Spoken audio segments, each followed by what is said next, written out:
I don't know why it just does that.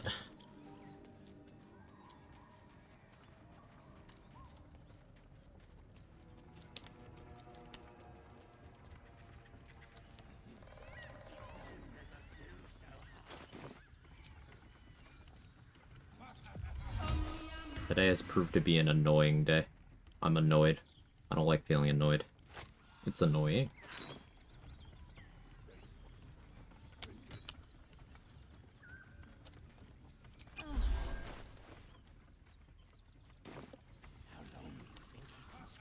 You did it?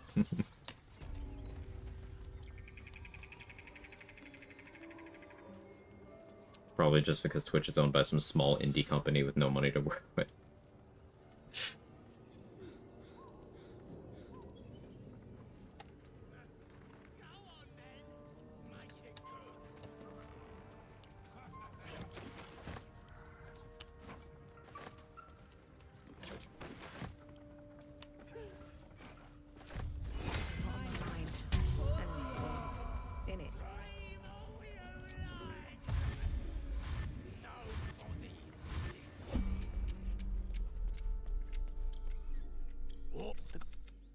What do you... As the symbol glows, power, the goblins slip.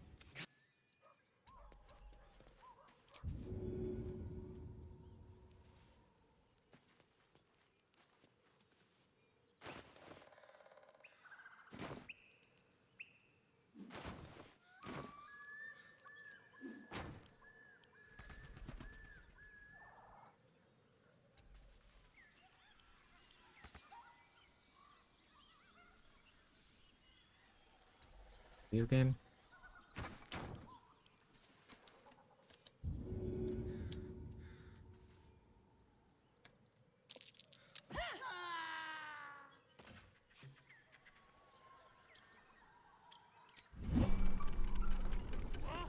Come on, brother. Let's find you something to eat. Fresh meat.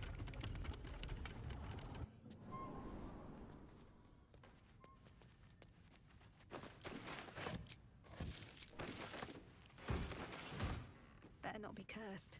Where's force damage come from? I put a bomb on the ground and threw him at it.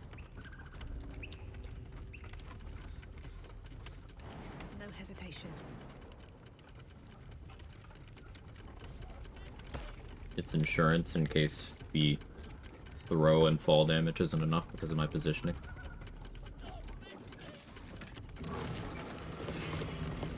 I did the same thing. My running loop was 5 HP. That's why we have insurance. He sometimes will die without the bomb being necessary, but because he also drops a bomb, I consider it a fair exchange. Just net neutral. What are you waiting for?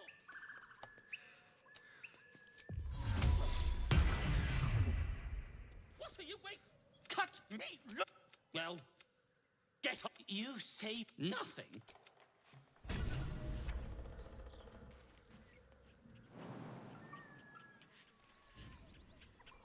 Let's fight the whole group for XP. I only missed out on 20 XP by not fighting the whole group. Only the 2 goblins in blue, the Devouts, Good taste, perhaps. are worth XP that I didn't get there. And also doing that fight right now, level 4, Death Wish. Not feasible.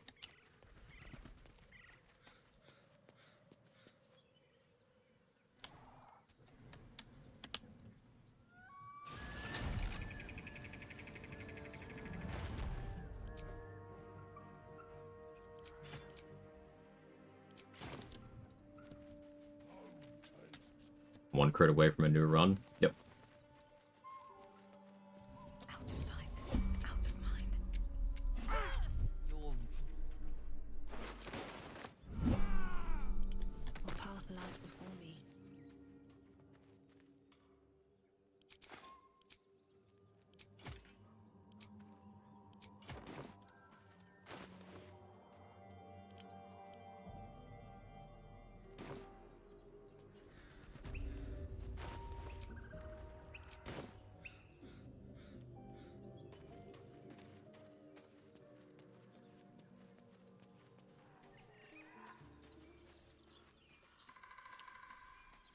What's in here? Biggest enemy in early solo honors your self-control, always choose your battles, and don't greed. Yeah. Greed is death.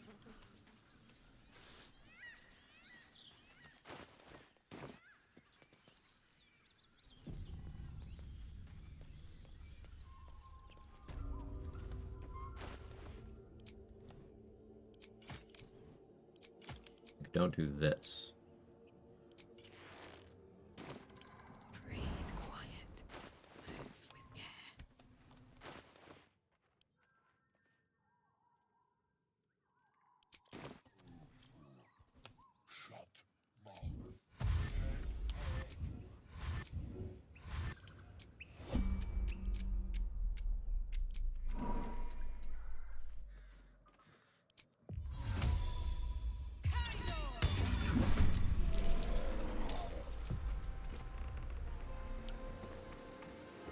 What path lies before me? You picked the wrong fight, friend.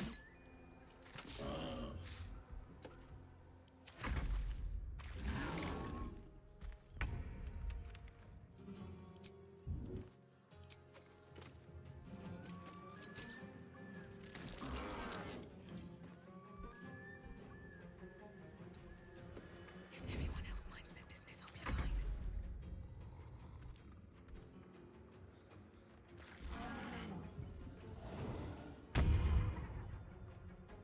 Might be terminal fucking around. This is only safe because I have done this enough times to know what's safe and what isn't. Think you can take me on? It's still a bad idea. I don't need any attention. This shit does happen, but... It's because Ogre stole your weapon, you'd rather kill him? Yes. I've had too many weird instances of the Ogre stuff not going as planned, so I killed him now. Here we go again. Better be cautious.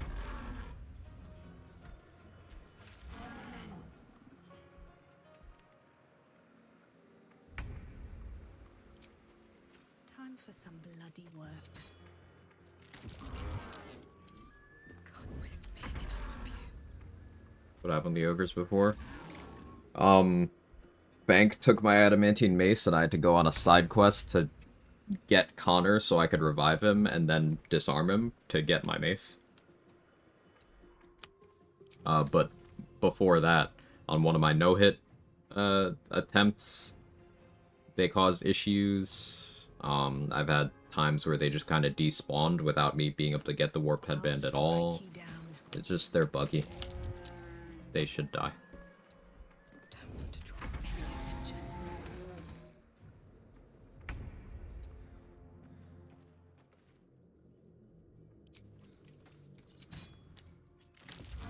There's a friendly looking I could shadow. probably get away with 1v1ing Fang.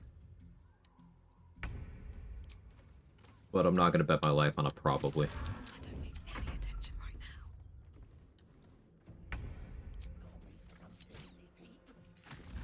Just out of view.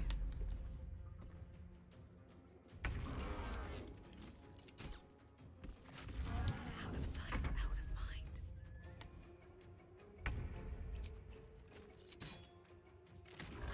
Softer than a whisper.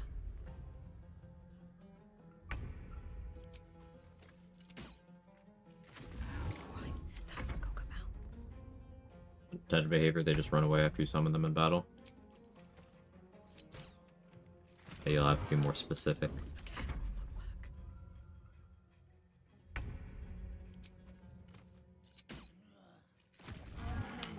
Breathe quiet. Move with care.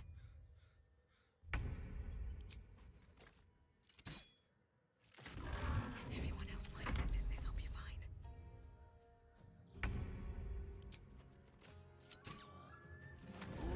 Better be cautious.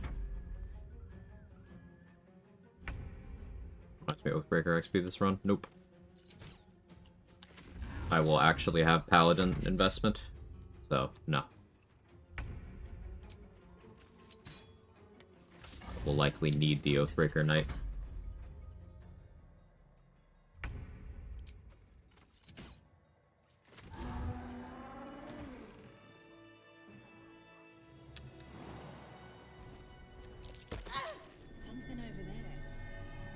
Some of the ogres in the Knoll fight, Lump was the only surviving member who ran straight up or had a chance to attack him or talk to him as soon as combat ended.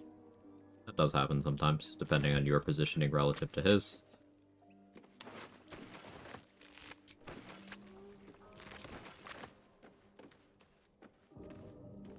That'll fill my pack.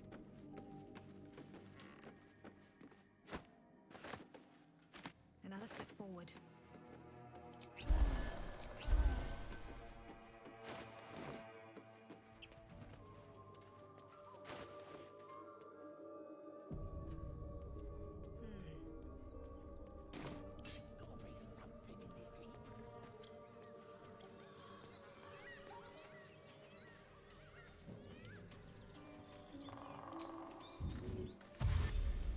Enough! No, you haven't. Please, we just want my ring back. Just stop this!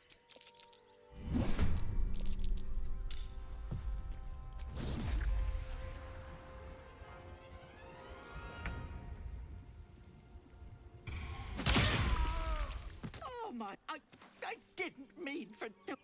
I bet.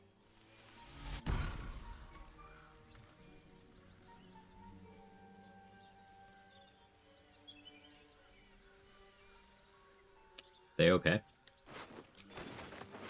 We didn't get a Joel or a Demir. They may not make it.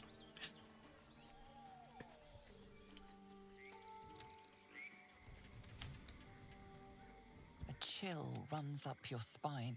I'm gonna save you, Auntie. Explodes the enemy.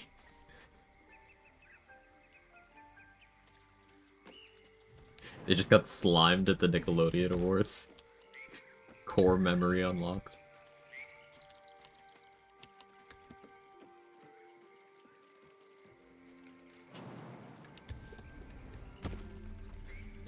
You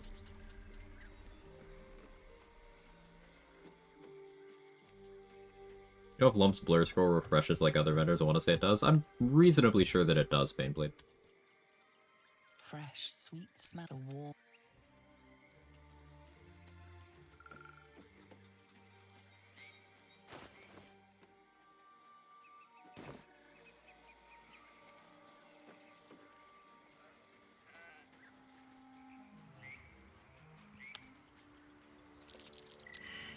Man, she's so big. I want her to give me a hug. Like no degen. She just looks like she gives fantastic hugs.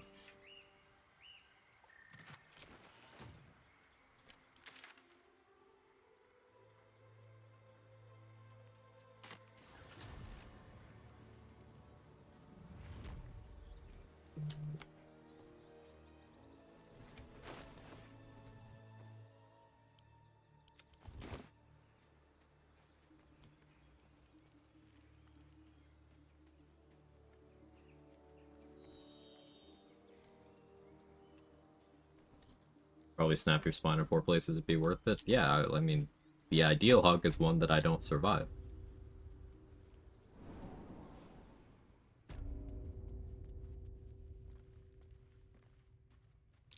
Blowing over.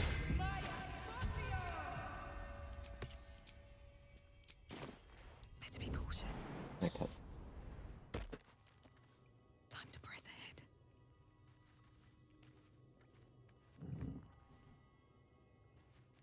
I think the fight up front went bad. Shut it! Boss and Rick out.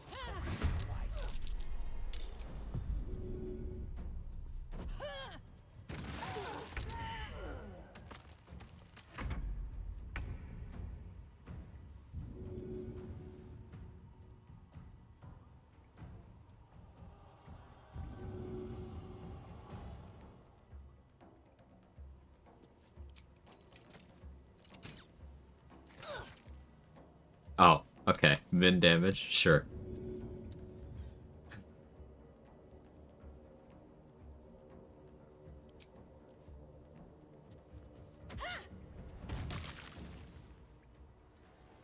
Very well.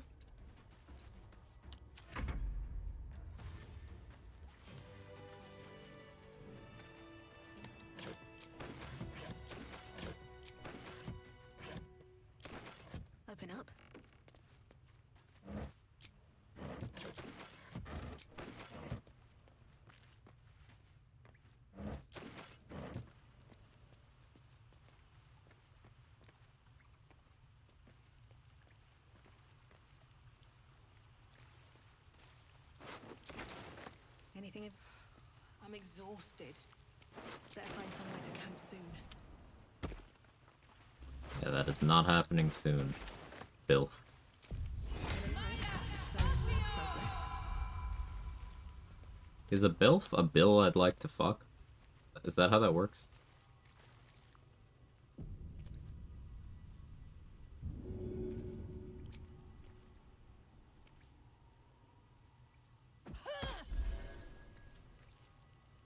Oh, thank you, thank you. What?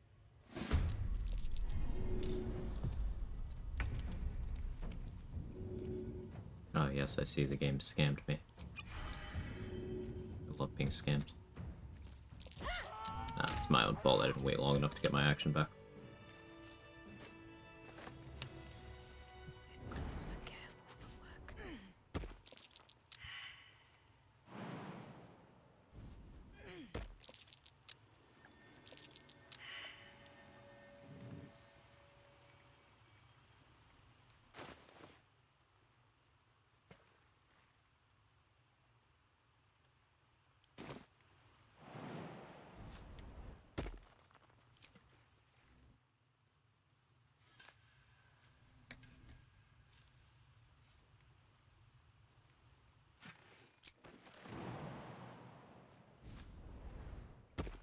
Light on my feet.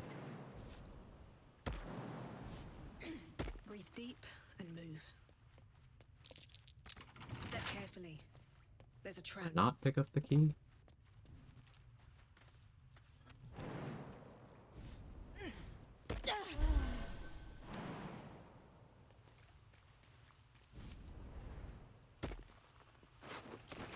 My brain works.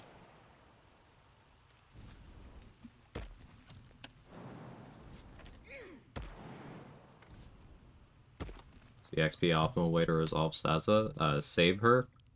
Vouch for her at Minthara. And then knock her out or kill her.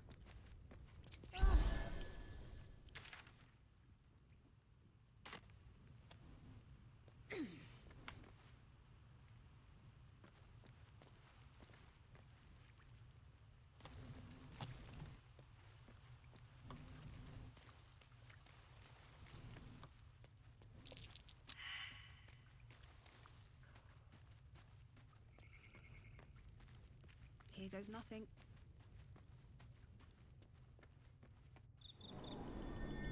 Taking her to Minthara triggers Raid the Grove 100%, right? Not immediately.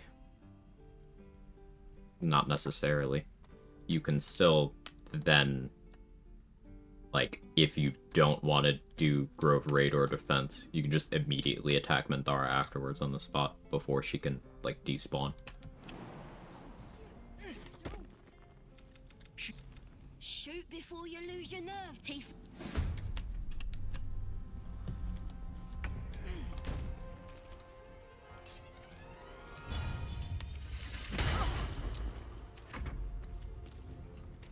I'm gonna bite the edge of your feet, and your birdies, and your dog.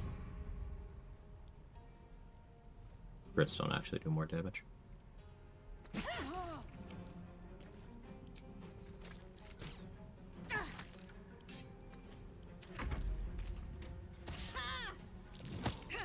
Let me out, you bunch of softies. Good thing, too. If he had a weapon, I'd be worried. But he is the weapon, apparently.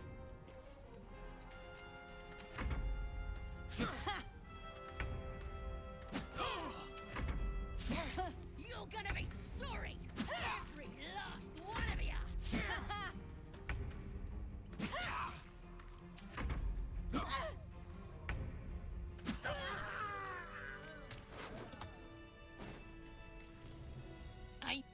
They're gonna could probably stick. Get me out of it. Oh, it's all boring. Even your cages are boring. That's how it feels when Monk crits you.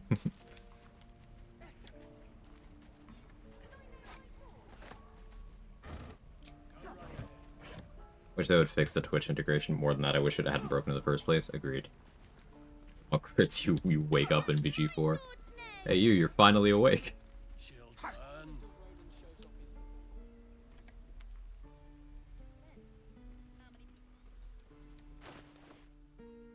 Let's go to Alfera. Let's get music proficiency.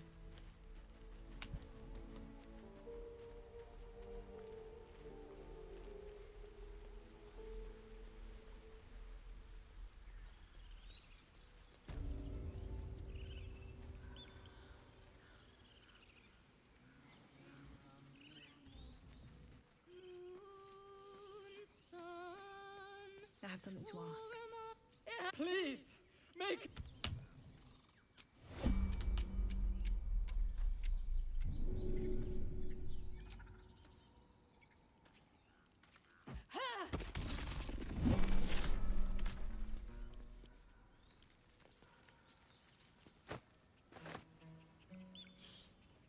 Dance upon the star. More like butchering.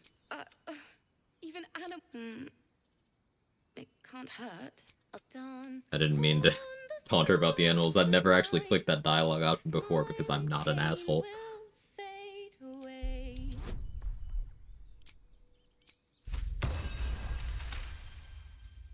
Words of mine will turn to ash when you pull the last line. Sorry. There was so much. The week. A couple turns should do it. No, I did that with Smugglers right now.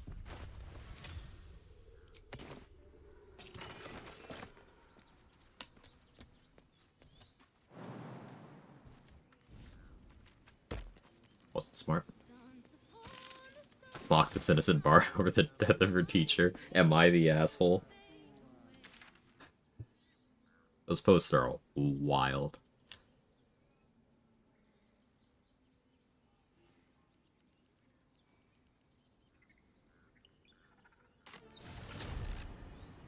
Everyone sucks here.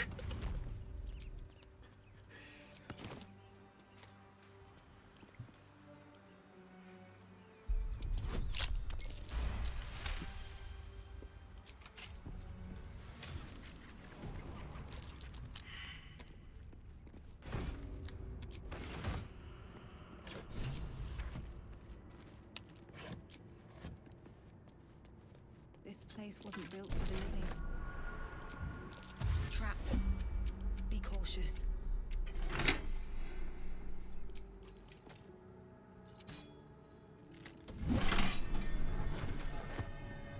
Trap. Be cautious.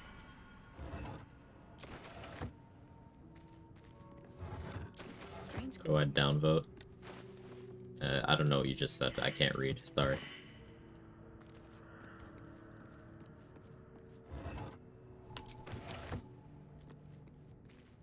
Oh no, mod abuse.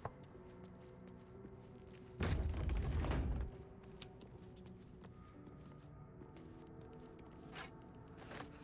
traps, please.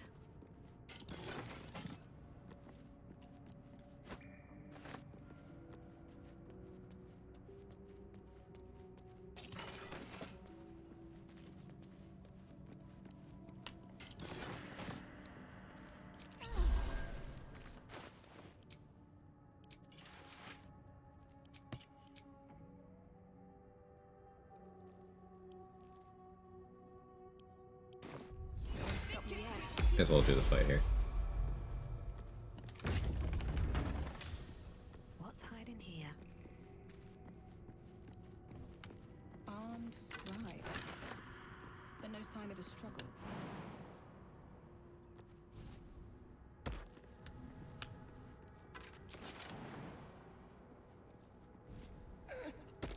That statue. Seems they worshipped some kind of...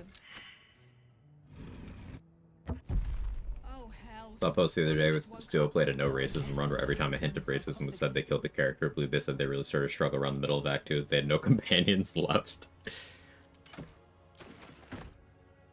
Does Karlach ever do a racism?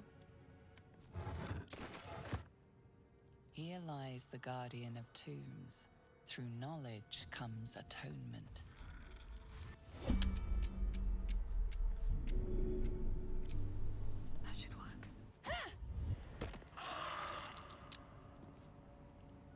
light on my feet.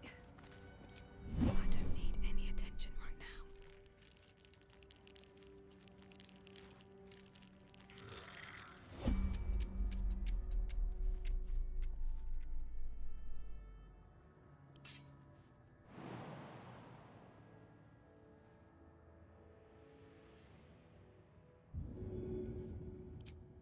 No hesitation.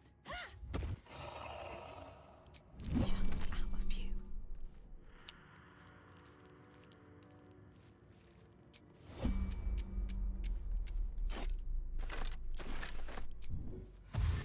Wonder if the gods are watching me. Maybe I need more pockets.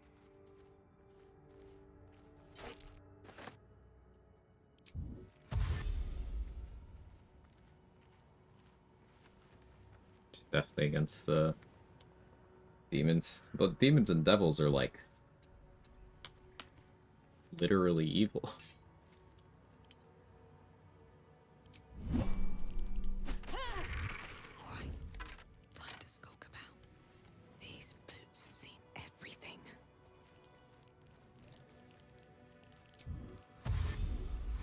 Do we have Tavern Brawler? No.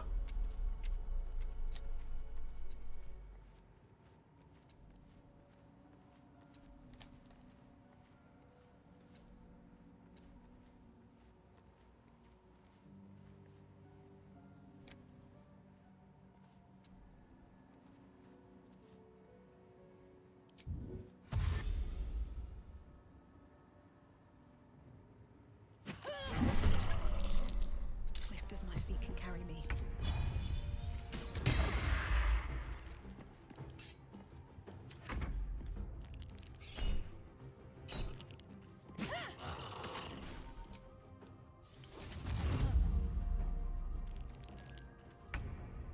Fall by my hand. They didn't want to surrender their valuables, even after death. Excuse me. Remember you mentioned throwing a light hammer to steal your XP. When does that happen? If the gravity damage gets the kill. You don't get XP from something dying from being crushed by a heavy object, because that counts as them having fallen, and not as you having done it.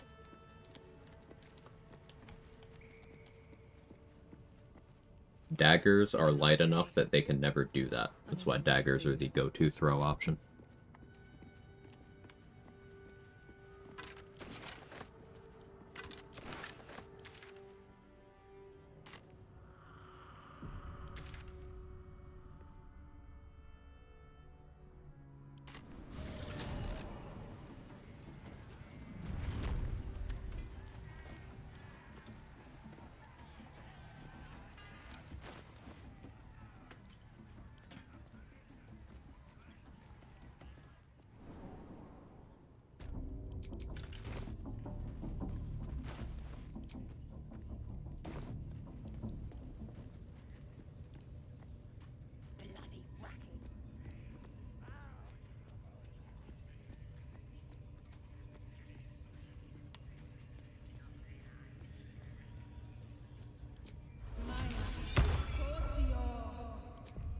Bloody racket. May not. Patch 8 on the dialogue this time. Pain without purpose. Forgive me, but please. My work can simply. Yes, this will do nicely.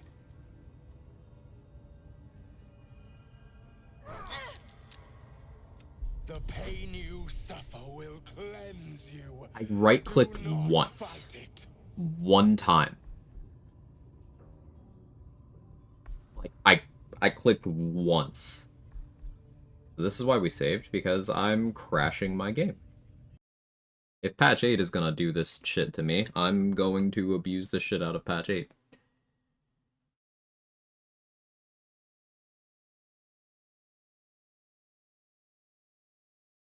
If you don't understand why that's a problem, that check specifically If you go with Constitution there, you have to fail it in order to get the good outcome. And I have good Constitution, so it's not likely to happen. I'm trying to click Performance or Intimidation, but the game is selecting options that I didn't select when I'm clicking Skip Dialogue.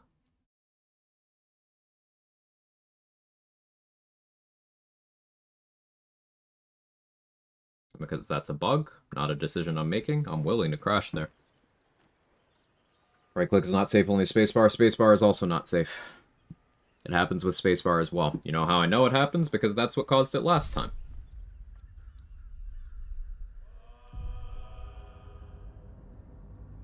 Literally yesterday.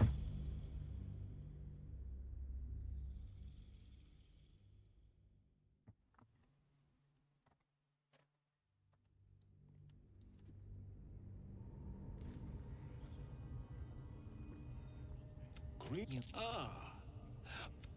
Pain without purpose is a terrible thing. If you would simply... Moving ahead. Yes. This will do. And I found the one superior feature of consoles. Yeah, didn't know about this bug. Hey, Chris.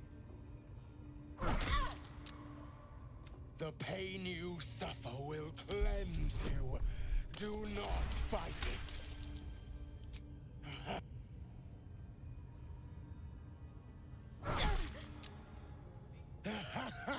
Wonderful. Just wonderful. Being very careful about when I press spacebar or right mouse now.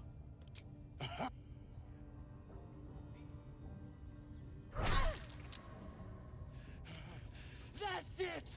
Welcome the pain. Let it become part of you. Fucking annoying. Sweet child. Yeah, the flavor of today's stream is annoyed.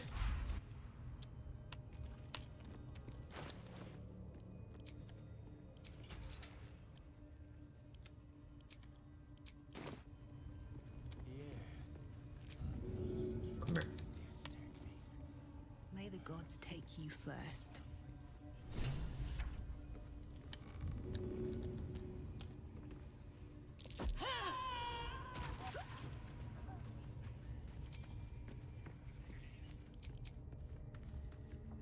Don't go bothering my pigeon. What's it to ya? As the symbol glows, power courses through you. Authority.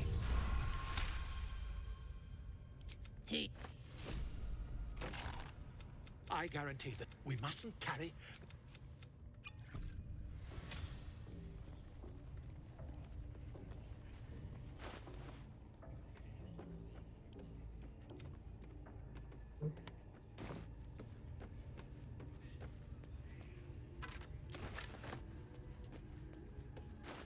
What are you doing?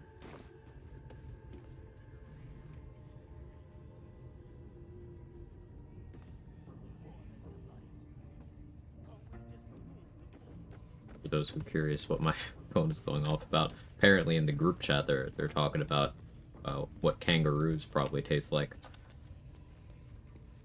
I don't know the context.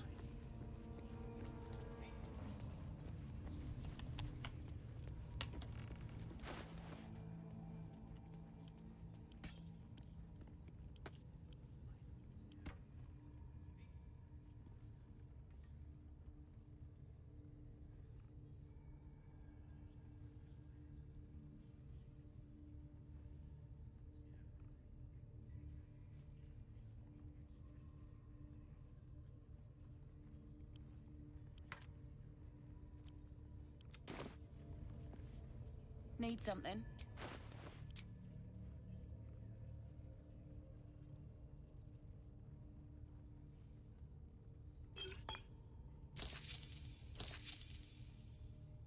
Just this one trident.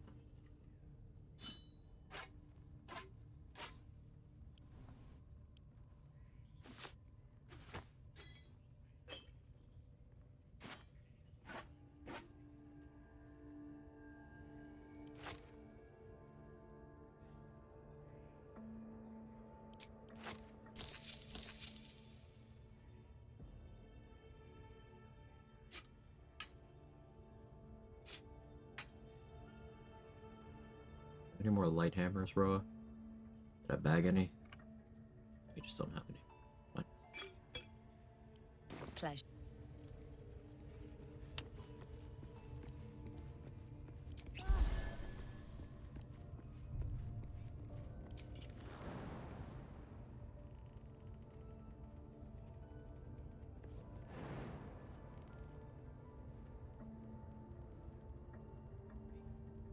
It's me that there's not an angle there. Something over there.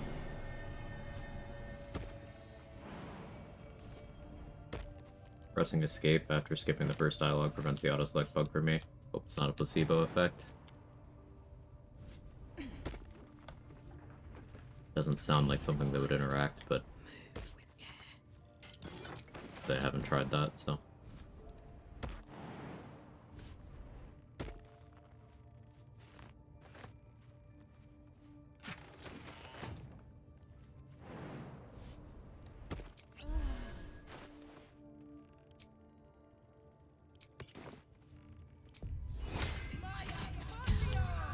Out of sight, out of mind.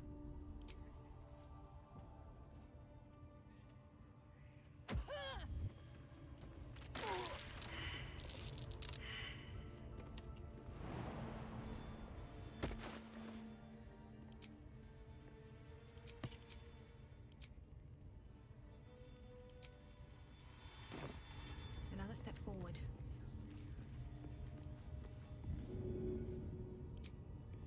Should get started.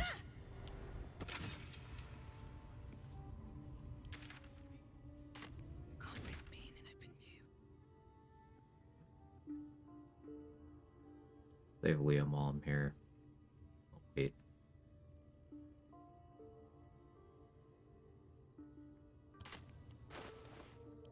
If I had more Cloud of Daggers, I would fight some gnolls, but don't. Nice Void Bulb spot. Got it from trade. How you doing, Ted? At the ready.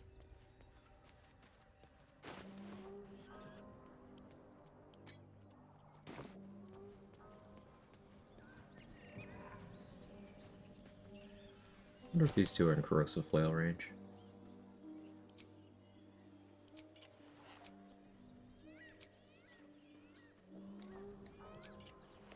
Find out.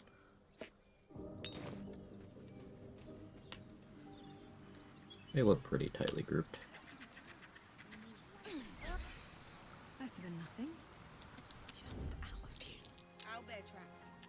This nest must be. So there's a refined. Twitch add-on where you could see your gear or something like that. Imagine it's not working anymore. Yeah, it's been broken for, I don't know, like 2 weeks now? Edwin would want this, right? Since they changed the directory on Twitch to be Baldur's Gate 3 instead of Baldur's Gate 3. It hasn't worked.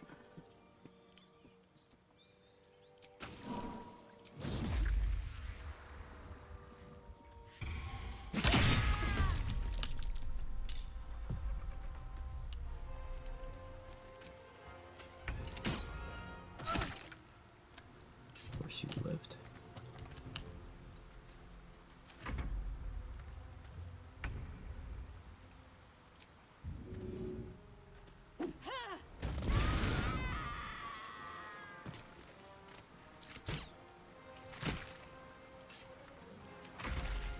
Throws acid vial on me. Barbarian, I have advantage on deck saves.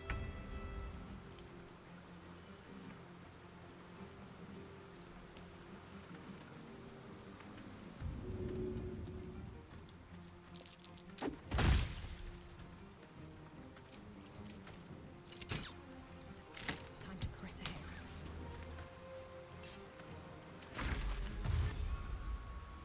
Pretty good. Might do some giant Rat Bat smites. Yeah. Rat Bat and Magic Club.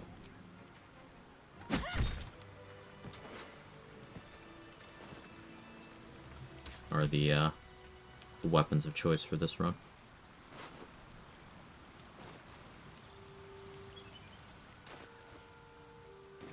Corrosive Flail's so good.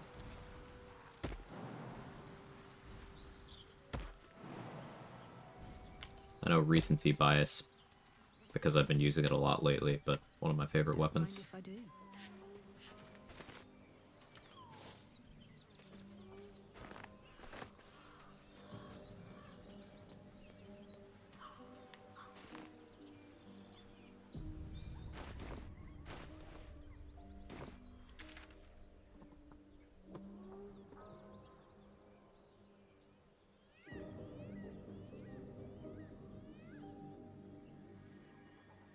It's like something significant that I did last time that I didn't this time, and I don't remember what that is.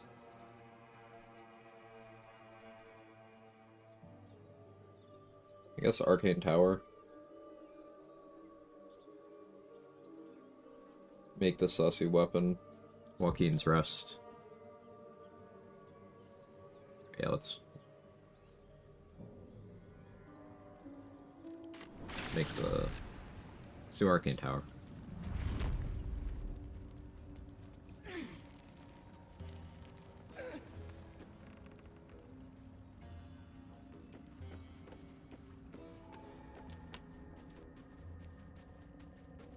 Yeah, I don't want to pop up like the dialogue options one. Same, thank you. Hang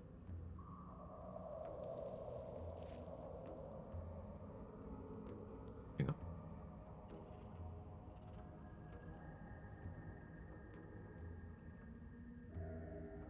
Click the wrong thing.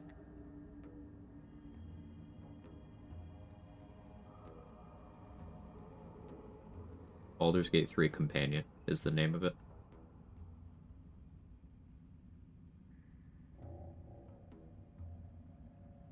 Do you hear something? I believe there's a cabin near you. Jake.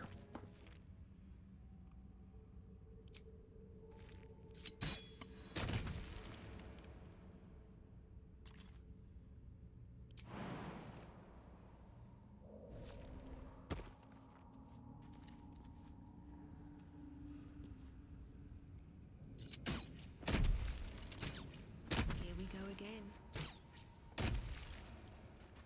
Huh?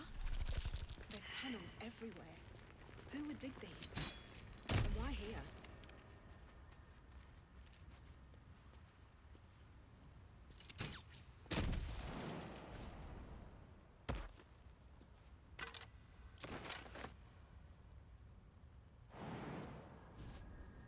Jump on my desk, I'm gonna be mad at you.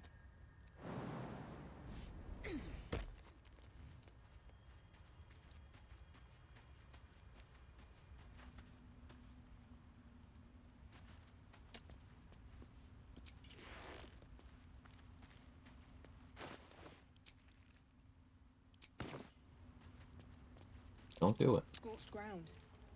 Better watch out. Don't do it.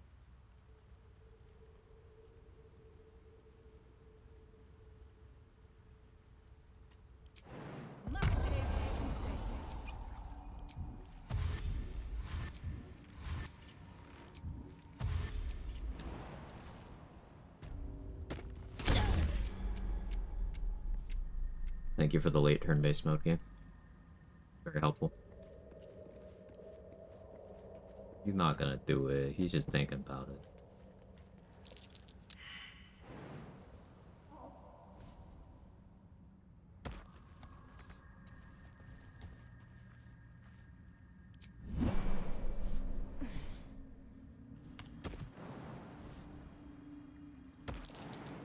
That's curious. He did it.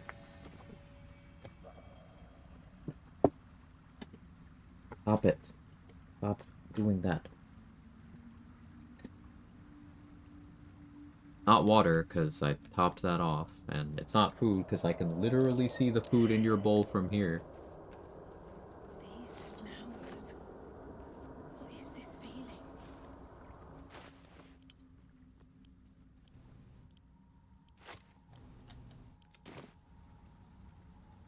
Oh good, my shovel bugged.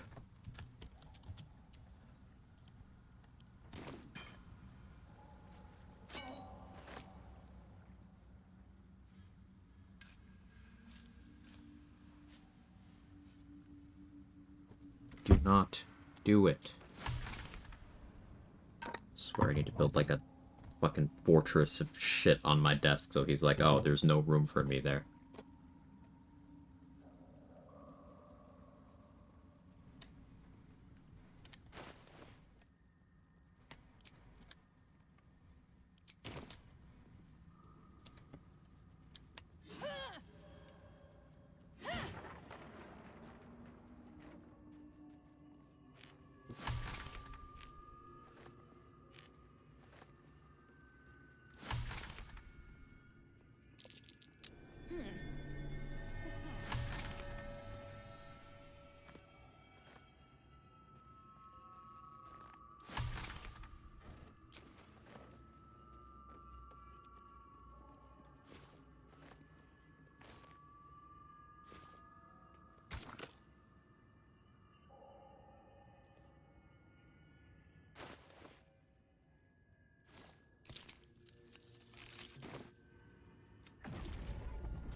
Here goes nothing.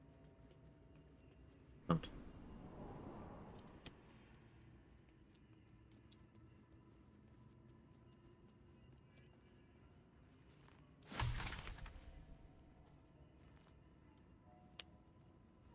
Yeah, I know you want something. It's probably just attention. If you jump on my desk one more time, I'm going to Seems take like you the over owner was there. quite the And literary if there's type. not, like, at least half missing from that bowl, we're gonna have a conversation. You understand me?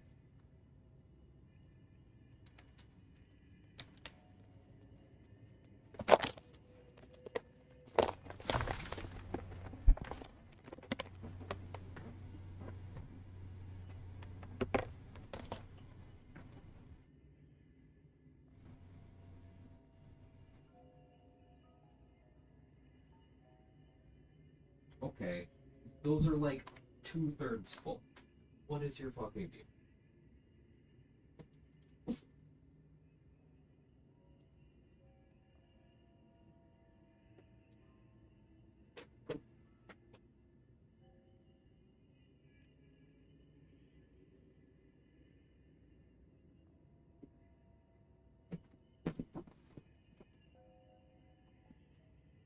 Don't look at me, eat your food.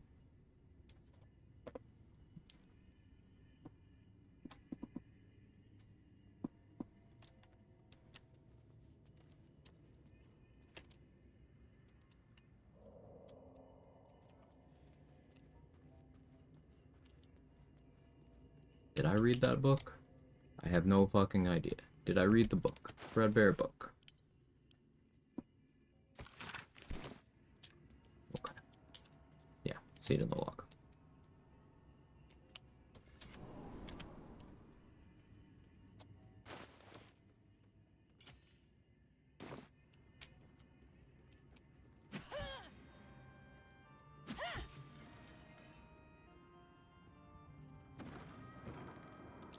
That chest. Slow progress, but progress nonetheless. Did that just transform? Something good here, I hope.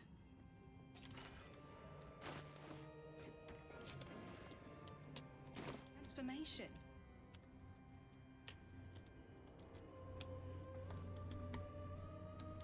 Book name should change if I read it? No. Or are you saying, like, that's something you would want to happen?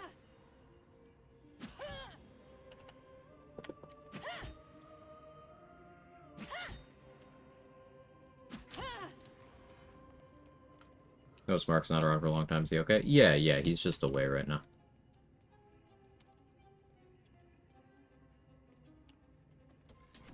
He's been popping into chats from his phone.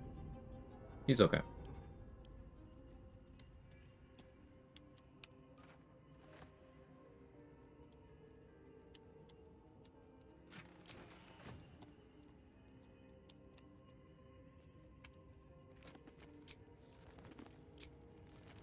Posted a sweet little Twitch story yesterday. You know, I forgot Twitch stories are a thing.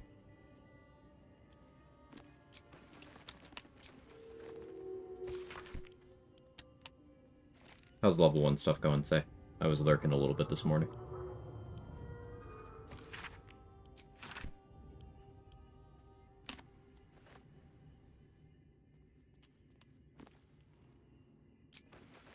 Hey, Scarlet Air.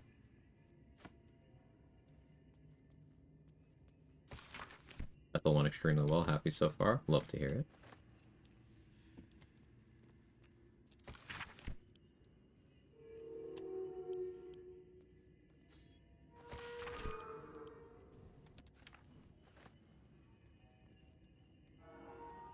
Just here using the cipher you for the scare light off its laser will.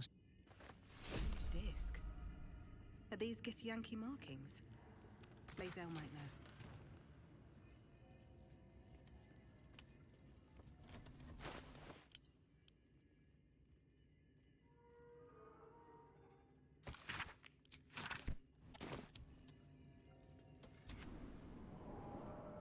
You know these words. Come on as you see fit.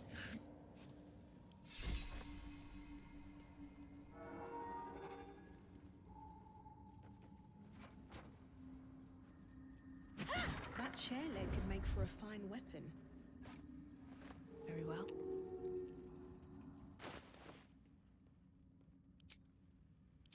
A ring lit up. Must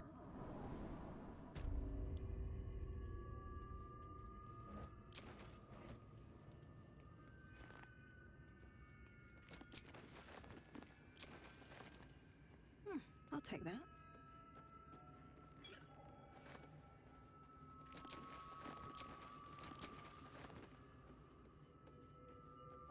You eat Bernard after drinking Cloud Giant Elixir? Yeah, but not too effectively. Easiest way of eating Bernard is to shrink them with oil of diminution or reduce.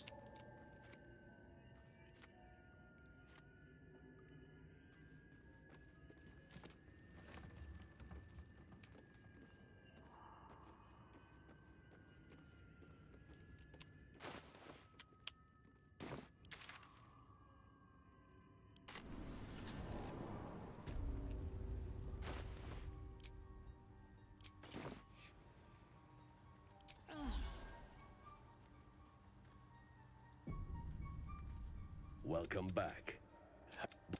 Mike, it's curious to find truly Are you looking to open your mind? As it fit. That's the lava, and even without the but not. But there may be a way to. But Timusks cause confusion. You must drink. The world loses its edges, its finer boundaries. Dark, that fear pierces your mind like knives. Here, what's that?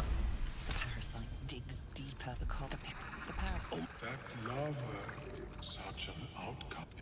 I would offer it as a gift. That is a fascinating topic indeed. What can you tell me?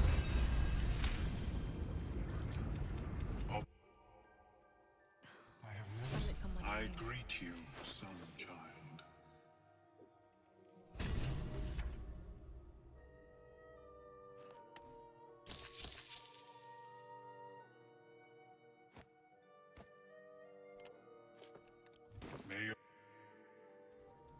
Welcome back.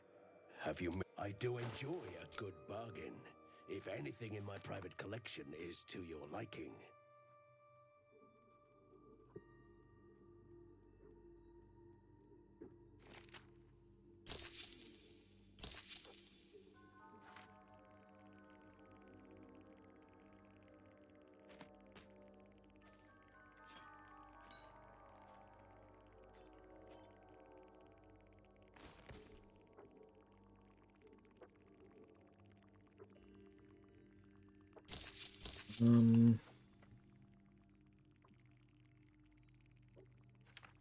Just in case. Very. How is your more personal? Lind? I guess.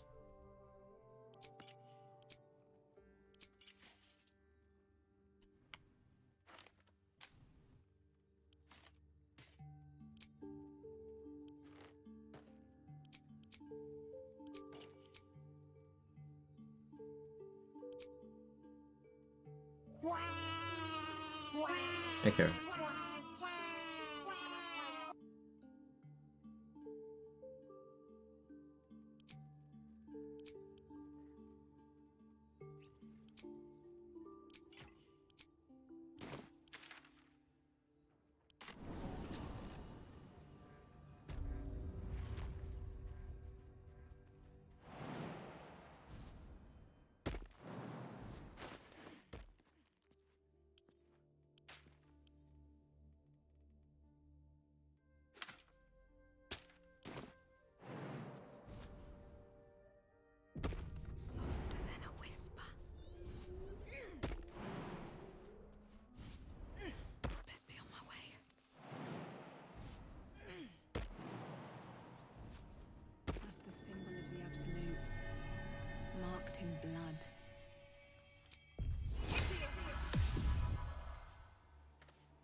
shot. You see yourself through her eye, a memory buried. As the symbol glows, power courses through you. Authority.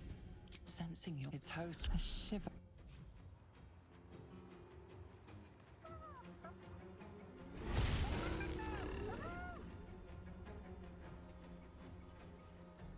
Yeah, today I learned End Rage breaks hiding. But now we know.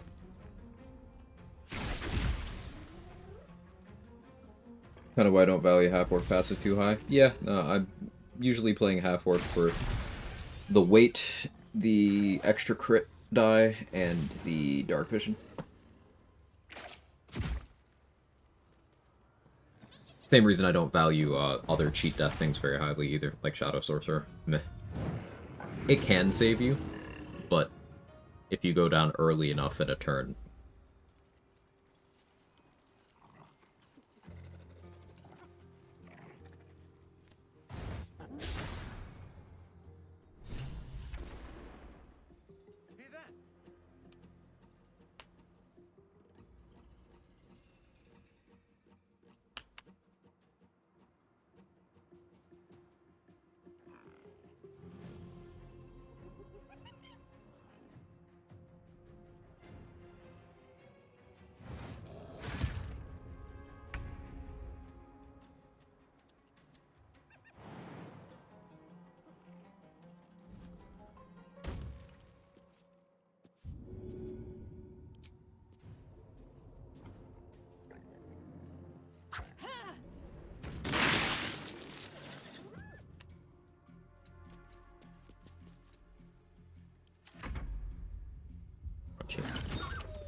I don't like that they spread out like that. They still make it work, but I don't like it.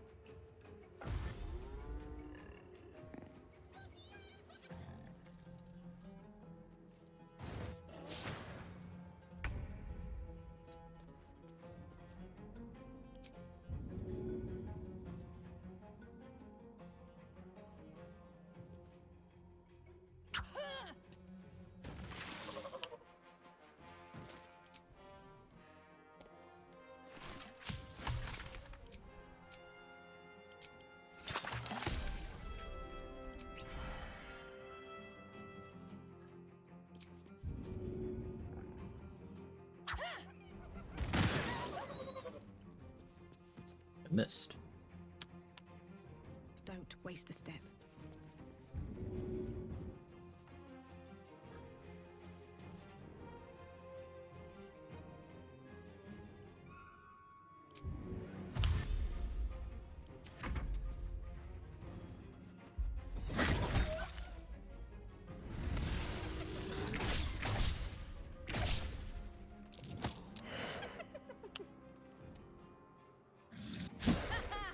This won't work.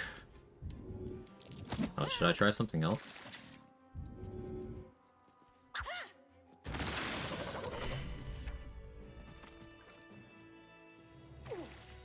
Bye. For any of my crew, risen roads more dead. We're bound for Baldur's. Tell the fellow on the door.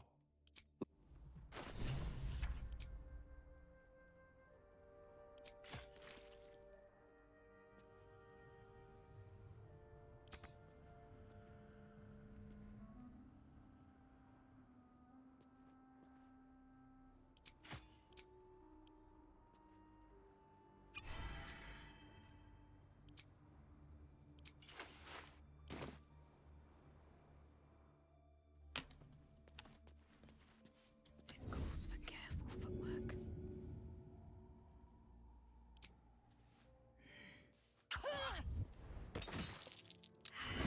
Out of mind.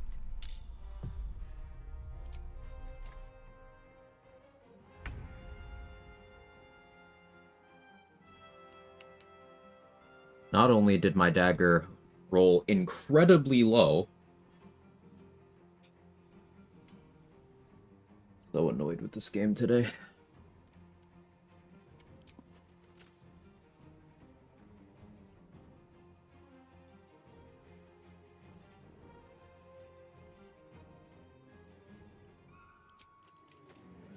made a grave mistake.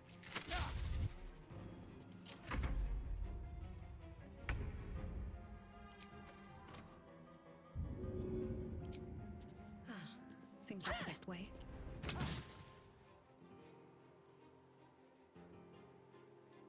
Yeah.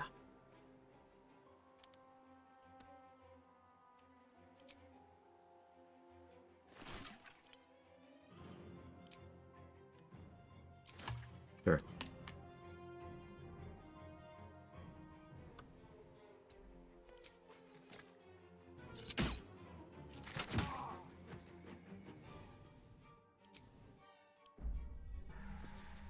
Is life but a waking death?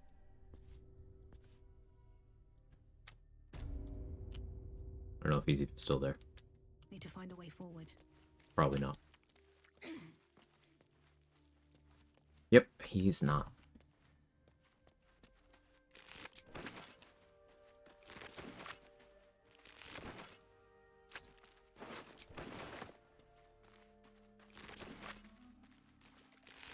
I'm done. I can't wait to sleep. I'm incredibly annoyed.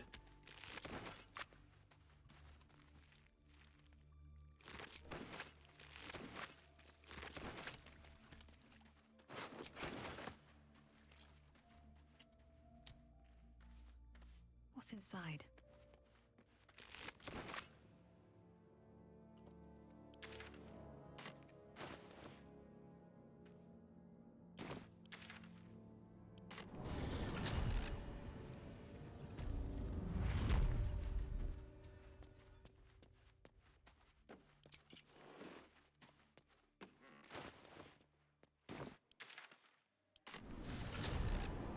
Let's go get the Susur Greatsword. That was decent for Floric. I want to do that again.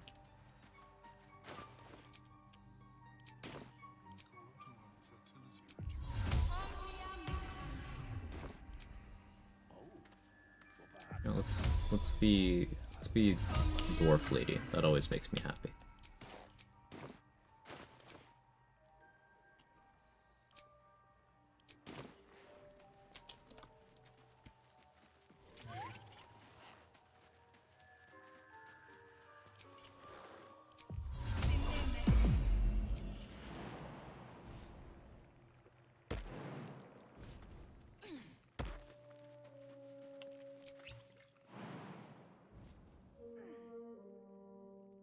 I don't need any attention right now.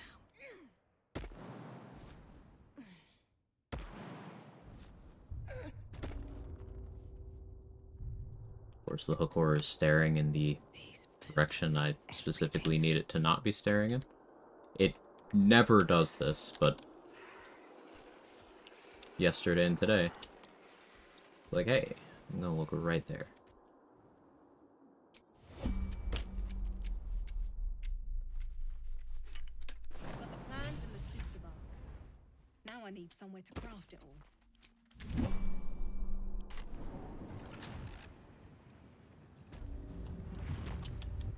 Breathe deep and move.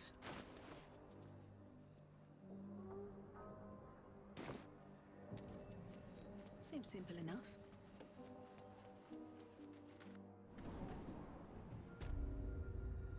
Always room for more.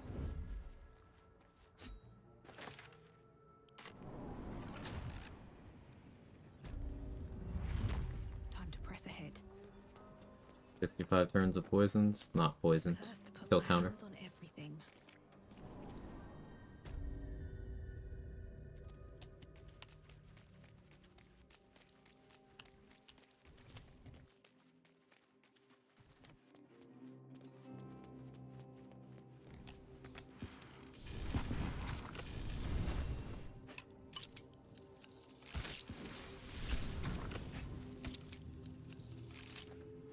The flame.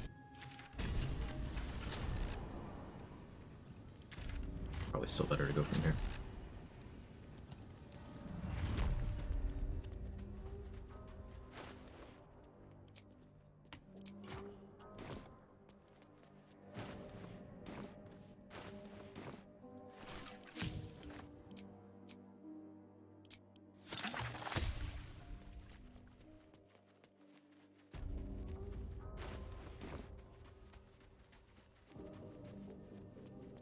kill 4 more things this run. Hey, Gigi, thanks for the raid. How's your stream?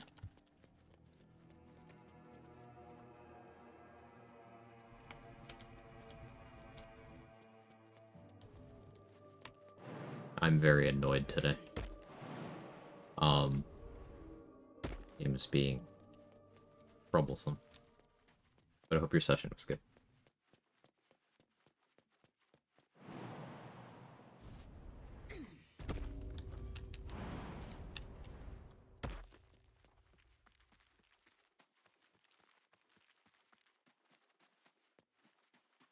This position's really good for the glute. Everyone stop me up.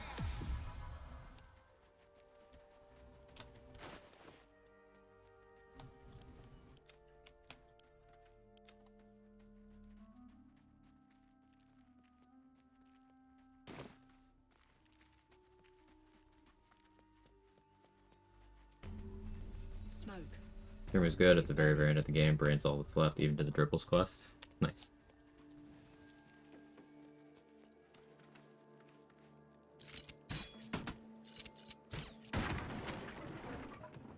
I hear shouting. Someone needs help. Grand Duke Raven Guard could be inside. Don't just stand there. Push! Hey, Pigeon Monday. How am I? I am conscious. How are you?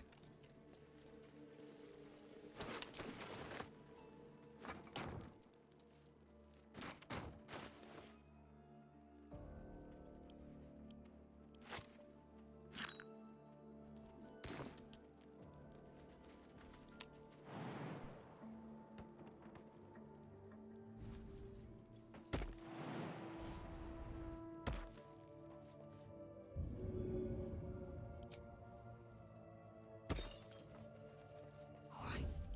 Time to skulk about.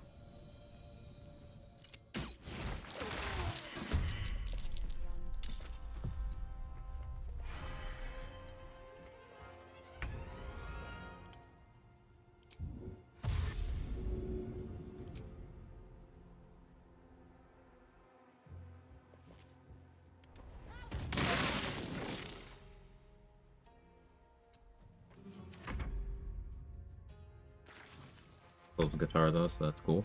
Nice.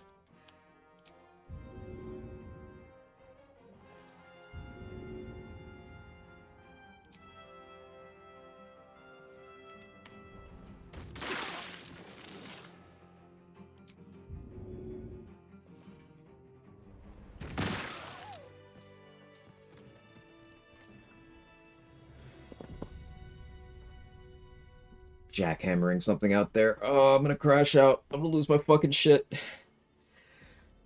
Literal jackhammer.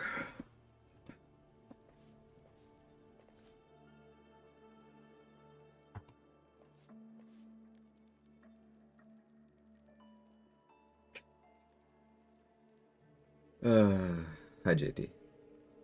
Really need to wear my glasses. Thought the 5th symbol on the bottom was a fire hydra. I couldn't figure out what kind of skill it's supposed to be. Hi, Tiger in Games. How are you?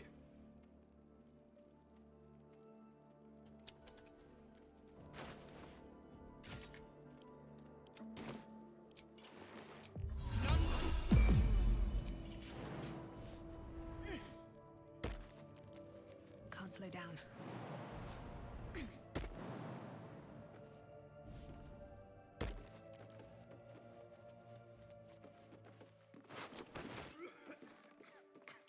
Can anyone hear me?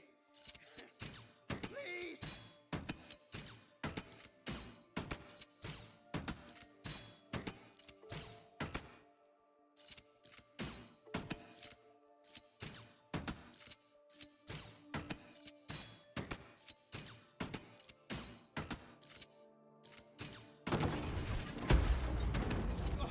Quick!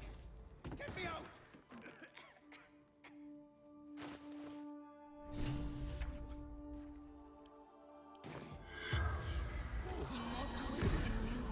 Could you? It's for us. The corpse regards you. Oh, Miri. No.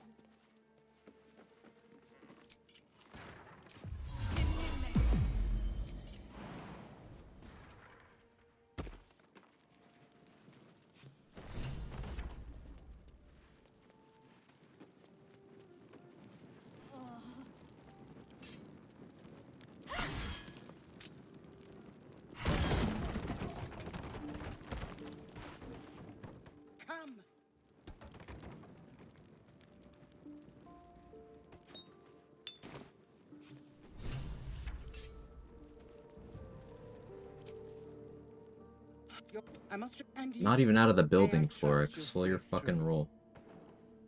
Thank God. I will see.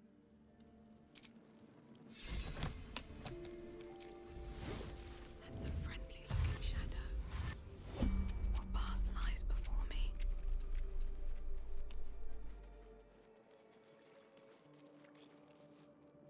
What do we have here?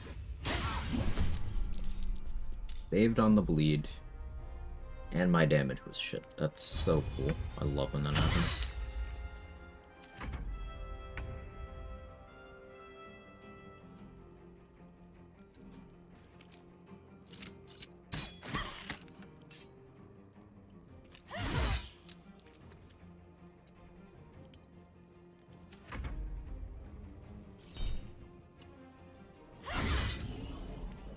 The silence is well timed.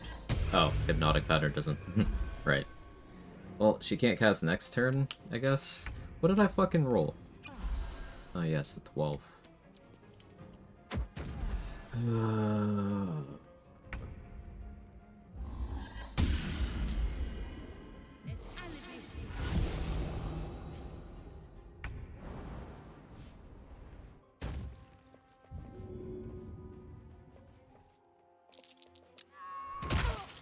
Best be on my way.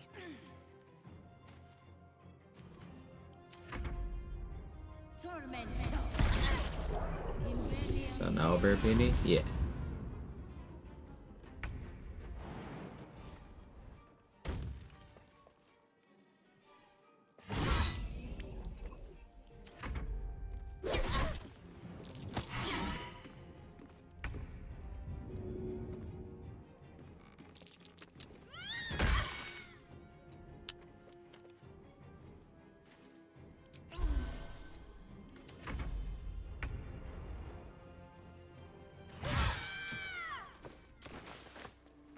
Game's making me lose my goddamn mind today.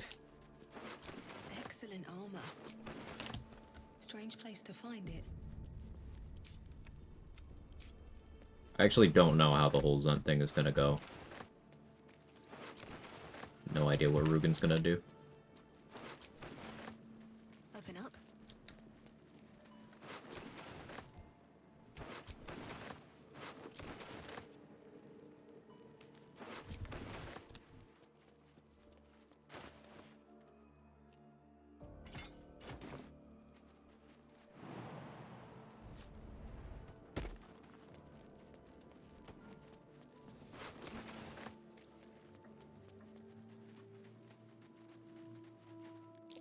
Looks like there's a chest buried in that hay.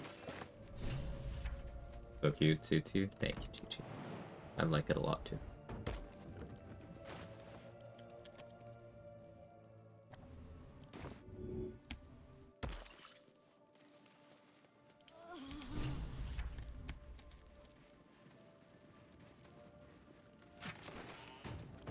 Might be useful.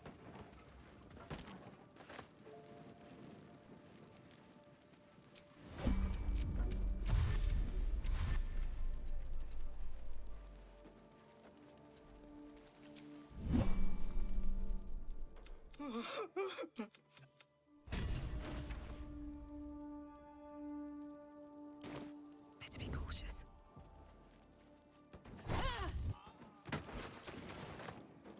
Wonder if the gods are watching me.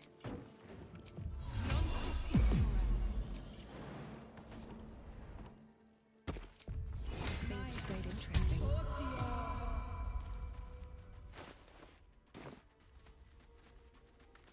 Monsters everywhere. Kill. Password at least? I Yeah. was ready to run you through. This is the spot Rugen marked. Doesn't look like much.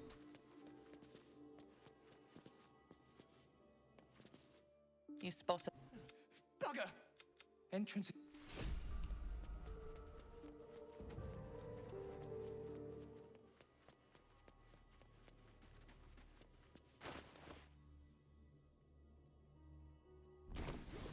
Don't want to draw any attention.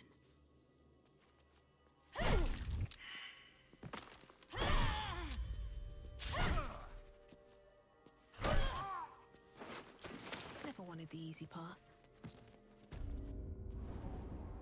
feel bad for the traumatized ox. Yeah, I do too. Big fella went through a lot.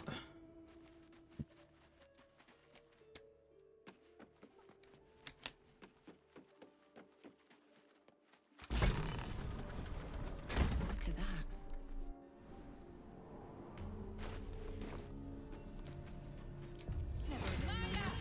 I have no idea if I'm gonna have to do dialogues here. I know Rugen's probably not gonna be tortured here.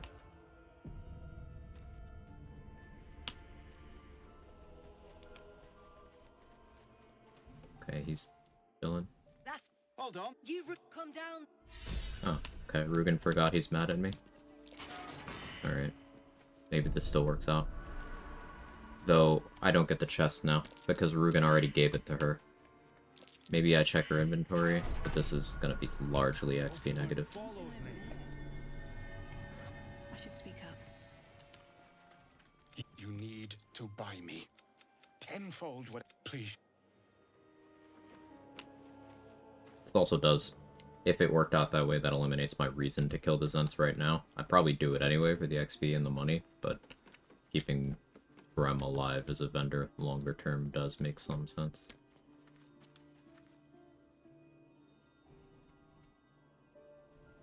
That drink. That's a friendly looking shadow. You have it? It's already in Act 3. That's so shit, man. Our trader can show you. Breathe quiet. That's so shit.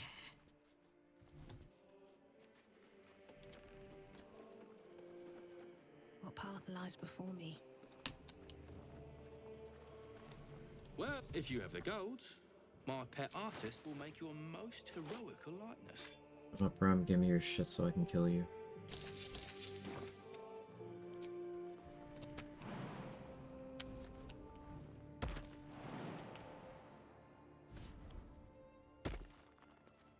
Strip this place bare.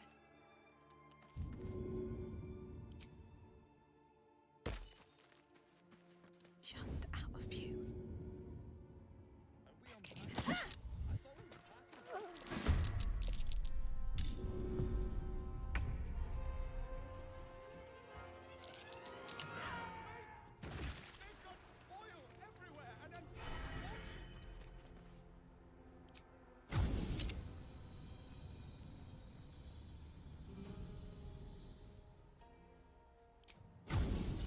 May the gods take you first. Oh. Fuck me, right? Sure. Sure, that's how that works.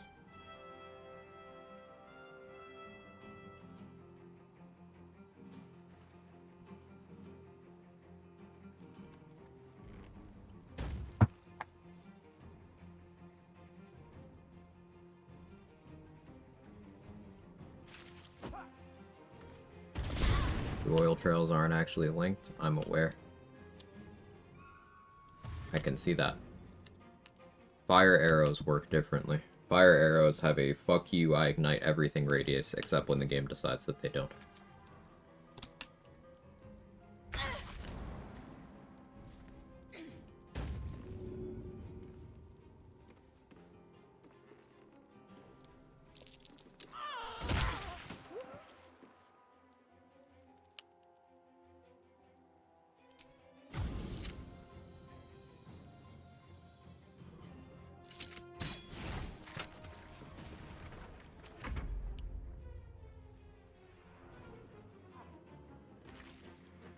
The XP or which XP?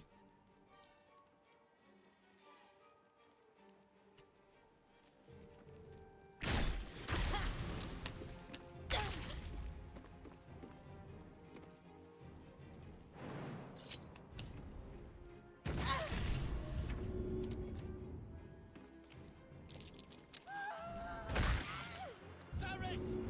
The sword heart's down!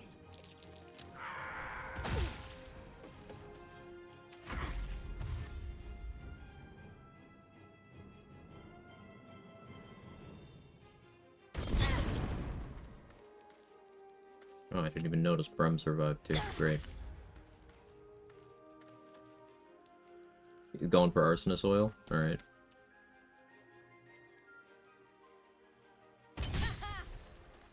I'll take the dagger, I guess.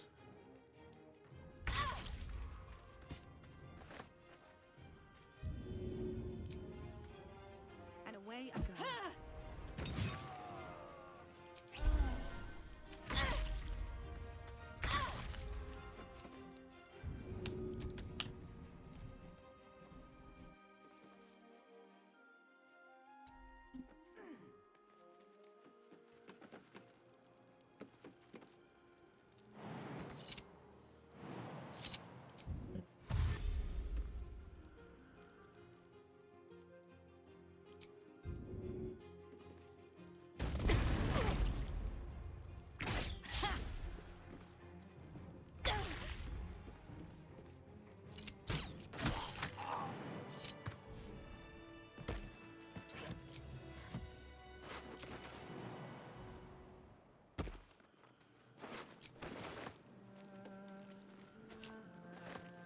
So now I won't get the chest with the iron flask in it until Act 3, at which point it's worthless to me. 150 XP down the drain. Right in here.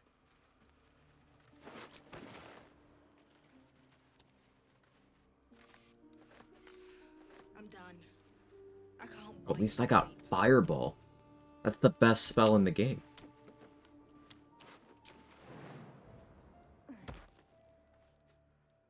It's so good. It's almost as good as an Alchemist Fire.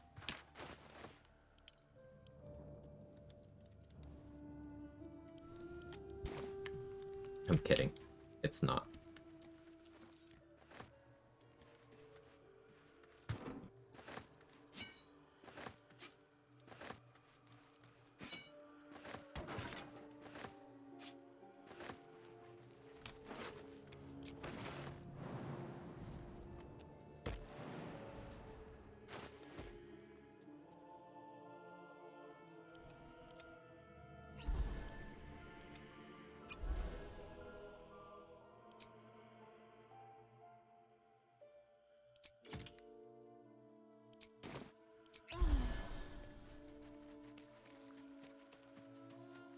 Wrong. Fireball has better visual effect. You get better taste.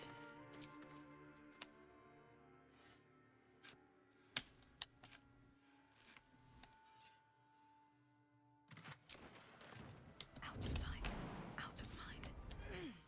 Have to keep going.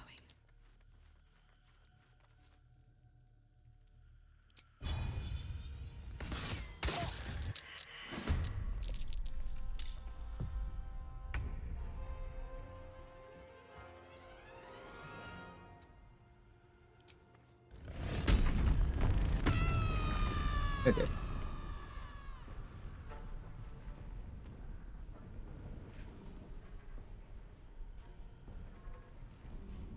You've messed up. You won't live to regret it.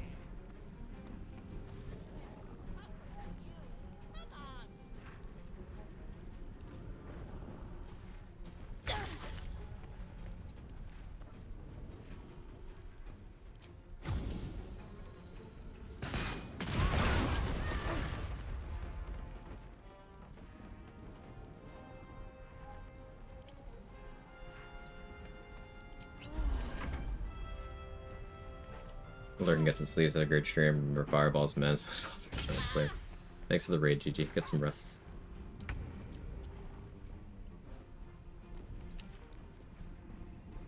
Yeah, of course you missed.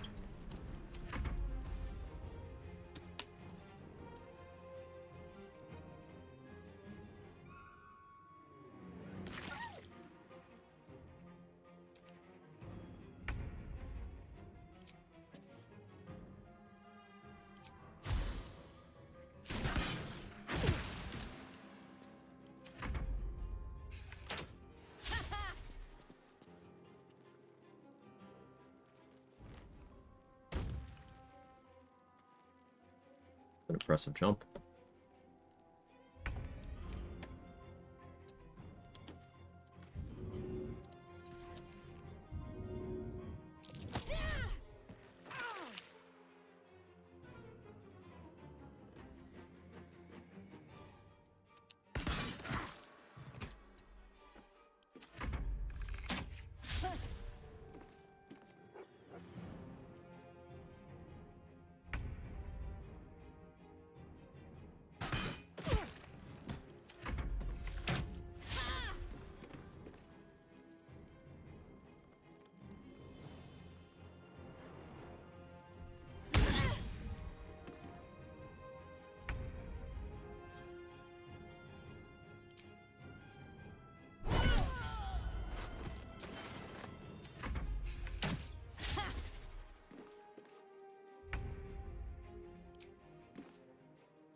course you lived on one.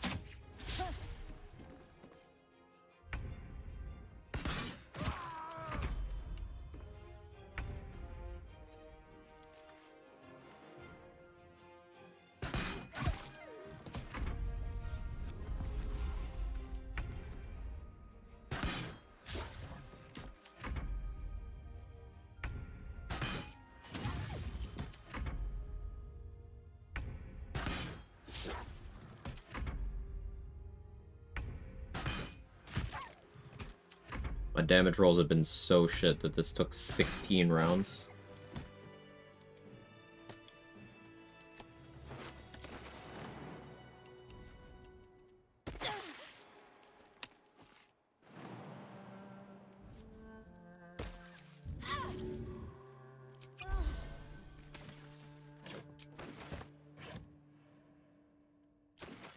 Have to keep going.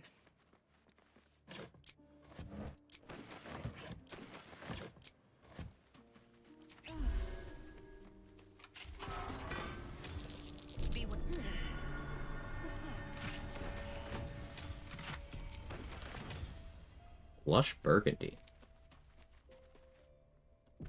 Here we go. Early Lush Burgundy is awesome. I almost forgive you, game. Whose key did I not get? Yours.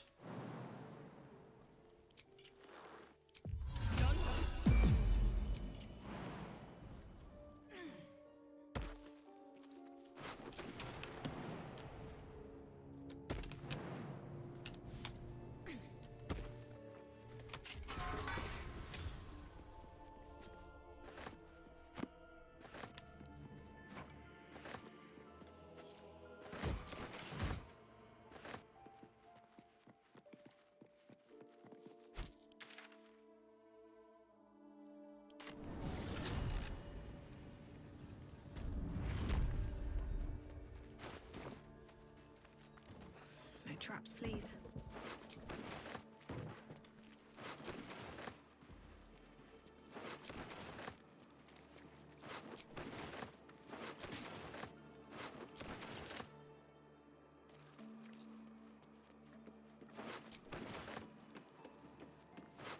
You showed Lush Burgundy just selling? No. It's a dye. I like how it looks. It's fashion.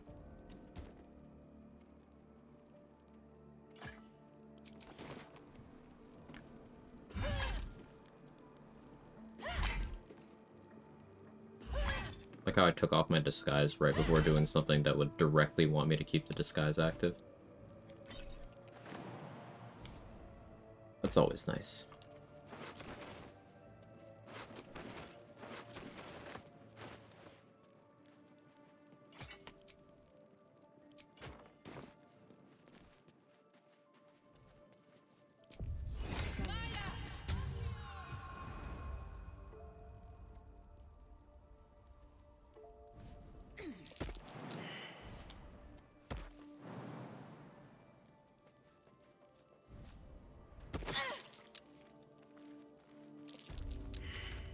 Of course.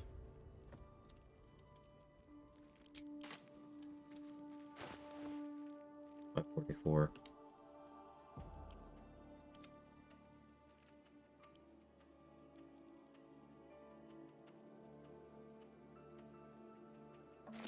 You guys want to see how good Fireball is? Can't risk being in open view. Breathe deep and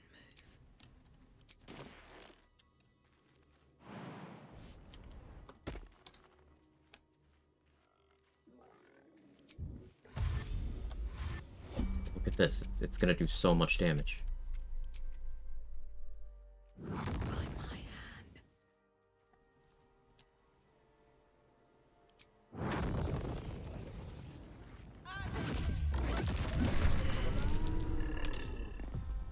Garbage.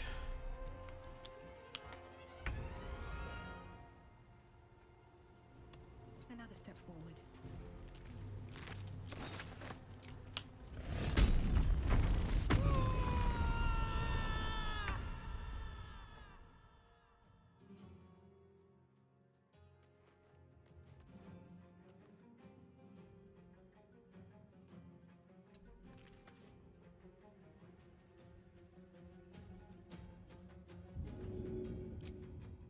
should get started.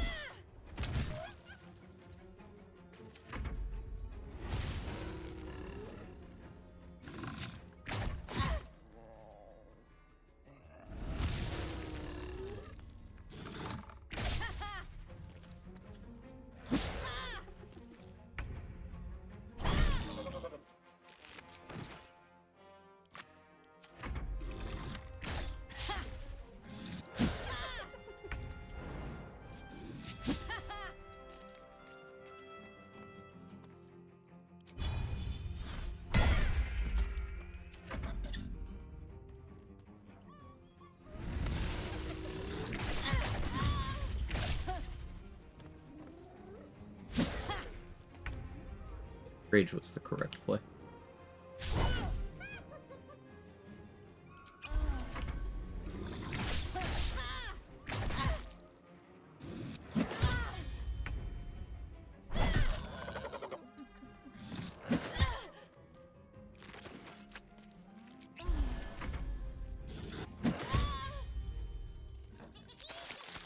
Oops, all crits. The Nulls installed the fucking crit patch.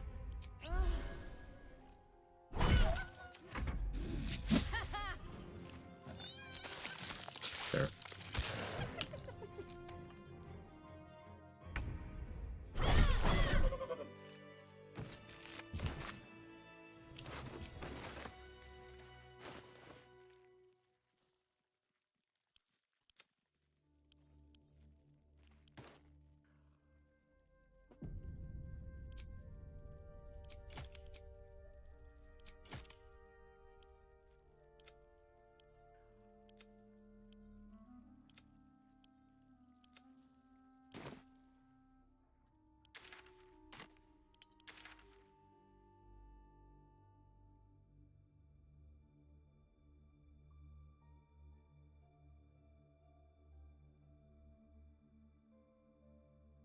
What haven't I done? Bugbear Assassin. Realized level 3 Cloud of Daggers just one-shot that group till I did it. I mean, level 2 Cloud of Daggers also does that.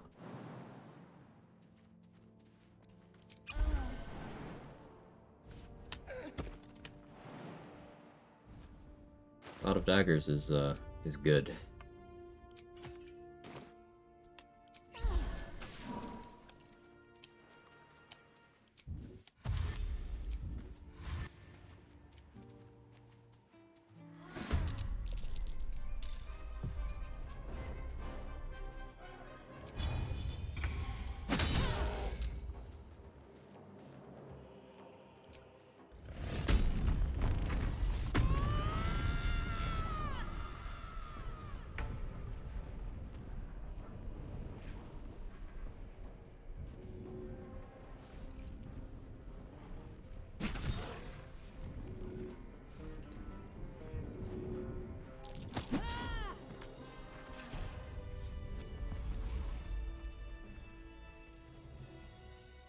My chair.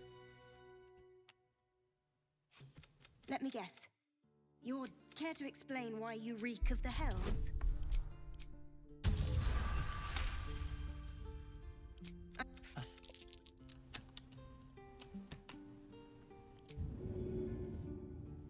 What do I have to lose?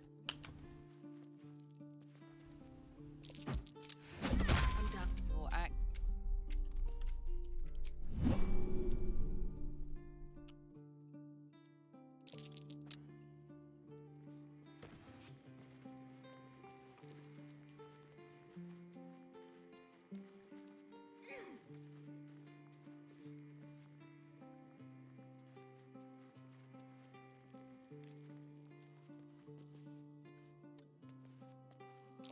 That might be worth a look.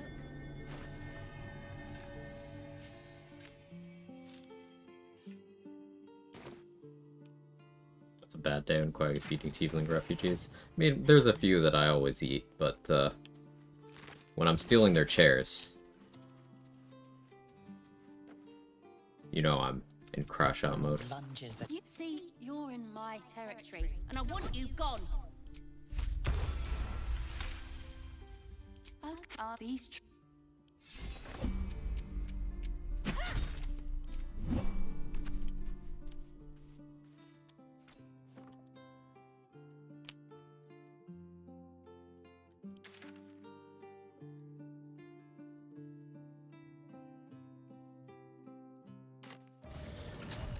Sorry, extorting and eating. The roller coaster of events she just went through. You're not wrong. Softer than a whisper. Time to press ahead.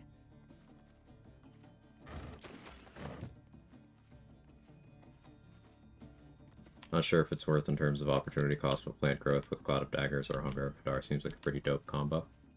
Yeah.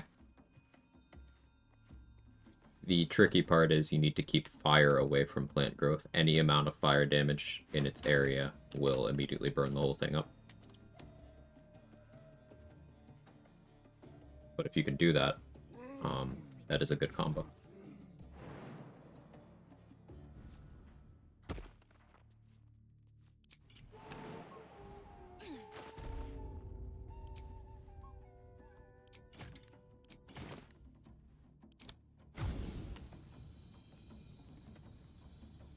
Time for some bloody work.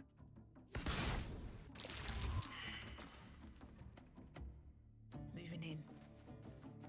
Plant growth work with Hunger of Hadar. Plant growth quarters movement speed. Hunger of Hadar halves movement speed.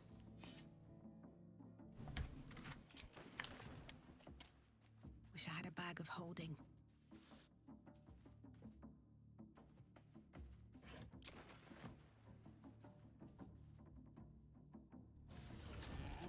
Bloody starving.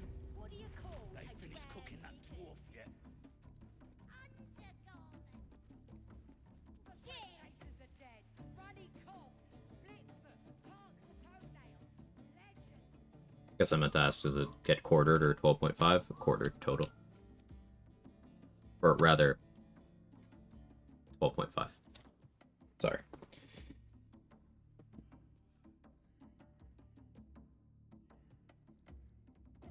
Quartered from plant growth by itself, 50% of what's left. 12.5.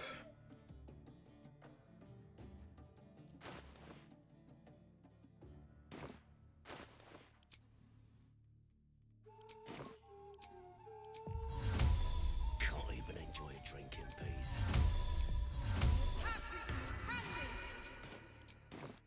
Alright. Time to... Better be cautious.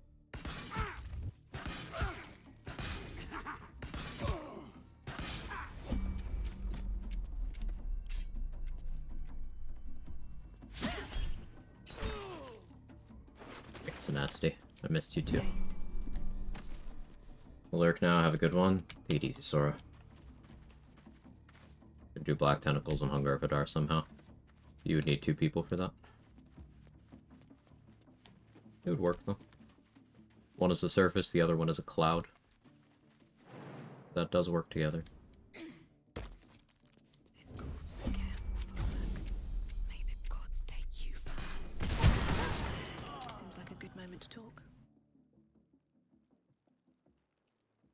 Alive on 18 HP. Yeah. Fuck me, I guess. Just great. Lovely.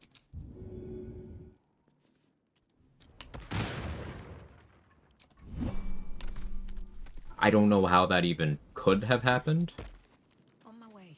but sure. Anything of use?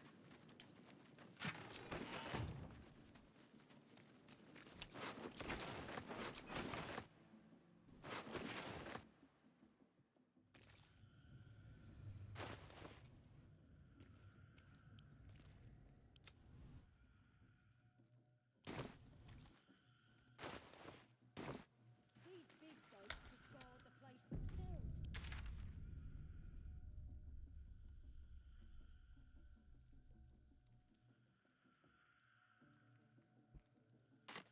What have I not done? What am I forgetting? Torturers.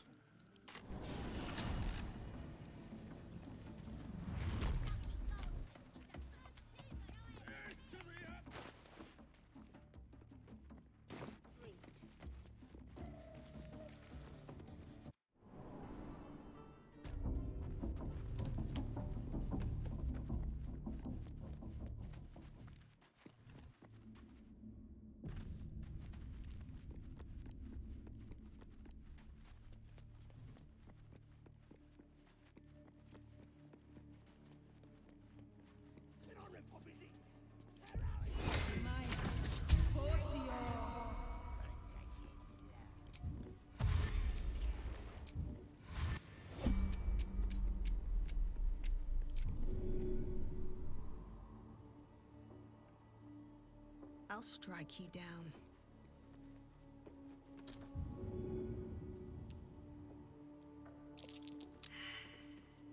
Sure. A 2, yeah. Exactly what I meant to roll.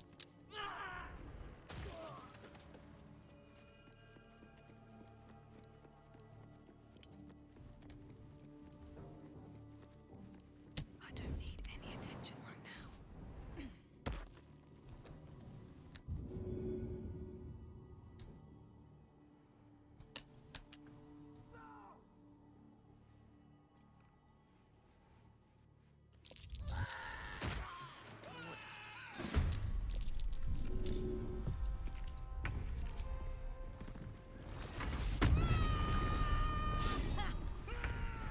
Don't interrupt my rage scream. I worked hard on that.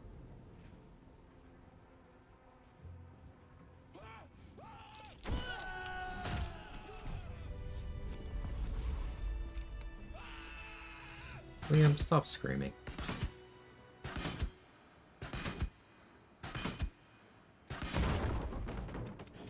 Should be Elsin. The but they ambushed. The play.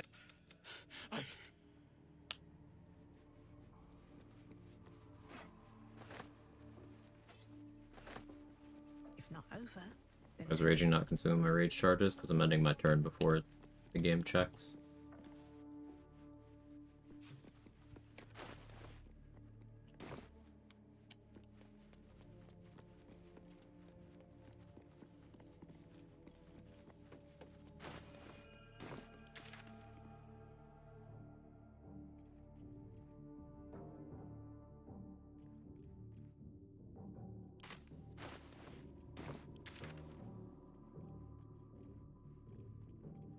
Missed XP somewhere.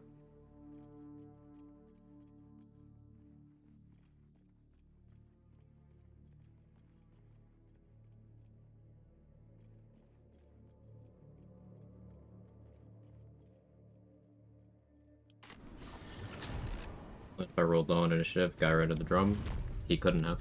I was body blocking. And also, I wouldn't have rolled low on initiative because I have +8.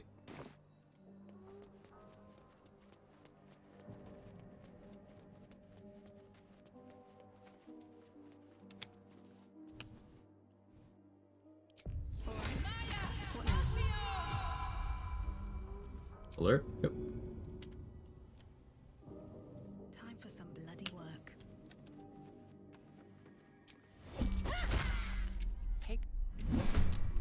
You know what? Sure.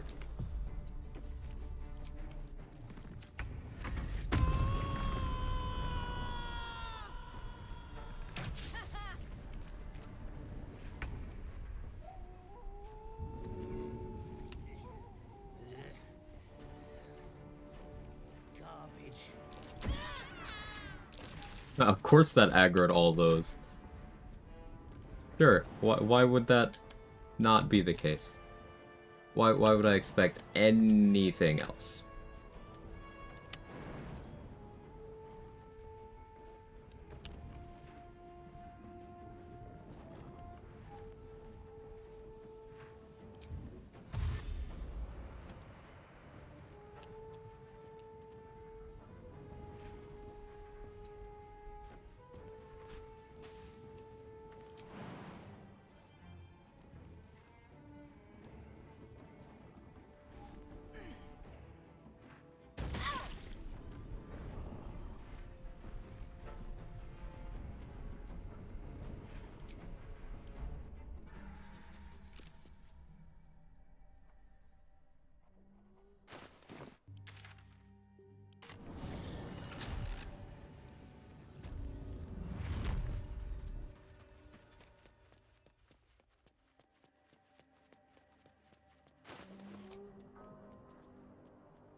If everyone else minds their business, I'll be fine.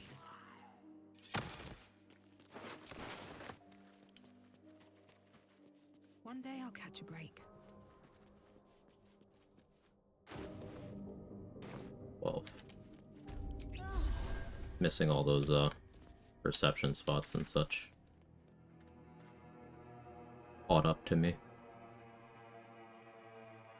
Because I missed that one and that one.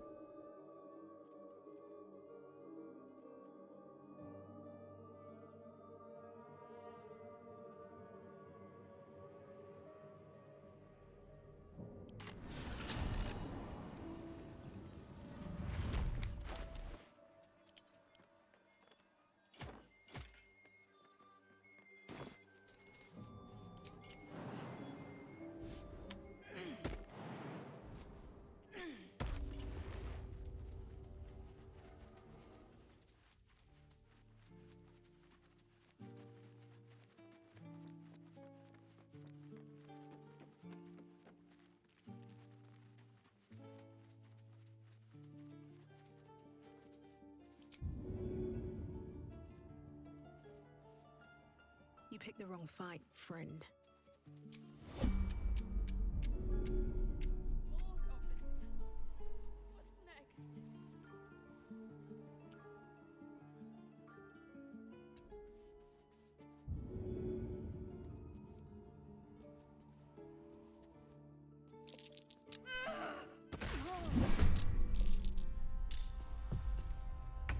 Yes, I'm crashing the fuck out right now.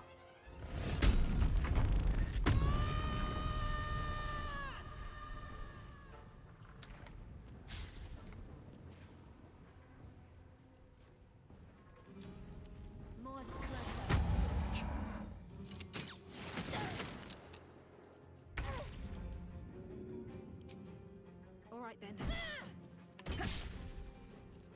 That was never gonna hit you.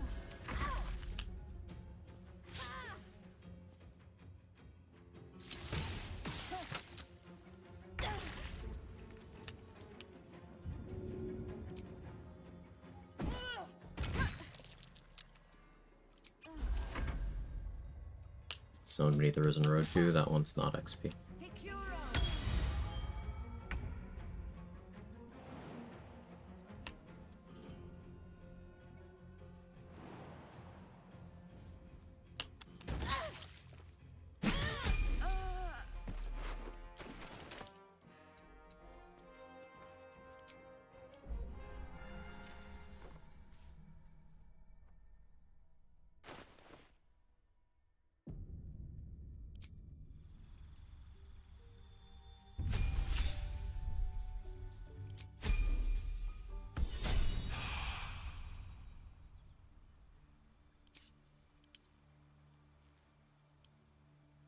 Took 4 hours to get back to level 5, but made it. I'm done.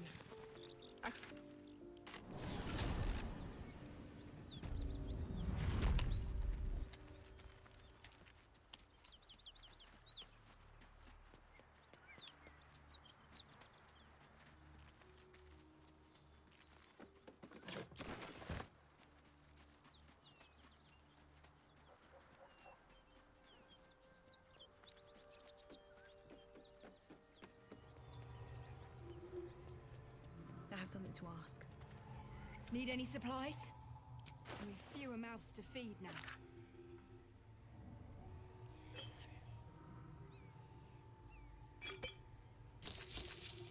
In.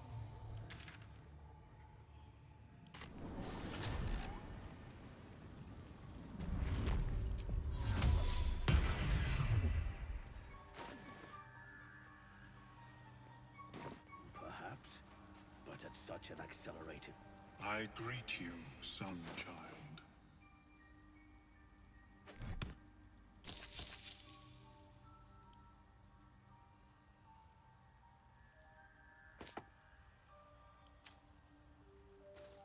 Want those eventually. May as well be now.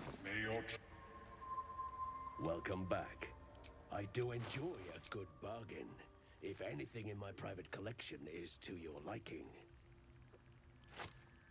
With a fire shield and a lightning bolt, I don't need them now, but I will eventually make the investment.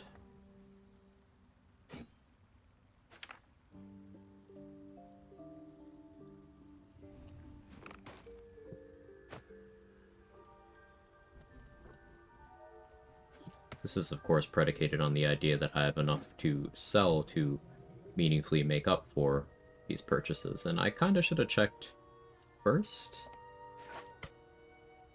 but we'll see.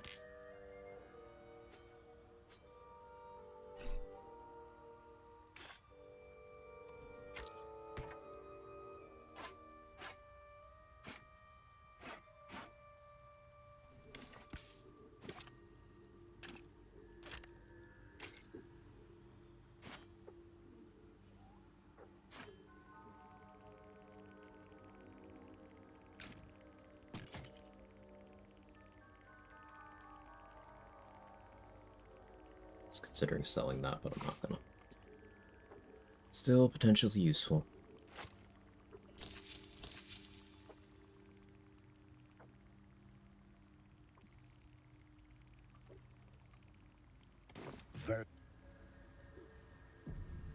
My cost command.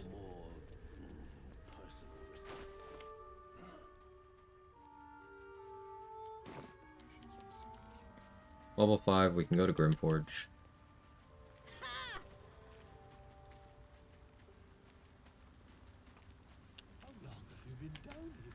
No point in lingering now I've got the noble stock. Do I want to? Yeah, probably. Fire res.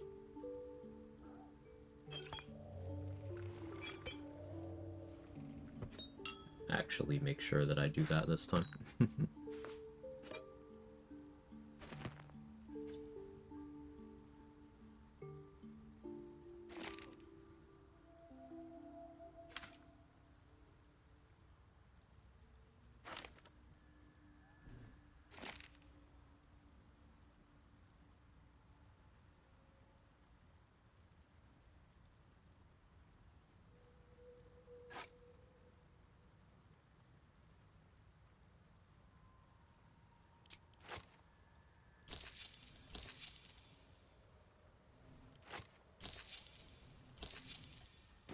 Need to optimize better. I don't think I can usually hit level 5 prior to hitting Gripforge. Have I got You can. It's just a matter of, like, there's certain things you wouldn't necessarily think to do.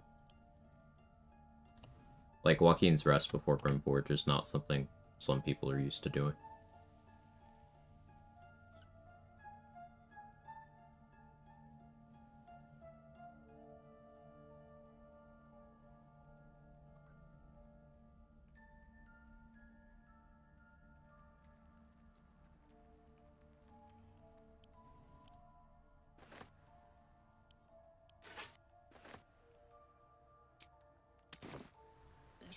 I think that's a big one for me, at least. It's a big chunk. Certainly.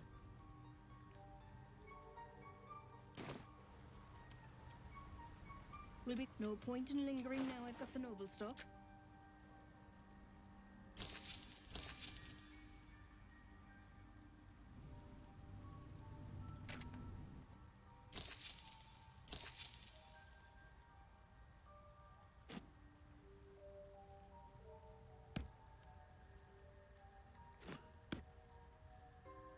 No, I can't just do that. Fine.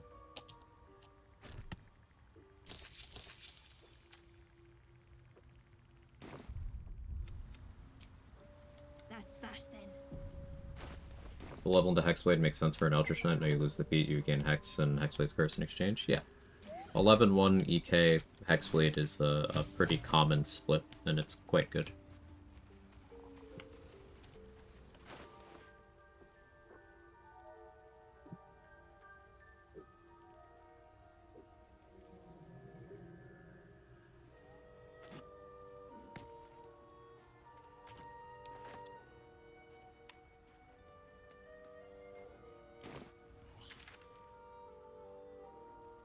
So I'll check Roa.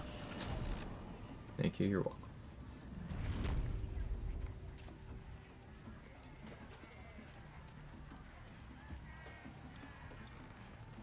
I'll give it a shot.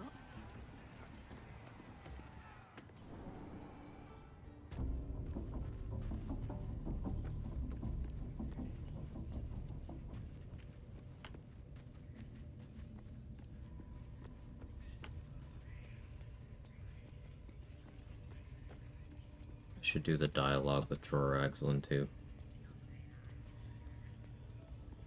Need something?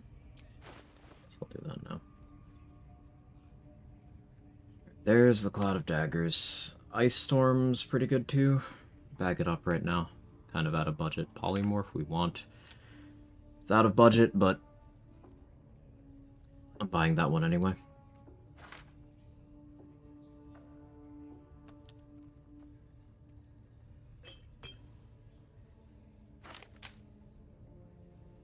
Any light hammers? Guess I'll have to check Damon.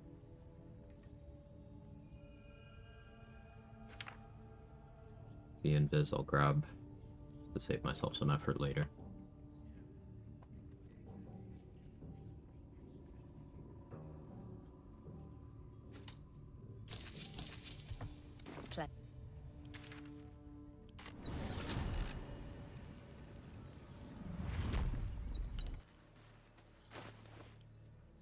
Get any summons, any actionable ones, as in not Flaming Sphere.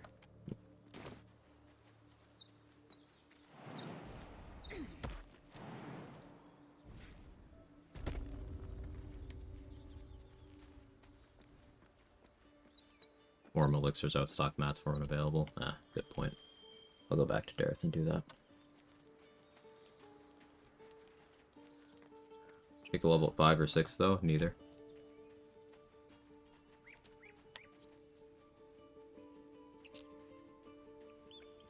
You would take it at 12.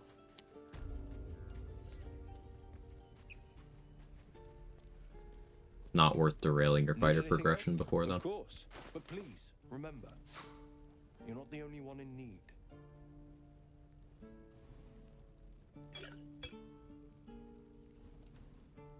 Because if you take it at 5, you're delaying extra attacks. You take it at 6, you're delaying a feat, and also subsequently everything after that. So you're delaying 2 feats, you're delaying Eldritch Inertia, you're delaying improved extra attack.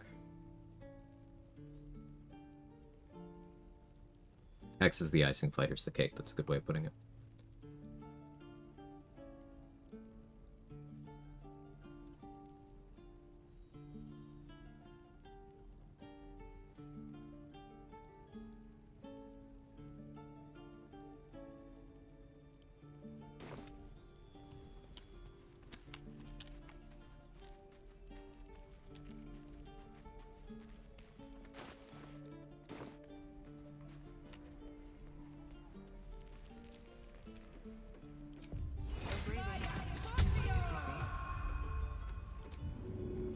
After you save Liam, he's here.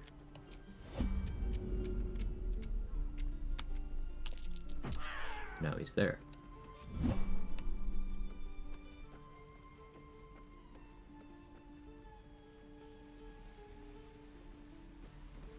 Looking for steel? I have, well, something close. No hammers, Damon? Really?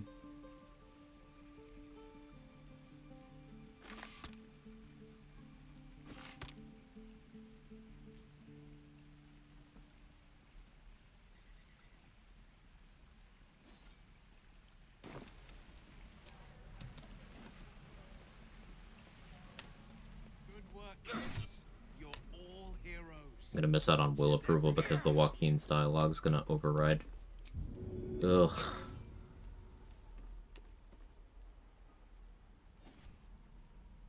This guy too, just because I fucking can.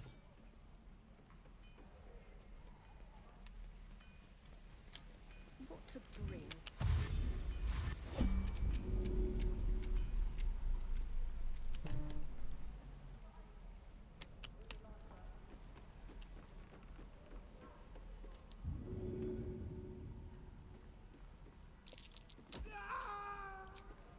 Time for Grimace to launch light hammers. Yep.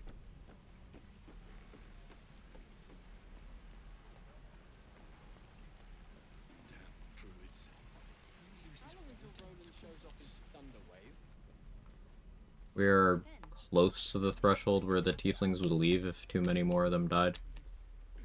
The ones that are still worth XP that I haven't dealt with that I could reasonably. Alfira, Lacrissa, Asherak, Zevlor.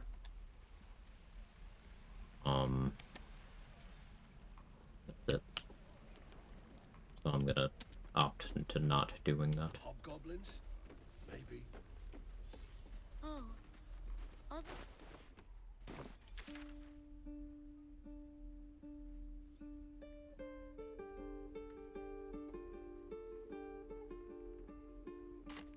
Can I sell hammers?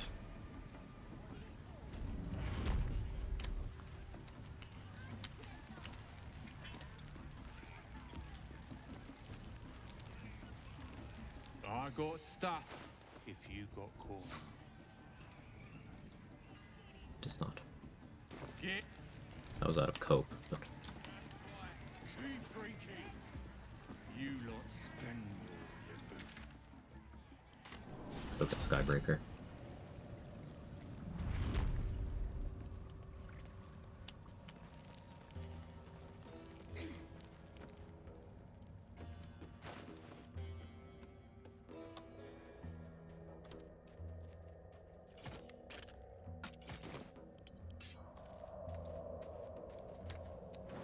Bro, I might already checked.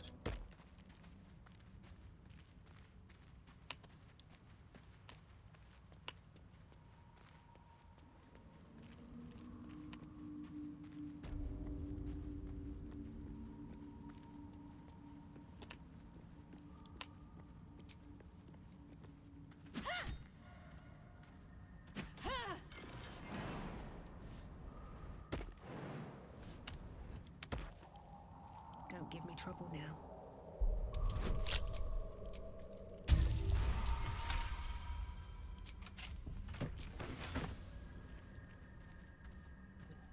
Here.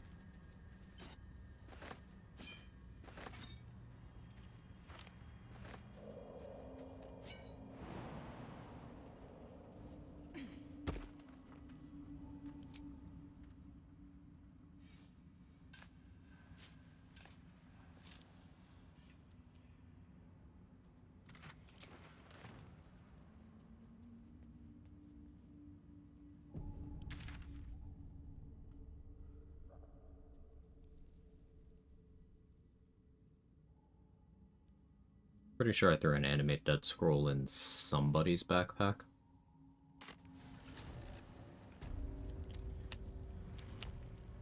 So I could use a Skelly to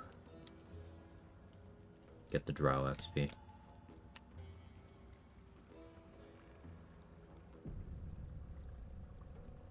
A vessel wobbles on the lake's murky. Game weapon gonna be Rabbi for this build.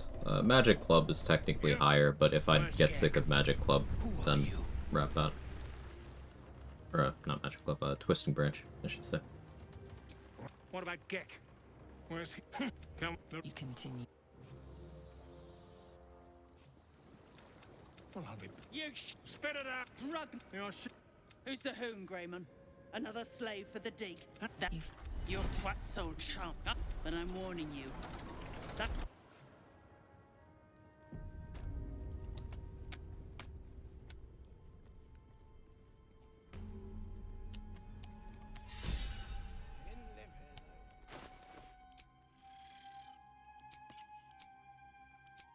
The Dwergar are sending my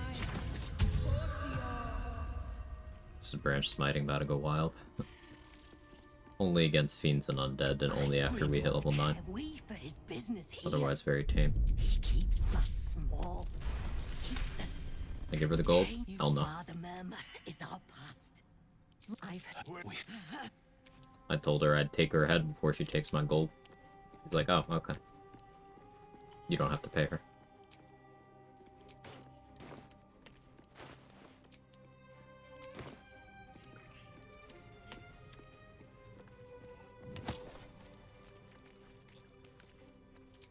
They're starting to rot.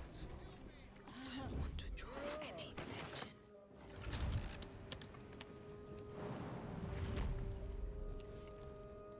How much farther can I?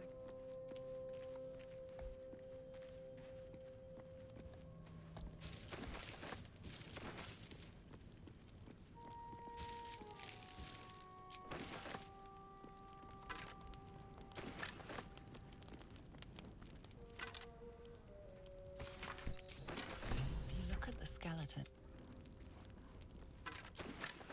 What's in here? Didn't see what you did there. Just assume whatever you did, there must be a reason for it. Yeah, I picked 3. Just said no.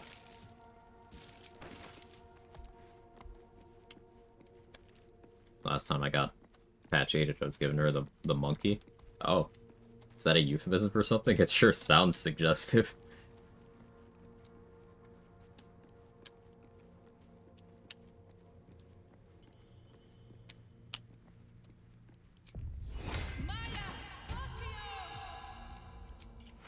Danny, you can't just give strange women your monkey.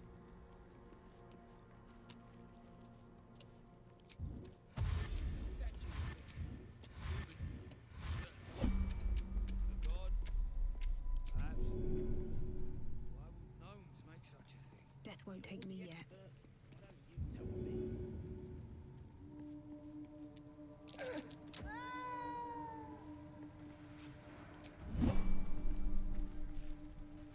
Here, the old monkey, she drugged with it. Hell yeah, gamer. Out of sight, out of mind, light on my feet. Strange marking. What's it mean?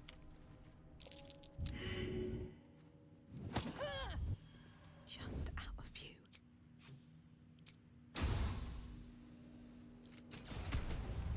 All right, time to skulk about. Never wanted the easy path.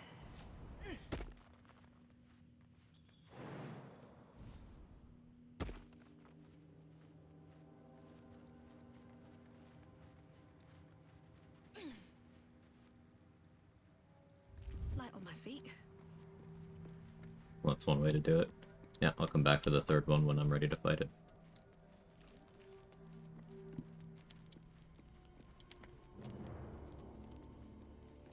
It means something different to you than it does to me. Yeah, it means nothing to me. So maybe I live under a rock. I don't need any attention right Didn't you hear? Do I need to rip the extra flesh off your ears? Faster! Swift as my feet can carry me.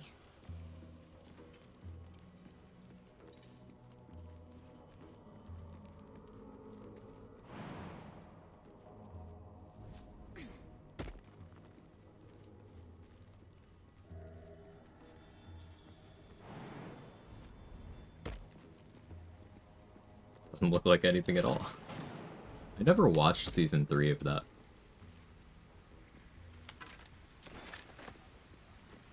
I was watching it like as it came out, season 2 and stuff, and I just never watched 3.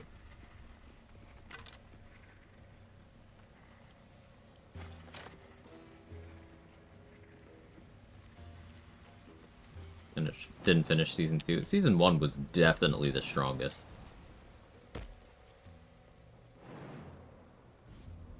Yeah.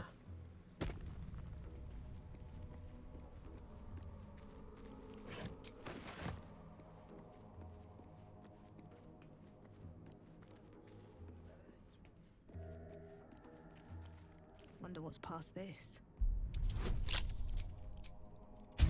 For show, Westworld.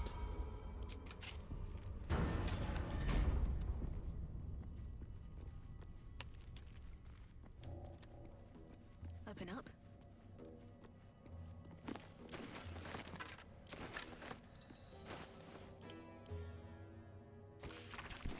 What was that watchword?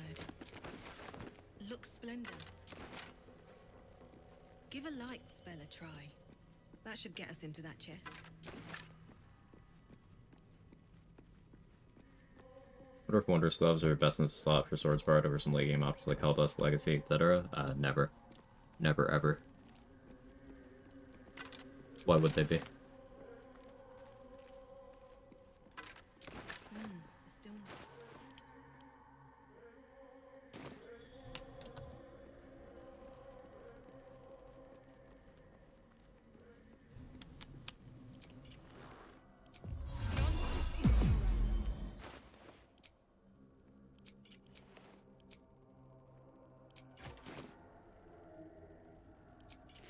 That's a friendly looking shadow. Prime spot for an ambush. Season 1 was... So, was good, but I can't watch season 2. I don't think season 2 was bad. Like, it was definitely not as good as 1. Best be on my way.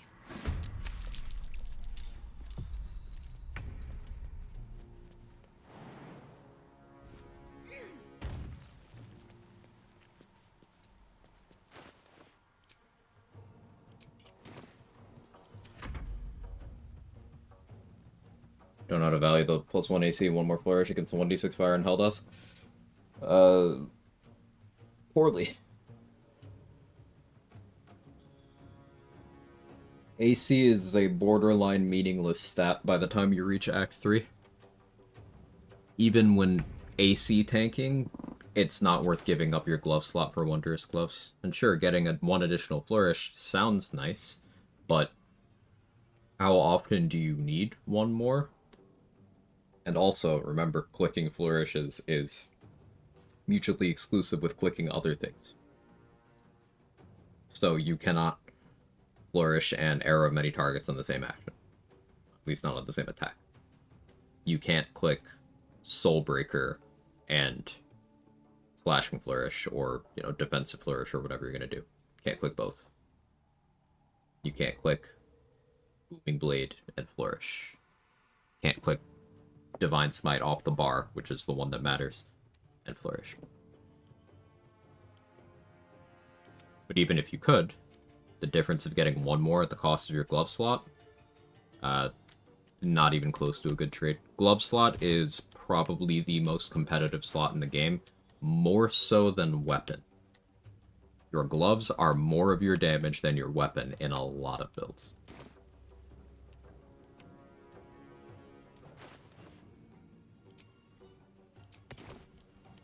I would encourage valuing your glove slot very highly. Still count a giant barbarian thing? No, it's a mod. I like it, me too.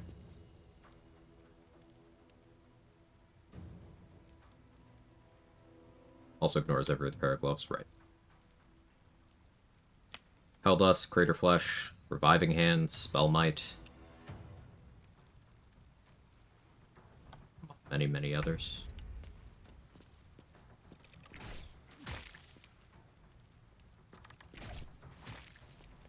Like, if you see me use Wondrous Gloves past Act 2, I'm probably trolling.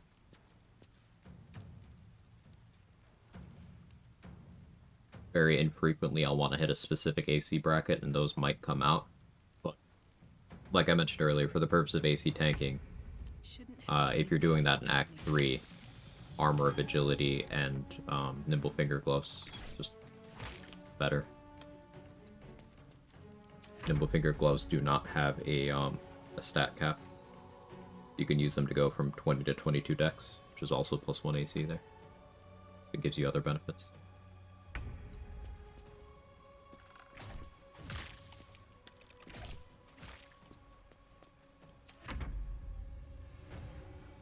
Westworld is one of those shows where they resolve the entire premise of the show the first season, need to make up new motivations and reasons to continue the show to their detriment. And I didn't start getting fatigued with that until late in the second season. Like, by the time you hit the second half of the second season, I'm like, you kinda lost me, but the actors are great, so I'm here for it.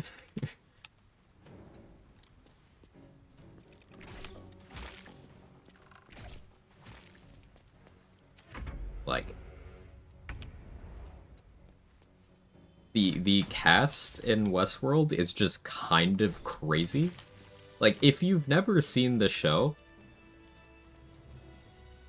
and you aren't worried about minor potential character spoilers, just, like, look at the cast for Season 1. It's, like, how did they get all of these people?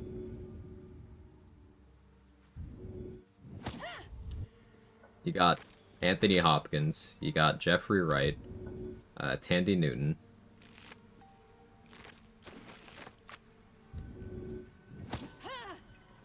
You got, what's his face? The guy with the thing. The bald guy. The thing, you know. Got pushed the wrong corpse there. These boots have seen everything. Thing? Yeah, the thing, you know. You know who I'm talking about. Like, they just went kind of crazy with the casting. Tools and a thick rope. Someone climbed up from down below. Do you not agree it's soul catching is best in slot gloves for open hand monks? Not even remotely. And also, like, gearing with best in slot mentality is, as Trade said, not how the game works. Because, like, in what situation would you consider gloves of soul catching to be best in slot? Let's start from there. For what purpose? Hey, Mark. Jeffrey Wright? I wasn't talking about Jeffrey Wright, but Jeffrey Wright's great.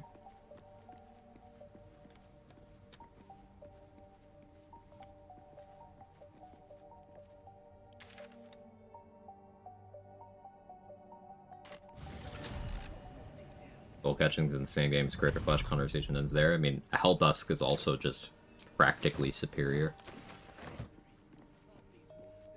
What's a fort like this doing in the Underdark? Open hand 9, Thief 3 characters want the highest damage number on my attacks. Okay, Crater Flesh Gloves does more. Soul Catching has the highest number? No, it doesn't. Crater Flesh Gloves do more. Not only that, Helldusk Gloves are capable of applying bleed. They also give you accuracy and spell save DC, and more buttons you can click. And the bleed from Helldusk Gloves can facilitate you getting advantage from Walls Benediction. It can apply other things like your reverb boots, or anything that wants you to apply conditions. It can apply con save disadvantage from that bleed, and you can boost that bleed with things like Formless Slaughter, Rhapsody, Hexblade's Curse, leading to that bleed doing more damage than the gap between the highest roll of Soul Catching and the highest roll of Helldusk. Not only that, it's easier to apply vulnerability to fire damage if you are throwing or doing weapon stuff than it is to apply vulnerability to force damage. There are more interactions with having fire damage than there are with having force damage.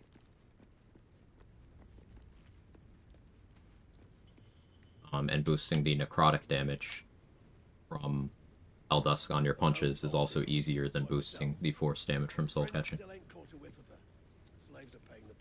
Gloves of Soul Catching are not even in the conversation for second place gloves pick on punching builds.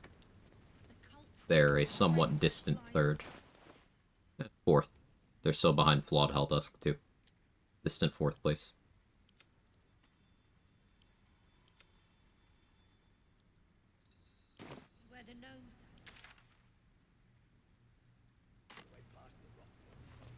Do I need to be on a crit fishing build for Crater to work? No. Everyone can crit.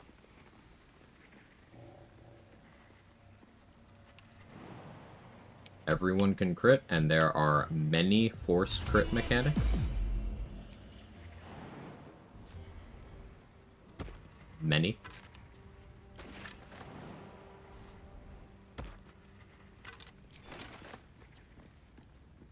Guess Soul Catching kind of casual's trap then. I would say that, but like I don't even know how much I agree with that, because it's also locked behind completing the House of Hope while keeping hope alive, which is like not something that super casual people are even going to feasibly be doing in honor mode without game knowledge. So it's like by the time you're able to get them, you should know better.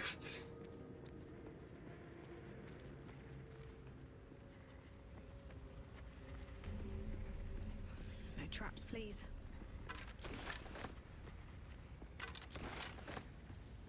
Don't want to draw any attention.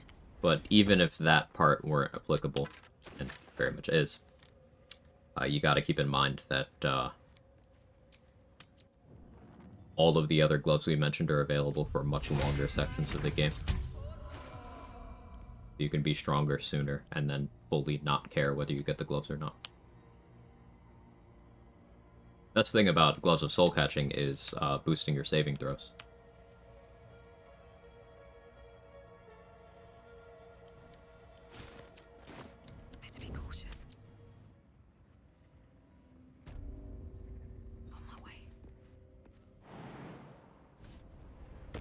not best or trash, soul catching's still very good. Yeah, and again, if you were, let's say, gearing out a full party of monks or something, the third one would be happy to get gloves with soul catching.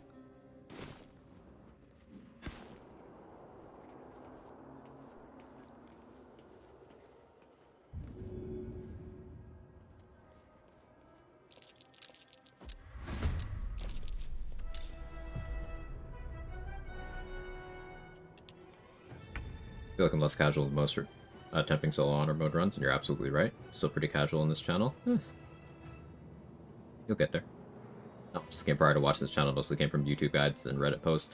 Hence why I have so much, like, vitriol towards that space, because it can get people who are smart and, like, logical and capable and talented and all that, believing some, like, bad habits as a starting point. And that frustrates me. I don't know if that frustrates me the same or more than those channels doing the same thing to people who aren't capable of knowing better. Probably about the same.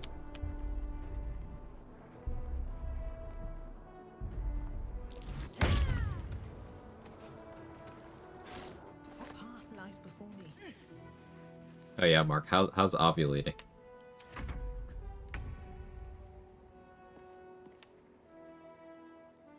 What does that second one want? One wants Crater Flesh gloves, and whoever's not using Crater Flesh gloves wants Helldust gloves. And then the third one, pondering between Flawed Helldust gloves and Soul Catching. And then the fourth one takes whoever the third one didn't take. If you were gearing a party of 4 monks.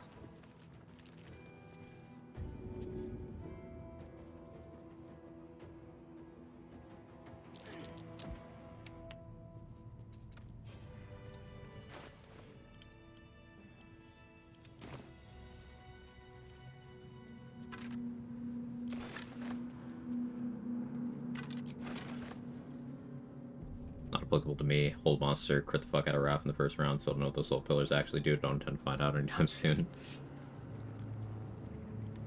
He can heal from them. He also gets a little bit of extra damage and armor class for each one that's still up. And he can pull charges from them to power up some of his... to like, use certain spells that he otherwise couldn't use. However, destroying them is not the ideal way of countering them. Destroying them just makes him even stronger. The way you counter Raphael's soul pillars is either not giving a fuck about them at all, or just kiting Raphael out of the room, or just killing Raphael in the first turn.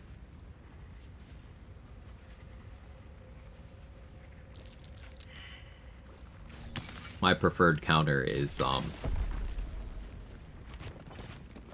one I've been doing the most lately, just Eye Bite on him. It completely shuts him down. If he cannot break out of Eye Bite, he just can't do anything. Sticking an Eye Bite to him on the first turn just gives you 10 turns as long as your spell save DC is still fine. Doesn't have to be good, just has to be fine. It gives you 10 turns to just clear the rest of the room. And if it looks like you'll need more than 10, you can always just try to reapply Eye Bite to him to refresh the timer. But if I really want him dead as soon as possible, I just stack movement speed and then carry him out of the room and throw him over the railing on the first turn.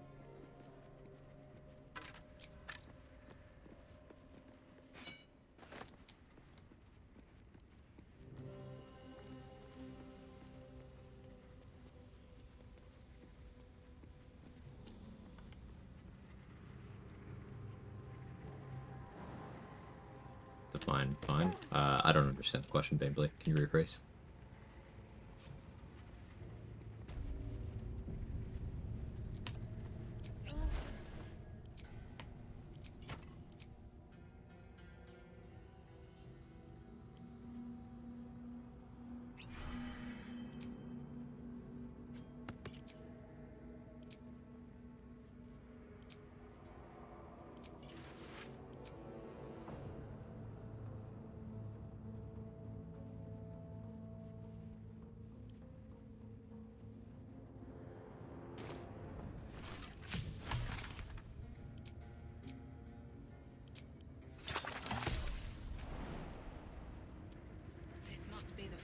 Let's rage and hide. What a sight to behold.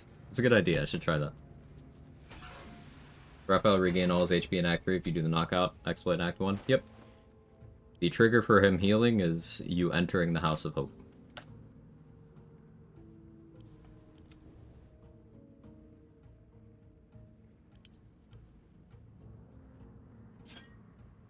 So if you never enter the House of Hope, he never heals. Which gets very funny, because then in his post-credits scene where he's just kind of monologuing to the camera, he'll still have the black eye. Very funny. Everyone should do it once.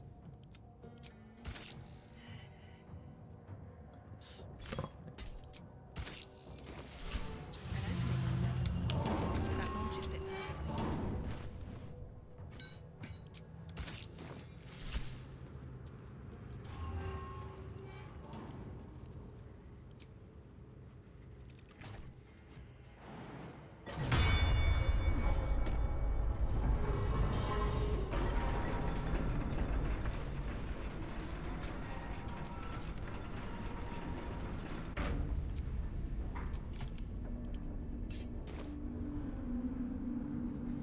This time I have fire resistance.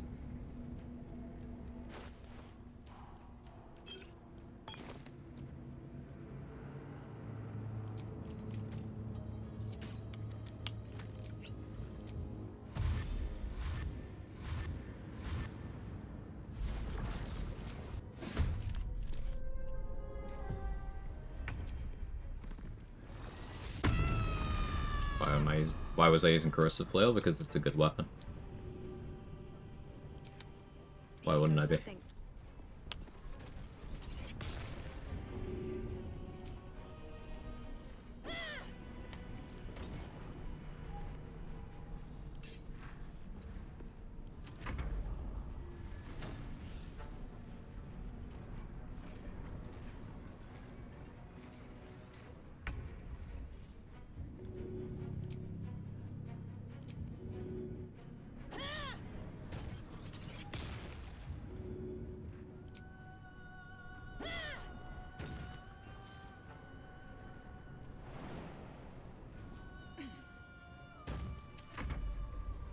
Burn Blade's right there. I sold that shit.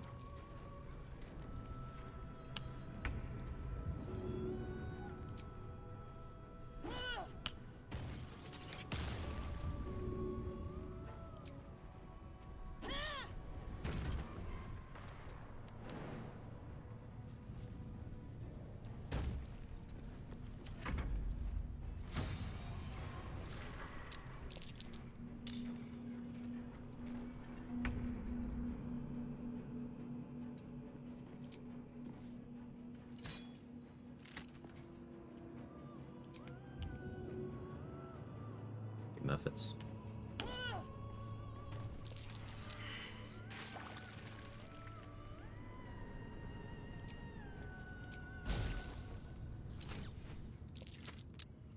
Of course you saved. Eat a dick. Corrosive Flail will give you anything more than just a special attack. It's a +1 flail. Flails are good. They have tenacity. It's a +1 weapon, which is more damage and more accuracy than non-magical weapons. Also, it's once per short rest special attack is very, very strong. Like,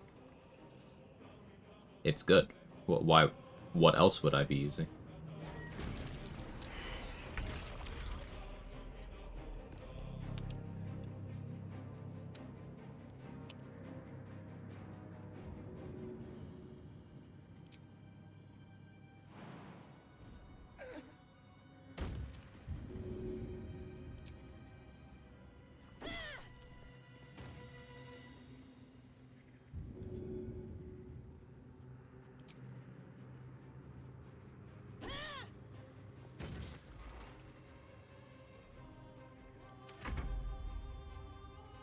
Magical, it also ignores regular resistance. Not really how that works.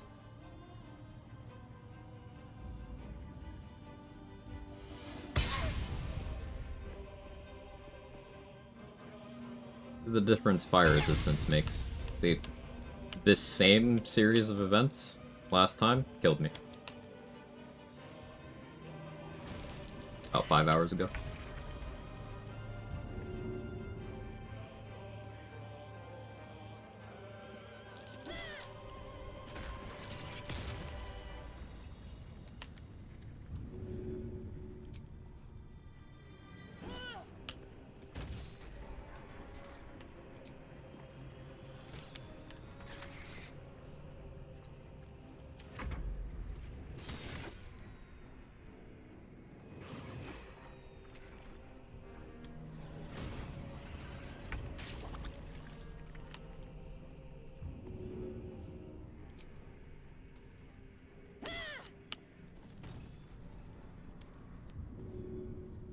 Where's my crush damage?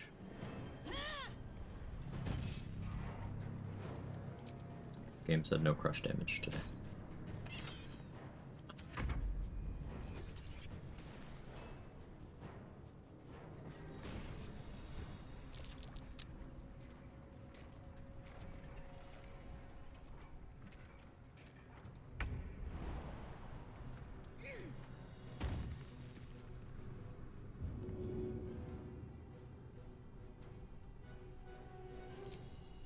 Mace. I don't have a mace.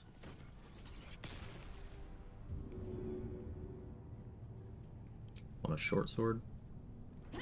Enjoy.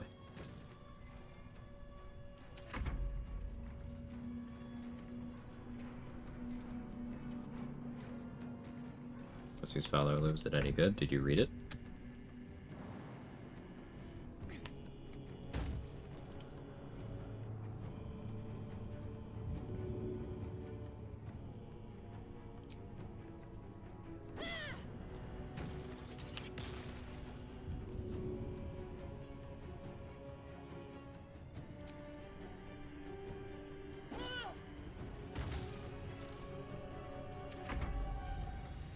You throw shields? Never tried throwing shields or armor.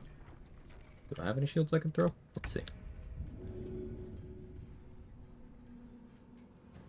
I'll throw a suit of armor at him. That'd be enough.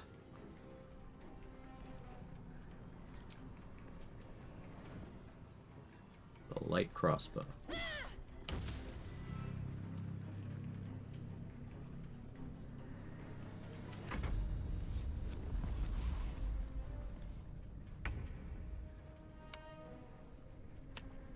With things like Magic Missile early game, it's good the entire game.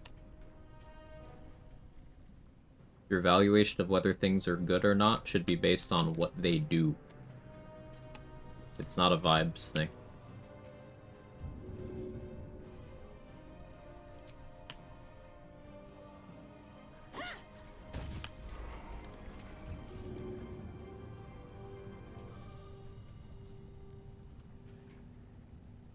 Did not bring enough throwables here.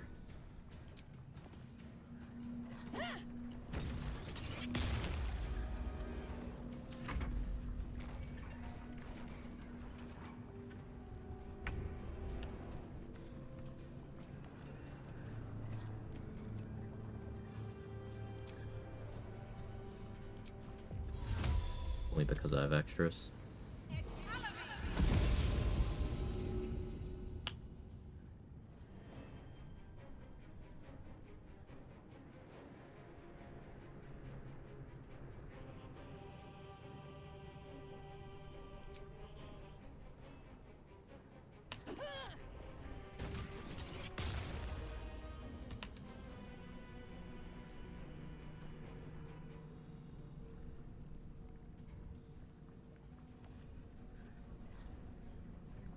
A little low.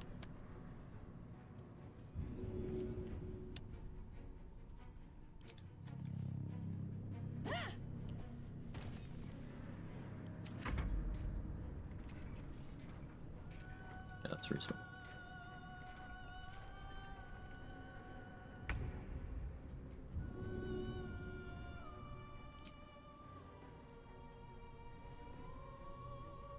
Not the slow part.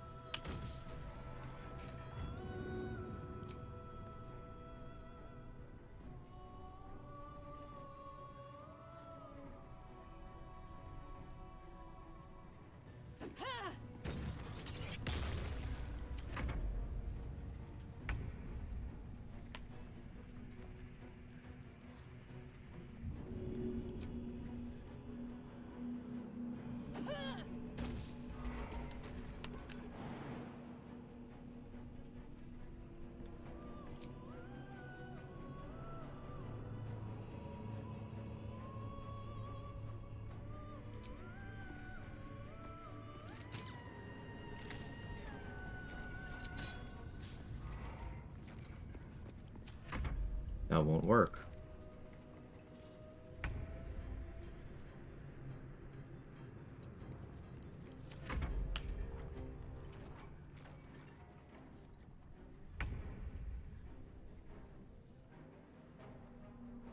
act when it's hard to consistently hit enemies, so Valor Loosing helps with that a little.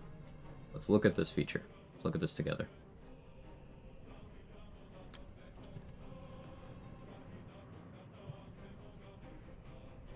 So, this isn't me saying you're wrong, by the way. This is me trying to, it's still a certain way of thinking. So, yes. What Jeff the Fish said is, in Act 1 it's hard to consistently hit enemies, so Valor Loosing helps with that a little, is absolutely right. Because this was a use case outlined for a specific aspect of this item. Now, this sword can do a lot, and this is one of the many things it can do. But yes. But here's something you need to understand from using the weapon. If you're in a solo, that part of it has absolutely no value for you because it doesn't work on yourself. But in general, yes, things that give accuracy are good, because in the early game it is hard to land hits consistently without having accuracy bonuses.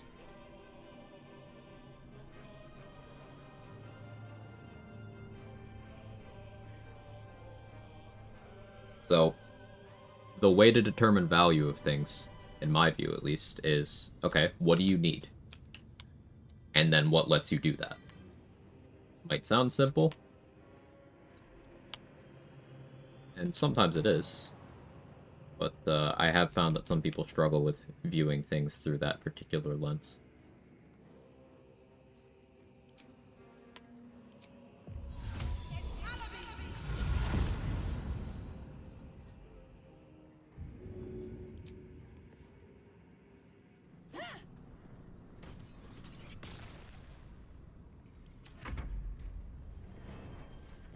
Wish I'd known about that. There's some things you can only know about by using stuff, yeah. Nowhere on the card of Valar does it indicate that that doesn't work on you individually. And that's especially strange because Shriek works on your attacks. So you couldn't have known about that without having used it. And then, like, inspect it. So I do encourage using things. Experimentation. Testing the scientific method. The lava valve, not closed if you don't use the hammer or something. The lava valve is weird. That's a good question, Arius. With the lava here, sometimes the game just kind of loses track of whose turn it's supposed to use to increment the effects of surfaces and clouds. More often than not, it does happen here. Where the lava just won't go away. Items thrown into the lava just gone? No. I can get them back.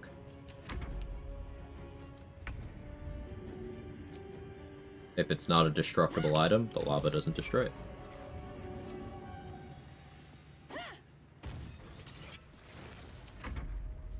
I stopped throwing heavy objects to make sure that I get the kill here, because Grim is 875 XP, and losing that to some crush damage would be bad enough that I'd consider resetting.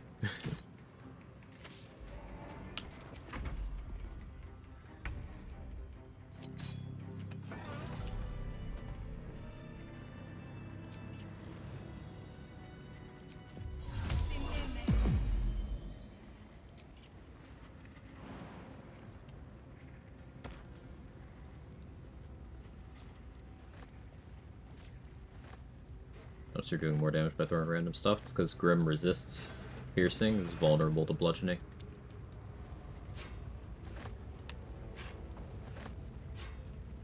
Daggers and bows are piercing, but won't steal the XP.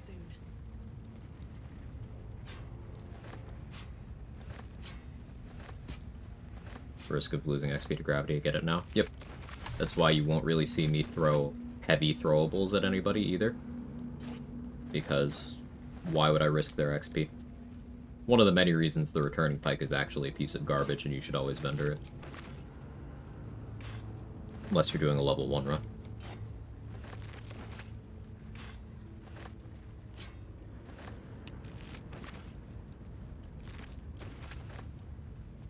Hey, Kels.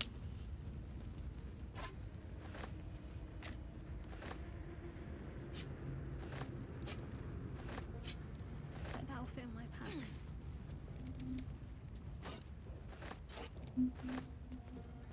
Returning pike kills rob you of XP. If the gravity damage from the returning pike landing on someone gets the kill, you don't get the XP.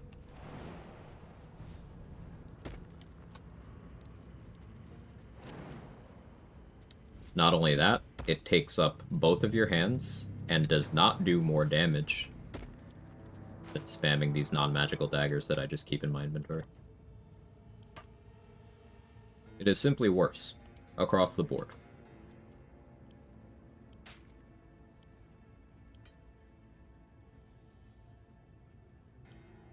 That thing you want your equipped gear to do, like being good, it doesn't do that.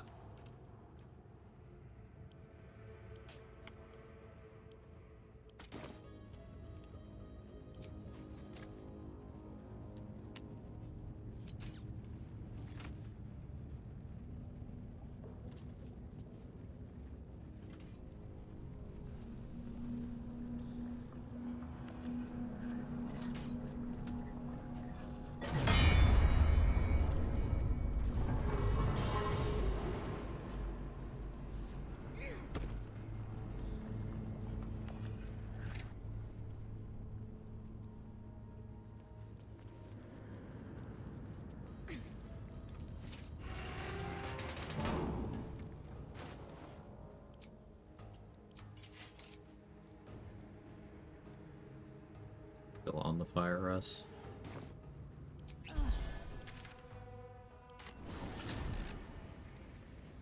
Doing great, sweaty.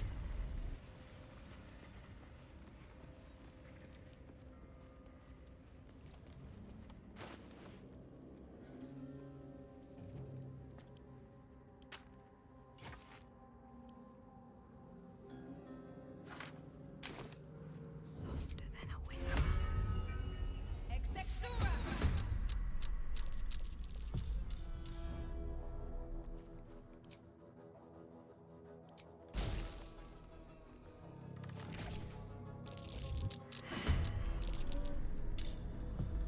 Ending sphere is pretty good. No time for mercy. Hey, Spicy Miso. Think about the Shriek on Valor. No, Shriek ends in the unequipped place in the world? Yes. Since patch 2. It used to not be the case when the game first came out, but they nerfed that very quickly. Either patch 1 or 2 that did that.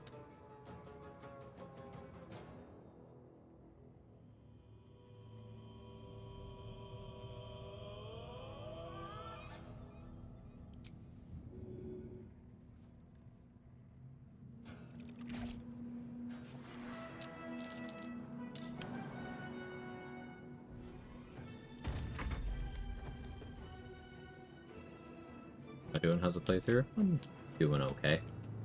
Game's been frustrating the shit out of me today. But, we got our get back. It wasn't even the death that frustrated me, it was like everything after.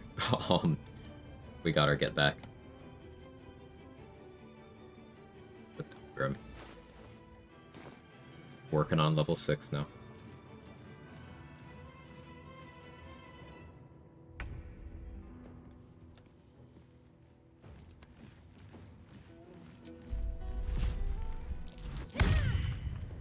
Of course, athletics failed.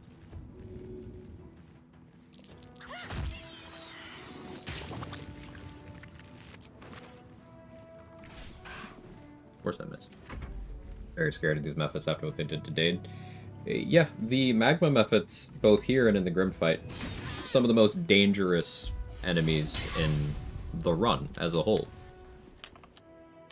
If you get surprised here, you just die more often than not. If you don't have good damage reduction and fire resistance and good HP and probably crit immunity, you're most likely just dead.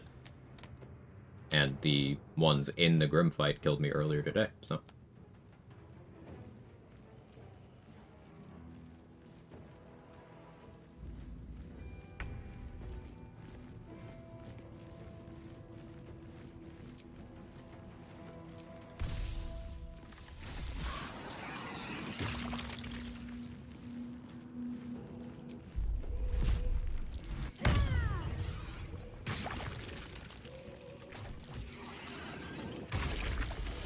There's a forge. Any advice on how to use it? The forge isn't too important. It's very important.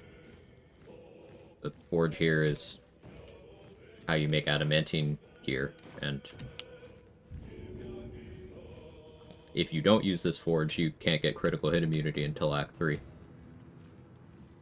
So, I'd recommend that you do it. There's 2 ore deposits, one here, and then one over here, allowing you to do 2 crafts. You need to get molds. There's a bunch of different kinds to put into there, and then you put in the ore to do your craft. There's enough materials for you to craft 2 items. I would highly recommend making armor. If you have heavy armor proficiency, the adamantine splint is incredible and remains good the entire game. If you do not have heavy armor proficiency, you can make the medium armor, as I did on this run. If you do not have medium armor proficiency, make a shield. And if you don't have proficiency with that either, change your build.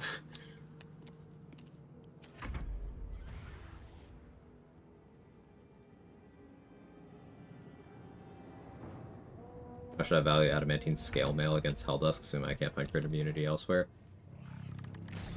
It's better. Crit immunity is more important than anything Helldusk does.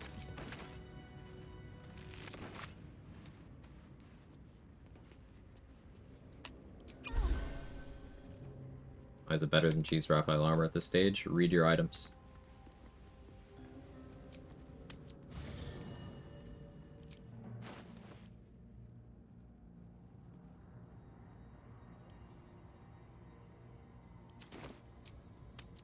Helldusk armor does not prevent crits.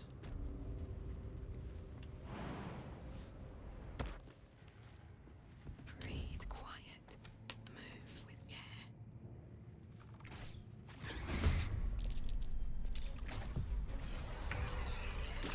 If you want crit immunity with Helldusk, you need to equip a second item to do so. Whereas if you just use the adamantine armor in your chest slot, it takes care of it by itself. Should mind my step.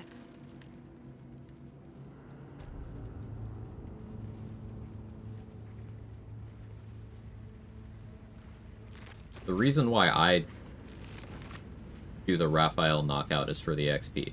I don't actually care about the armor. Often I end up not using it, because adamantine's often better. Like, it's just gonna rot in my storage this run. Maybe I even sell it. Hey, Shard Lover.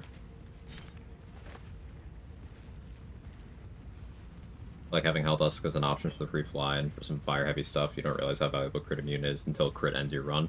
Yeah, well put, Arius.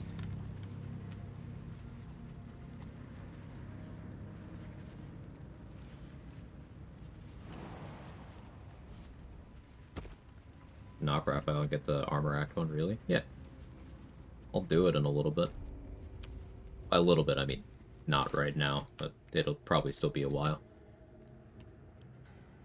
But I'll be doing it today.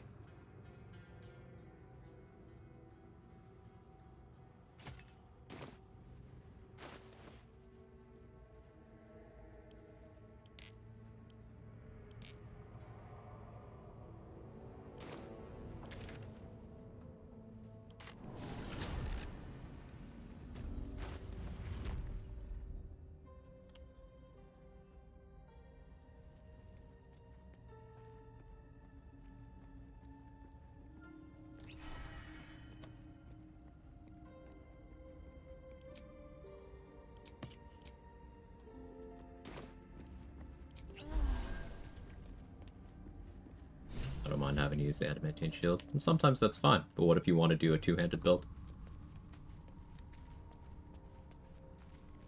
Then it's like, okay, if Helldusk's in your chest, you don't have a hand free, you have to get crit immunity in your helmet slot if you're going to have it at all. You don't have heavy armor proficiency, you can't do that. Even if you do, it means you're not using your helmet slot for anything else. That is something I often deem to be not worth it.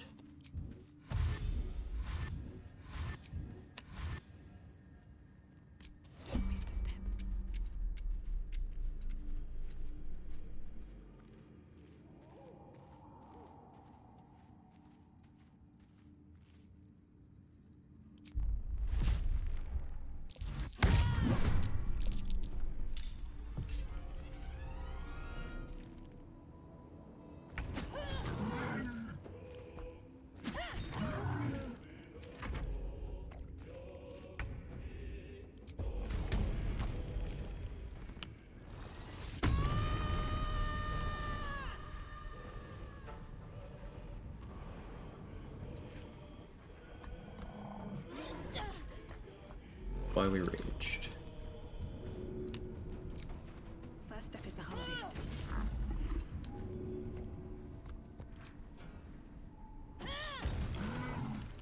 Need to find a way forward.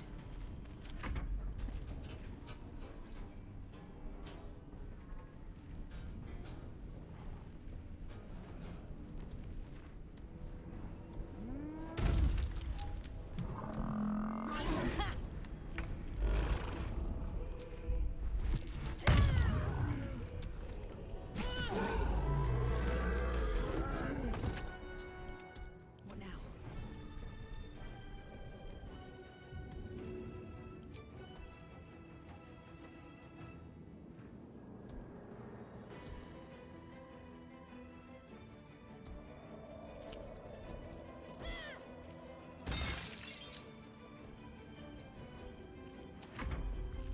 In the balls. Mm-hmm.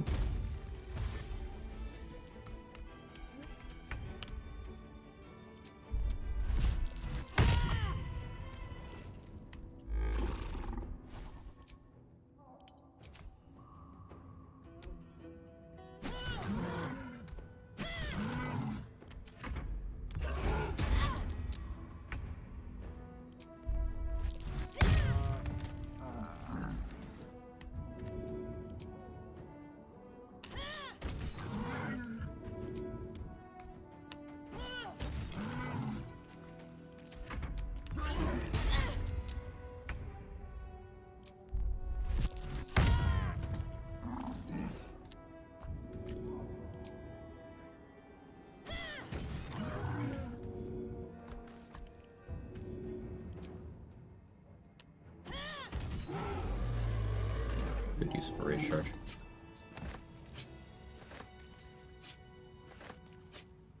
Brief soul ability from primordial specters can target through sanctuary. Specters continue to win, man. Holy shit. Are you gonna do a live run with the ghosts trade? Or has your curiosity been sated by this this offline one? Because, like, man, things are cool. I'm done. I can't wait to sleep. I will? Sick. Debating Barb subclasses, Kick definitely selling me on Giant.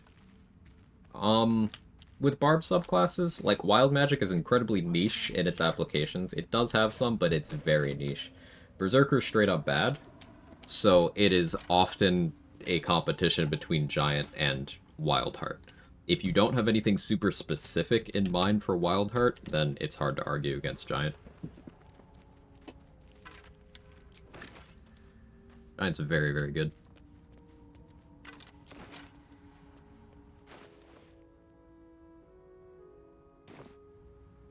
Some testing today. Booming Blade doesn't activate Hat Thunder Acuity and not next spell as Occultation. Am I missing something as a bug? Booming Blade is not tagged as a Thunder spell by the game Shard Lover. That is a known thing.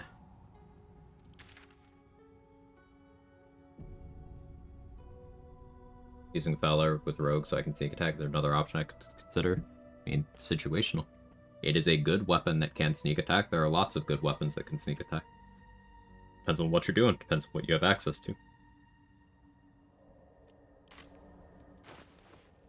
This is not the kind of game where I can say, hey, use this weapon, and that's going to be an absolute thing that applies all the time. And nor would you necessarily have access to every weapon in the game at all times. You're trying to get answers to basic things like that, you are not going to find them here. Because that's just not how the game works. Getting dark, it's stormy out there. Care to explain why Berserker's straight up bad? Sure. Let's pull up the wiki page. And that's a good question, Sanguine. I do encourage people to ask for sources when I say things.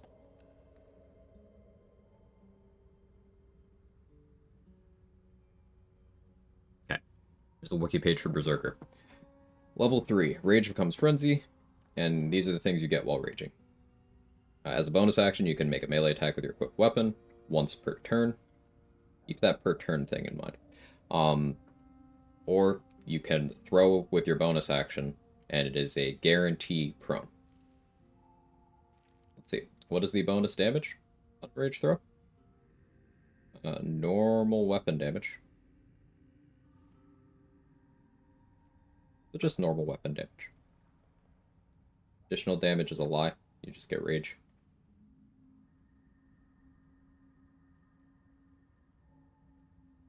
No, there it is. You deal additional damage based on your strength. There you go. I think that's the same as regular throw, though. But at any rate, you get to throw on your bonus action. Level 6, your rage becomes all-consuming, repelling outside influence. While raging, you can't be charmed, frightened, and calm emotions doesn't end your rage. Level 10, you get intimidating presence. This one's actually decent, but nobody uses this because you need spell save DC. It costs a full action. It's a level 10 feature, and the people who think Berserker is good never take 10 levels of Berserker anyway. This is unironically the most desirable feature of the subclass, and nobody uses it, and it still isn't good. But here's why Berserker is straight up bad. Frenzy is on a bonus action. Frenzied Strike and Enraged Throw are on a bonus action. As a Berserker, without the help of multiclassing into Thief or using Helmet of Grit, you can't even really use Pyro Quickness Hat because you can't do leveled spells while raging. I mean, maybe Hellish Rebuke would trigger it. Maybe. That'd be a cool tech. But you can't initiate your Frenzy and use your Frenzy features on the same turn. So until the second turn of combat, you don't have subclass features. You just don't. And it's plenty easy to get immunity to Frighten other ways, Charm in other ways. Take Karlach, for example, the default Barbarian. I'm going to turn on my overhead light while I'm yapping here. As soon as you get her second upgrade, she's immune to Charm effects. So she already has part of that baked in. Protection from Evil and Good protects you from all Frighten effects in the game, all Fear effects. Sure, you can't concentrate on it yourself, but if you're in full party, that's not a problem. Also, if you are in any part of the game where you have a temporary follower who can cast it on you, it's still no problem. That means if you're in Act 1, you could have Halsin do it, or Saza do it, or Sovereign Glut do it, or Benrin do it.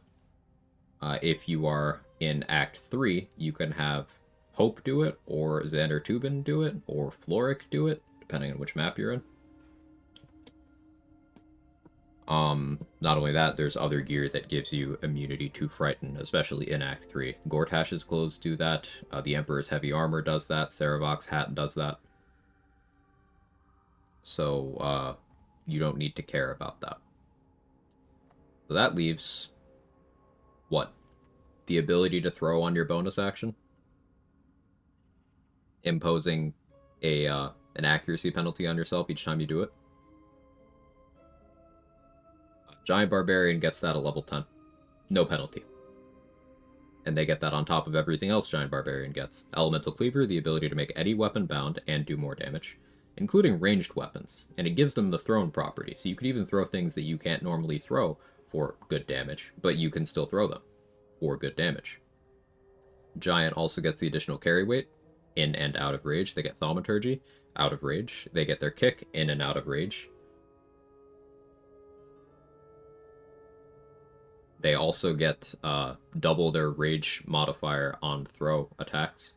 So they just simply do more damage.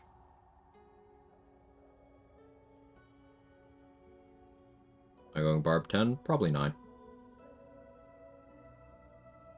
So, like, what is this subclass for? It's worse at throwing than almost every other martial. Like, there's no reason to pick Berserker over a fighter if you're talking about throw spam. Absolutely no reason to do so. If you were talking barbarians, Giant is better, Wild Heart is better. Wild Magic is situationally better. Berserker is bad. And remember, if you are not raging, you don't have a subclass. Unless you have 10 levels, then you have this one feature.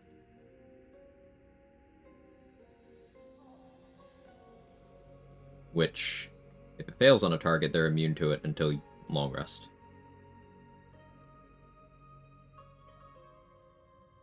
Guaranteed prone isn't anything to sneeze at, though, but it doesn't happen, Mark.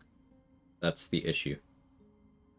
It's a theoretically nice thing that doesn't happen because you can't do it until, at the earliest, the second turn of combat.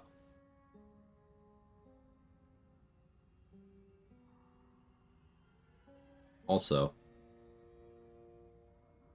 a little quirk about it. This is a 1-turn prone, not a 2-turn prone. So creatures don't actually have to spend any movement to get up. It ends before they have to expend the movement speed.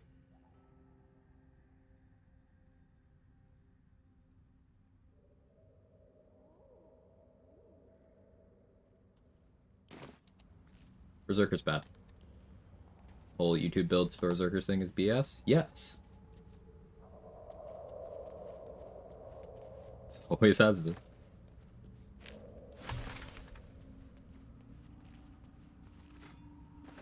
Hey Cryptic, hope you're well.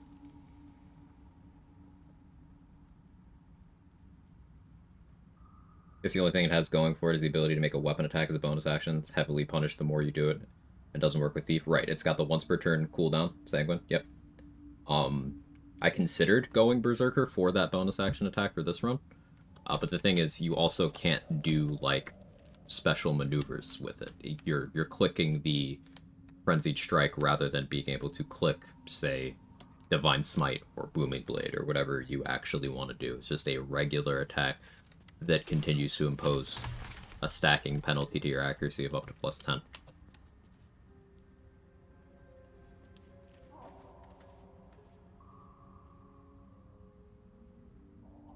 These guides are made by people who barely mess around with the game at all and think they're experts already. I don't know if it's that deep, but there's this thing people have this tendency to do, where when they have success with something, they assume that that thing is good. And that's not always how it works, because you can get away with anything. I've beaten this game as a level 1 character, 2 separate classes. I've beaten this game without looting. I've beaten this game in a no-hit run. You can get away with anything as long as your planning is good, as long as your strategy is good. So this is not me saying that Berserker cannot work. But in terms of what it provides less. It is simply worse. Even if you're talking something that lives in a vacuum, like damage per round calcs, it's just worse. Because you do have to spend that bonus action to start raging, and then unless you give up something to get an additional bonus action, you are not getting any of your subclass features. So it's like playing a barbarian with no subclass on turn 1. And then you are a worse giant barbarian on turn 2. Giant Barb didn't exist till patch 8. So those arguments were not applicable until patch 8. But even comparing the other barbarians, Wild Magic it's unrealistic to call it better, but it does have out of rage value, which is something that I prioritize very heavily. You can refill spell slots, you can boost ability checks, you can get bonuses to saving throws. Like, you get some good things from Wild Magic, even without having to rage. And then Wild Heart, incredibly customizable. You get so much value. Honey Badger in particular is better for throwing because you don't need to expend that bonus action to rage. You can even start the combat already raging, which is something that only Honey Badger can do. So Honey Badger is more DPR than Berserker on a throw build, too. And that's Wild Heart territory. There's just no case for Berserker. It's bad. Viable, but bad.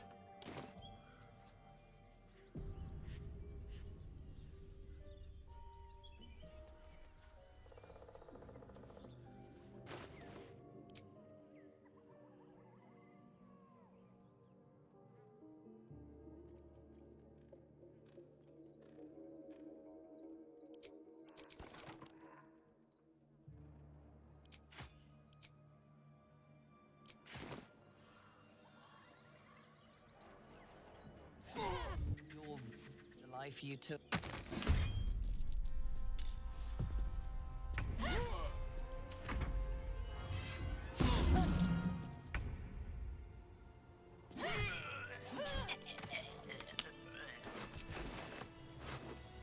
All the rants on here are always so informative. I try to be. Like I said, I try to put my money where my mouth is and explain. A pet peeve of mine with content creation is when people just kind of say something as an absolute and do not quantify it. So they... And this is an intentional thing that a lot of people will do that is intellectually dishonest, and I encourage using your creative thinking cap to kind of spot this when people try to do this to you. This is also a good life skill. I believe there's a Kevin near you. When someone forces you to build a premise on something that they didn't, like, prove to you, the entire foundation of whatever they're telling you is suspect. So, like, if someone's doing a build guide on a thrower build, and they force you to go from the basic premise of, okay, Berserker is good, and then they start explaining stuff. It's like, well, why do you think Berserker is good? What about it are you using? Is it actually good here? You could swap that out with any class for any build. If they force you to go from the default point of, this is a truth, it's like, okay, but why is it? And my view is, if you are a content creator, explain your fucking content.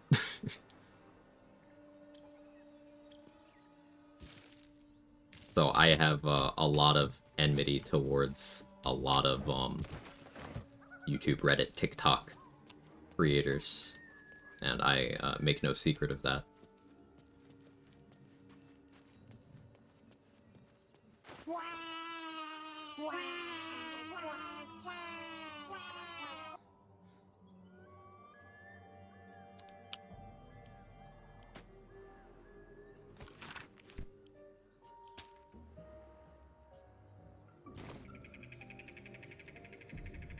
Have a cat. So to go with all that, questions are welcome or encouraged. If you hear me talking about something build-wise that you don't understand, please ask me to explain. I am happy to do so. Do you hear something? I believe there's a Kevin near you. What?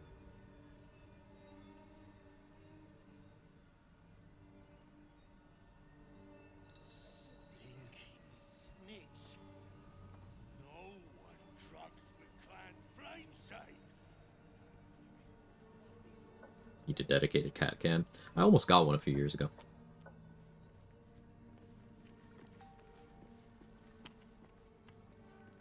He's catting on my spacebar.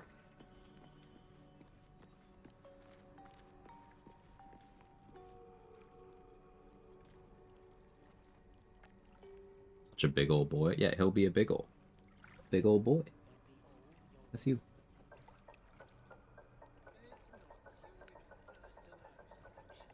Why did I come here? What was I doing?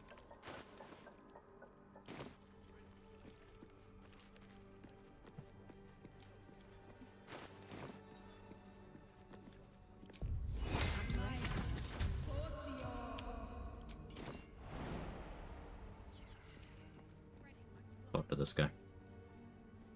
I like the beanie. It's cute as fuck, kind of expensive, not gonna lie. Yeah, the price was, it gave me some pause, but I figure I'm gonna get my money's worth out of it, and I want more nerd merch. And I doubt I'll find fresher. I used to own more, but after a move a number of years ago, I just kind of never got my stuff back. So, I guess I kind of developed a bit of a mental block in replenishing my nerd merch supply. But I'm trying to forcibly overcome that. Because I like having nice things. So, yeah, I spent fucking $50 on a hat. But it's a hat I wanted.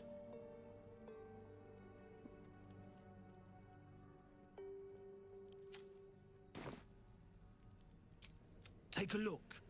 Tell me what you see. And be thorough. Several 50 because of shipping? Yeah. flames smoothed the stone and left sulfuric crystals behind. The fires of the hells have touched boulders. What this patterns? What do you think?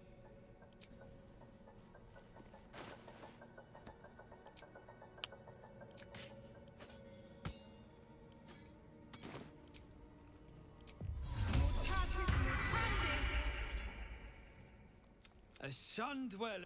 Take a look. Tell me what you see. And be thorough. Be thorough. Several hottest of flames smoothed the stone and left sulfuric crystals behind. The statue. Anything standing out? Boulders, no core. What do you think? It ain't until... But my work has only begun. Well, let's see what you've got. That's all then.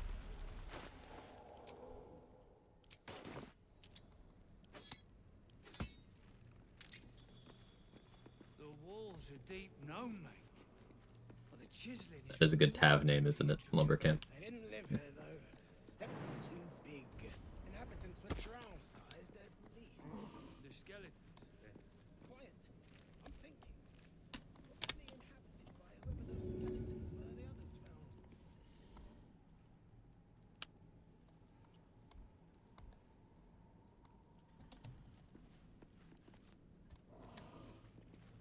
I don't know why the scrying guy's going away from me instead of towards me.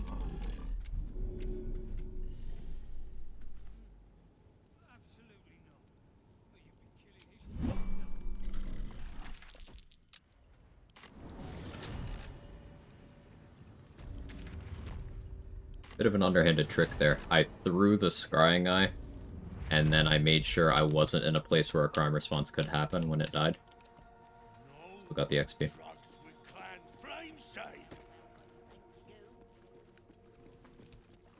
How about I chop off your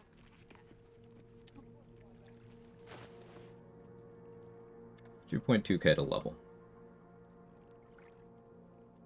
I'd like to get that.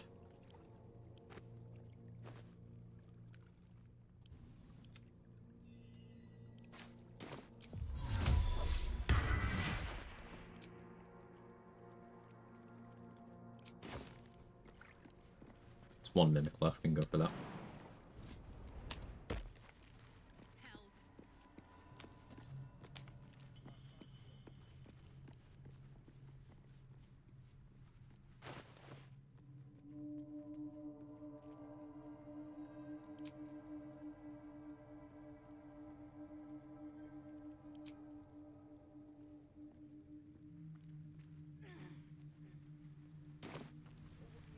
Go for shield or mace this time? Neither yet. Probably gonna be the shield. But neither yet. Wonder if the gods are watching me. Looks like the place the Dark Justicia's letter mentioned. But where's the stash? Left out in plain sight like that? No. The harbors are too small.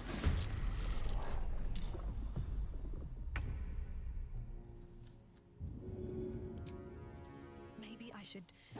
No. This is good.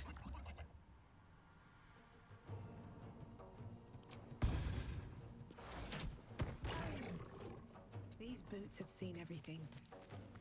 Forgot to unequip the caustic band, but it's fine. +1 to spell attack rolls, give +1 to booming blade? No. That's a good question.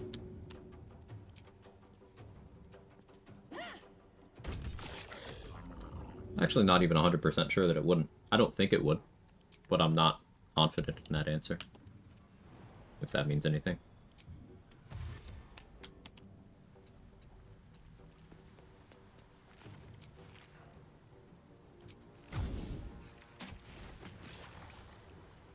They should have mimics be other things too, not just chests, I agree.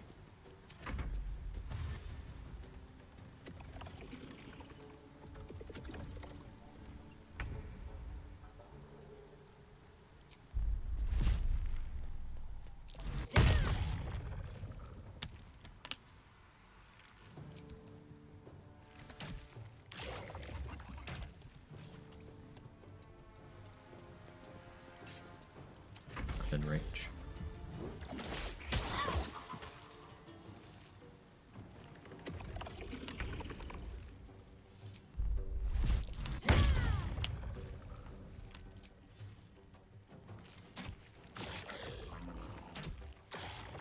Crusher's Ring would have been a much better whip here.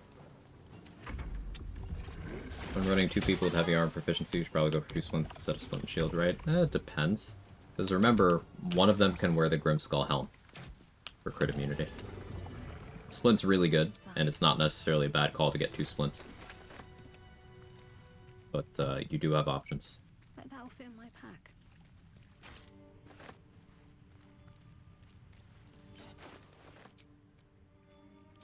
I rarely make 2 of the same thing. I have done it, but I do it rarely.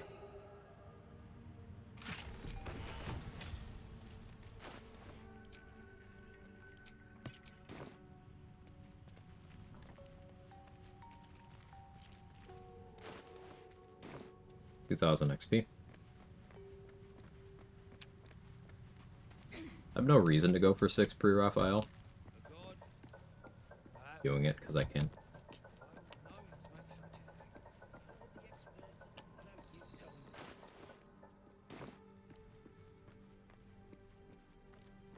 Try to run low on basic healing potions. But that's to be expected. These are the ones I've just kind of picked up since the beginning of the game. No bolted. Sort myself. Friends still ain't caught him with them. Slaves are paying the price. Those pricks will get nowhere with just axes. Friends gone touched in their head. That's the cult's doing. Donald's joined up too. The cult pricks are spreading like flies on shit.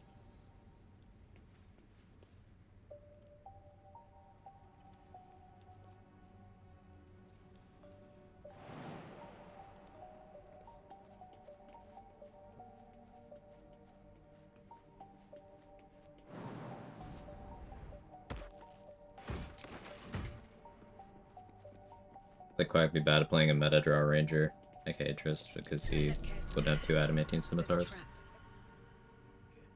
So like, what does meta mean there? I always hate use of that word. I'm gonna be pedantic as hell.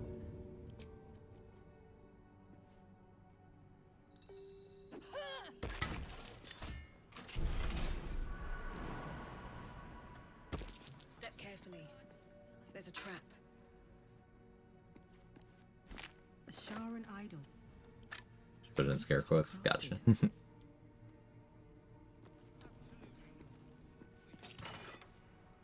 Casting light on that chest opens it. It unlocks it and disarms the trap. There's a note that indicates that.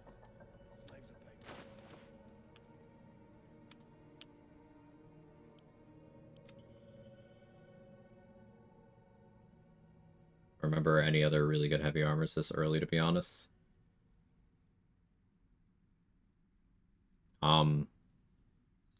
You can buy some okay ones, non-uniques, but until Act 2 you won't find other, like, good ones. So if that factors in, then you can make 2 splints.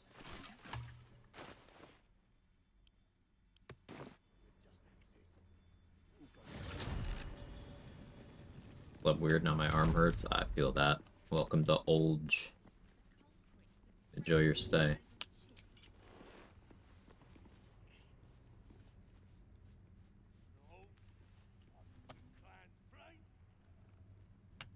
Yeah, I read that, Hollow. I was responding to that. What brought it down, you think? A quake of some sort, perhaps? Just a theory. A dumb theory. Half these walls are still standing.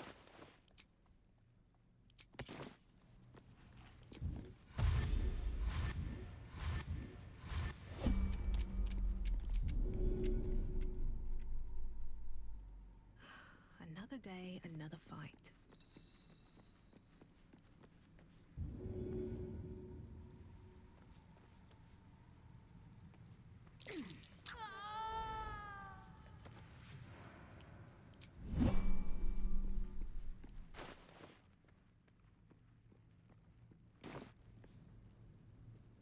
Level do I recommend taking on the Goblin Camp leaders?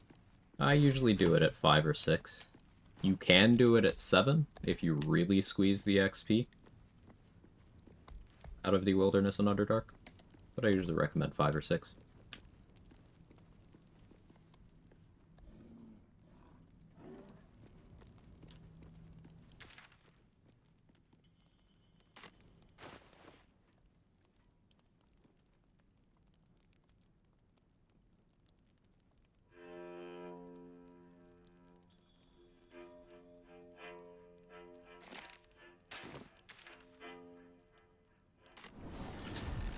For some ways to gain protection from Old Person on Minthara, there's enough materials to make an elixir of guileful movement if you go kill the oozes in Grimforge.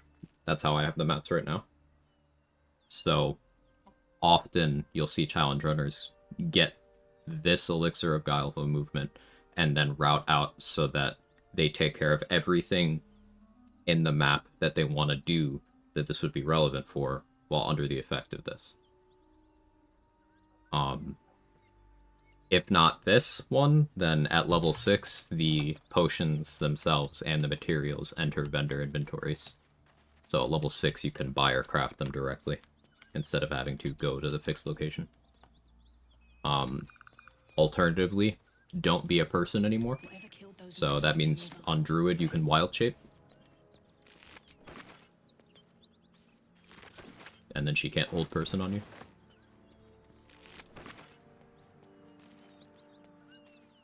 But also make sure to end your turns in darkness so that she can't target you with it. Because she can't see you. She doesn't have Devil Sight.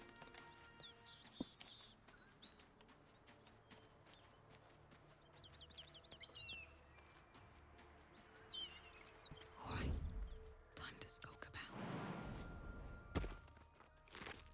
Breathe deep and move. I'd like to see these bums cast Hold Abstract Concept. I wish I knew how to cast Hold Self-Worth. Haha! Got him. Do any enemies have Hold Monster? Not that I know of. Sorry, Archer or Dragon can be held? Yes, you're still a person.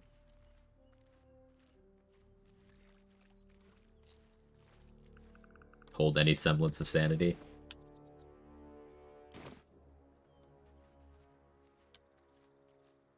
Magical Darkness, right? Yeah. Yeah.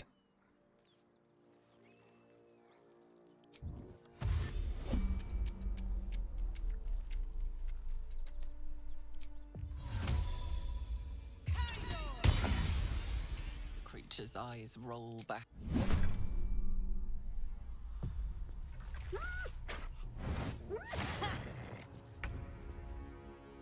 I'm gonna be upset if I got hit already.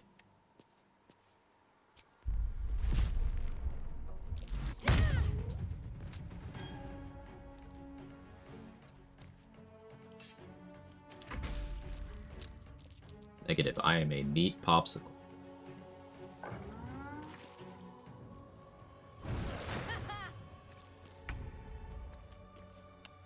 Hold illiterate nitwits who think the chocolate ration is increased. I got your chocolate ration right here.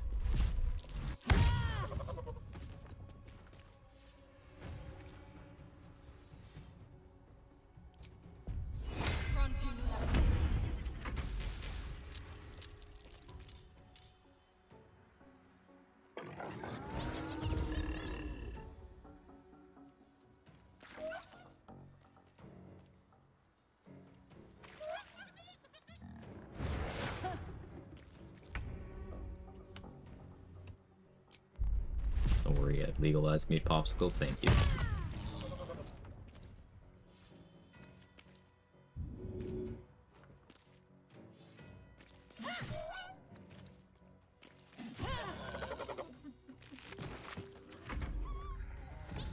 I don't know why, but your Halford just looks like an extremely angry librarian. Should I download the glasses mod?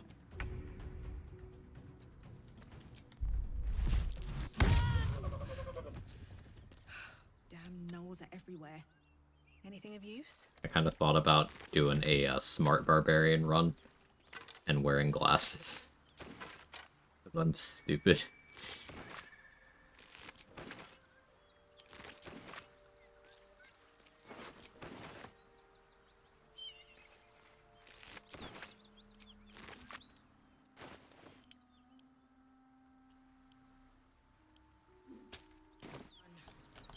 can't wait to sleep.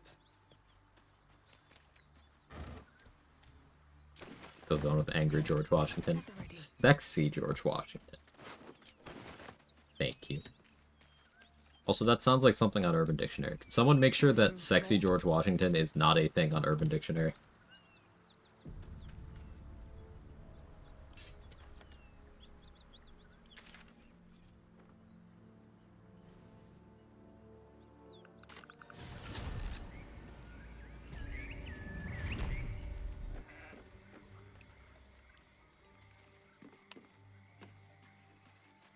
You recommend getting most of your XP and going for level 5? Non-combat things.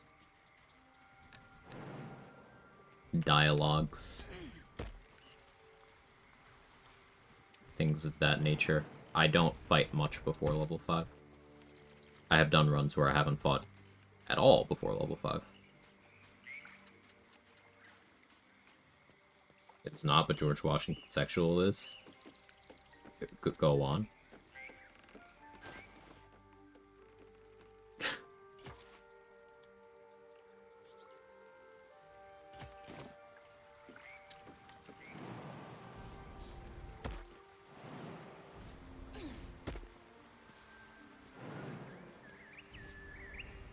That's a friendly looking shadow.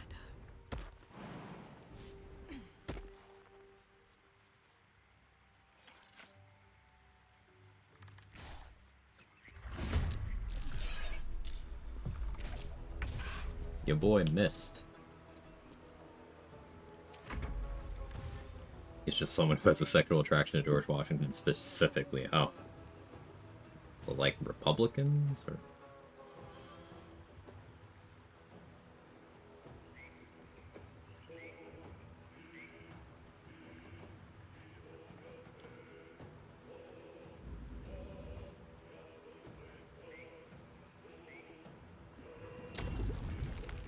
are there so many results in Google Images?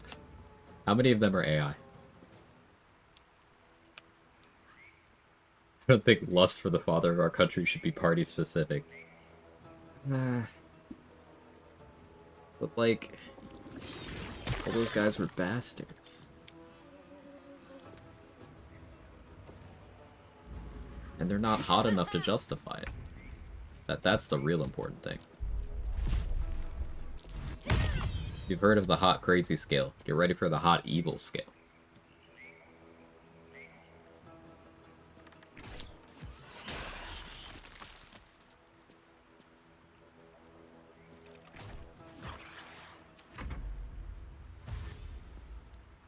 Would have figured it involved moving across state lines to avoid illegal sex act convictions. Hey, so luck. Send me a JPEG? Oh.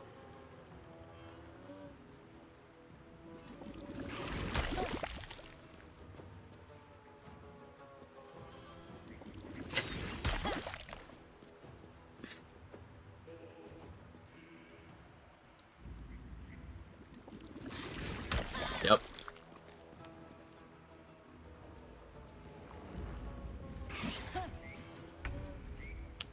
It's a dead ringer.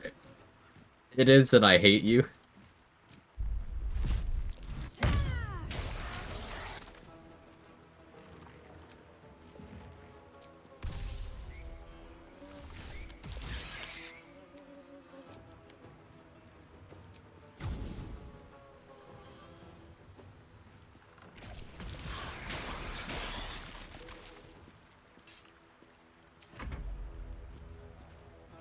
Show the class? No. It's safe for work, it's just... No, I don't want a clip of that on the screen next to my face.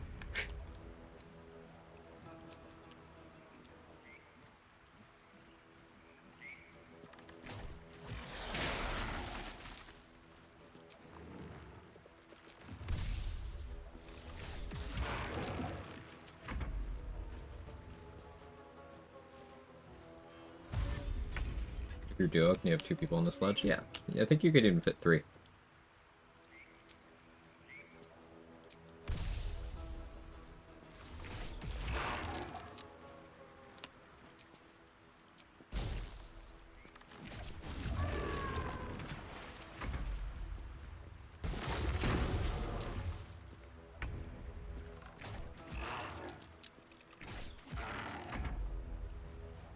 Outfit 4?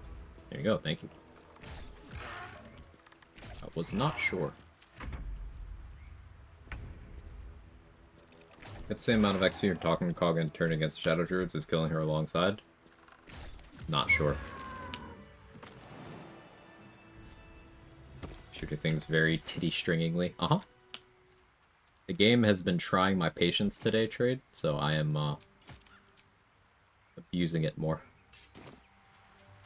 Like, we're behind on XP because I can't get the flask. Because Ollie is the fucking god. Path lies before me.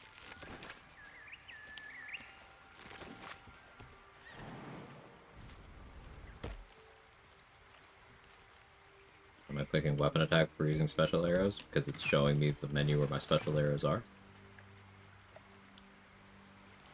I don't have them on my bar by default, except for this one. And that's just to serve as a reminder that I have those. It also allows me to see what I have available, all next to each other. Why would I not click regular attack, is a better question. The list of all the dialogue XP in Act 1? No. There's not really going to be a list of that, because it's way too much. But some examples, things that I have done here. Chicken chasing in the Goblin Camp, 30 XP. Saving Volo is a bunch of XP. You can do it without fight. Getting Leviatar's Love is a little bit of XP.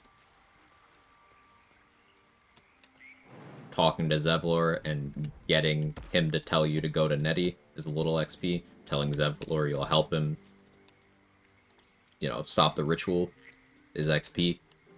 Talking to Kaga about Zevlor is XP. Reading the note directing you to go here is XP. Saving Arabella is XP. Telling her parents who saved her is XP. Recruiting each companion is a little bit of XP. Talking to Dareth for the first time is XP. Talking to Sovereign Glut the first time is XP. Saving Thulla is XP. Talking to Sovereign Spa and telling him you'll kill the Dwergar is XP. Saving Balin is XP. There's a lot. Staff of the Ram is actually comedy gold. Almost makes up for the billions of damage I'm giving up not using Char's Spear. Are you knocking people with the Polar Master attack?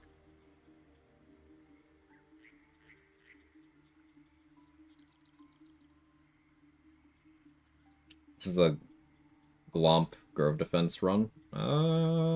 Probably, yeah. Probably.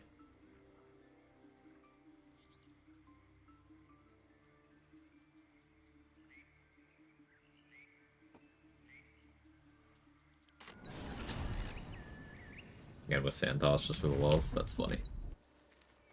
Have I done a solo run with the extra encounters mini bosses mod? Yes. The Blade Singer Reforged mod playthrough that I did had that. It had extra encounters. It had Absolute's Wrath. It had I think it had undead encounters as well.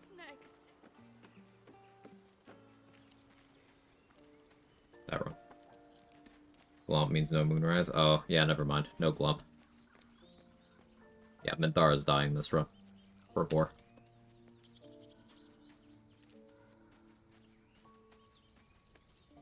What's Glomp? A vendor. Tapping at myself now, man. Does it change up some pathing I'm used to? Yeah. Things like getting the Guidance Amulet at the very start of the run. Well, that's not really a free thing anymore, because there's an enemy there. Some of the encounters are well placed, make you think. Some of them are utter dog shit.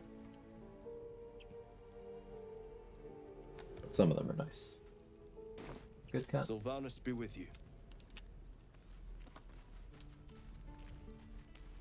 I felt like the quality of the action encounters kind of died off in quality in Act 3. I mean, the Duelist is in all the acts.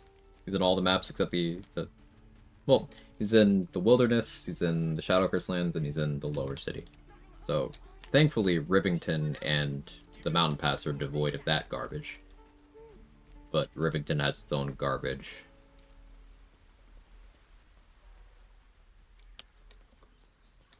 I just really hate the duelist.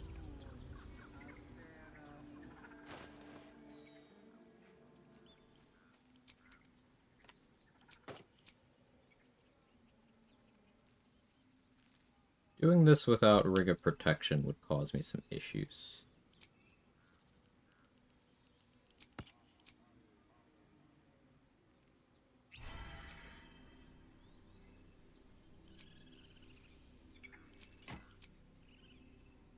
Can do it anyway.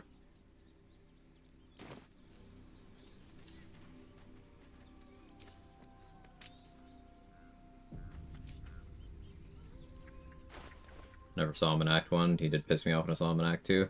Yeah, on my solo run, I didn't see him in Act 1. On subsequent runs, I saw him in Act 1. Fucking hate that guy.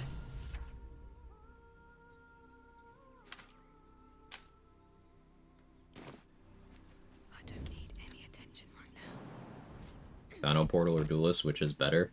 I guess Dino Portal is better, but I don't feel like we're using that word correctly.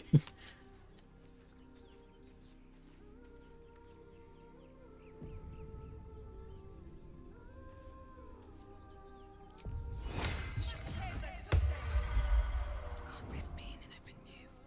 Never walking the easy path. Such a pretty song.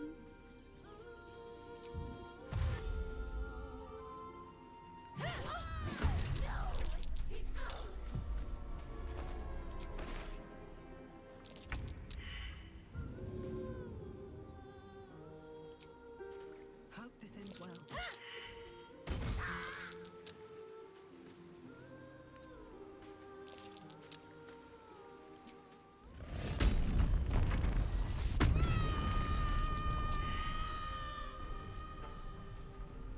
The Undead Dragon next to the House Feeling is also an odd choice.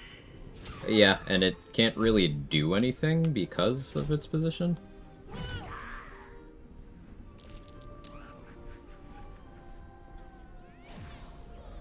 And the good extra encounters don't make sense. Level 4 enemies having extra attack makes no sense. Just make them level 5. Yeah. I don't disagree. Just knock them out to have them not be in combat. Yep.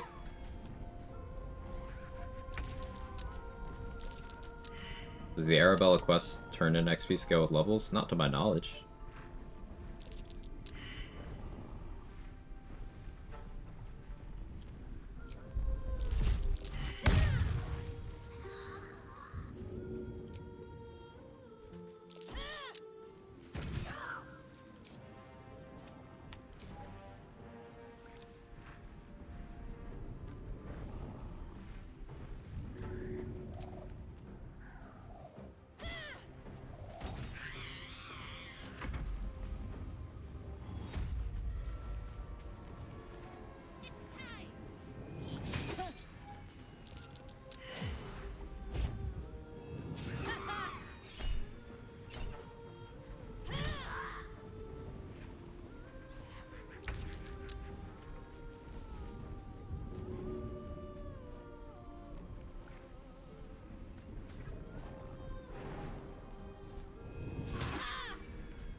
Popping up was correct. I just happen to be rolling really, really well right now. But rolling with advantage was correct.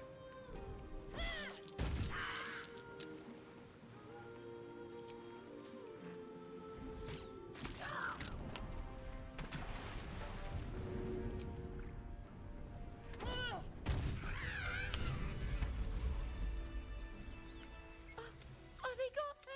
If we scare him for 15 more XP. Don't mind if I do.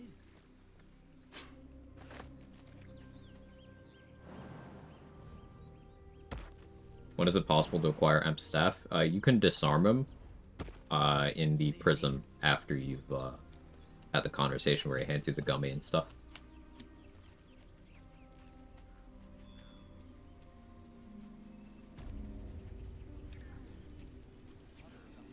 I guess you could disarm him during the fight too, but like, I wouldn't do that with the monk still doing the thing.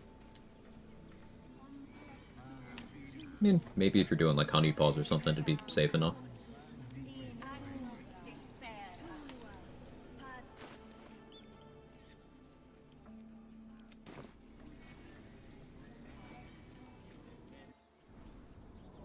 Come, Silver. Stay close. Is it safe to steal the idol? Understand it as soon as Quag is deposed. As soon as the ritual has stopped.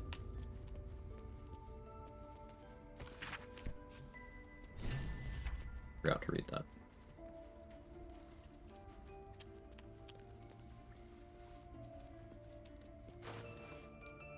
I need up staff for? Probably just to use the staff, I imagine.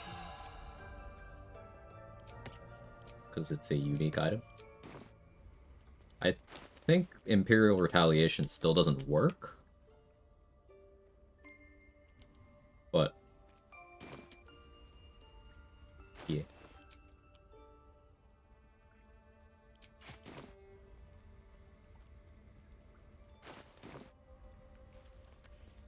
Like the mirror. Let's see. The forest with the look. Either you do the Shadow Druid fight or escort House and back. Yeah. You can skip the fight here by throwing a water bottle at the rats. They will like turn back into their normal form and then disappear from the game. So then it becomes either you at Wrath against Kaga, Markaril, Loic, or if you talk down Kaga, then there's no fight at all. It's slightly XP negative to do that though. But if you're worried about the fight, you can do that. Give me advantage in Wisdom Harpies. I was wearing Ring of Mind Shielding.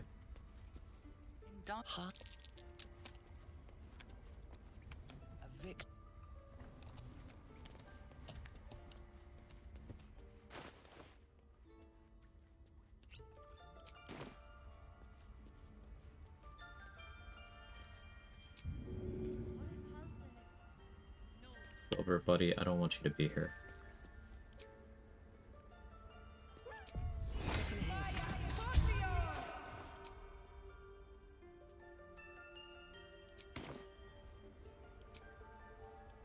I don't want Markaril to be here either.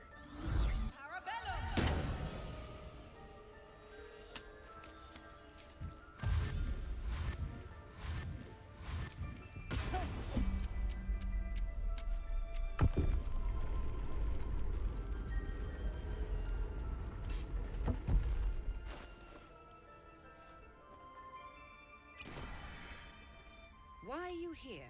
What? You think yourself... Yeah, unless Imperial Retaliation was fixed in patch 8, it still doesn't work. I haven't tried it since patch 7 though.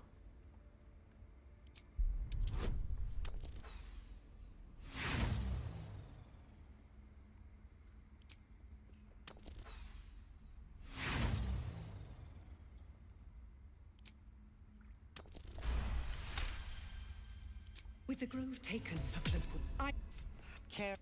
You would...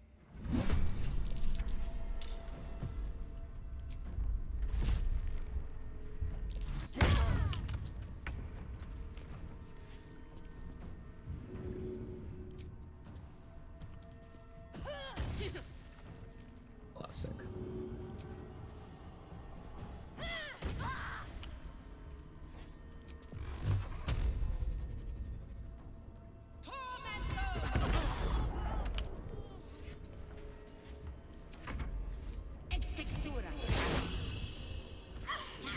Okay.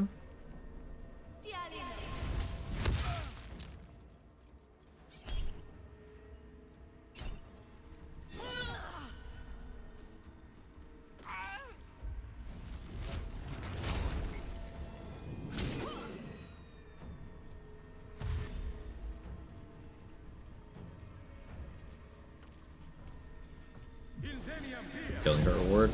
Quag is a lot. I think she's 150. Don't quote me on that. She's a lot, though.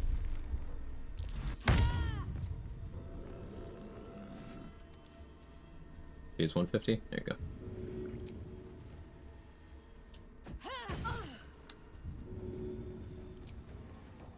I'll be killing her later. Just not yet.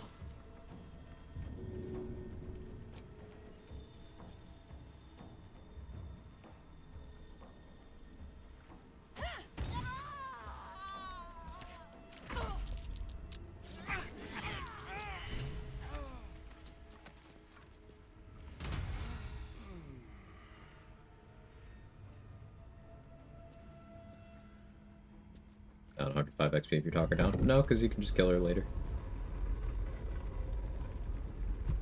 Thinking about the subtle swap build and non-EK options, Electrified Flail would work if I don't want to do the Duelist Prerogative exploit. You won't find it here.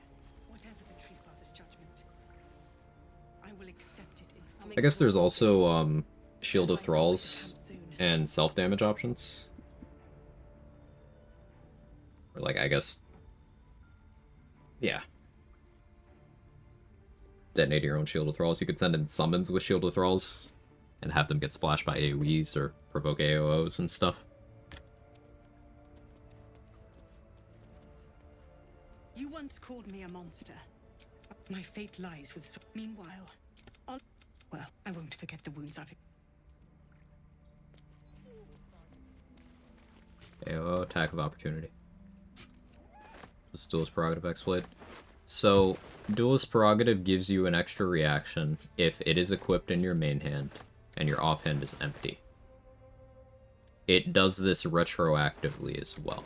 So if you have Duelist Prerogative in your main hand and you have a bound weapon in your offhand, for example, and you throw it, it's temporarily unequipped. So Duelist Prerogative is looking at that and it's like, oh, you need an extra reaction now, and it gives you that. So if you had no reaction points left, it's giving you one back, and then the weapon re-equips, but because you went from 0 to 1, you still have 1. You can't use it to go from 1 to 2 and keep that, but you can go from 0 to 1 reaction point. So if you use that reaction point then to do something that triggers your extra attack, then you can use that extra attack in order to throw your weapon in order to get the reaction point. So you can do that and loop it to get a lot of extra attacks off. I wouldn't really consider it an exploit, because it's very involved knowing that that's a thing and then pulling it off. But that's how it works. If not over, then through.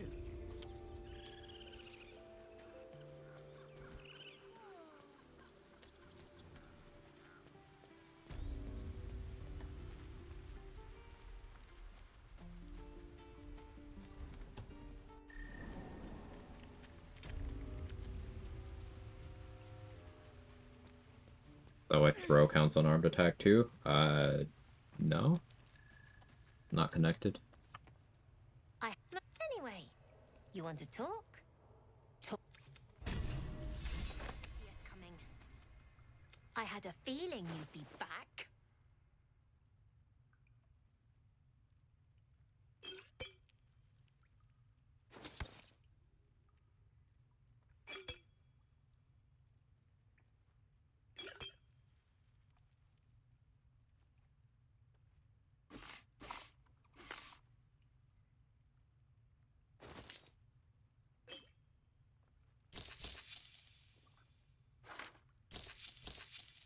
Anything else? You...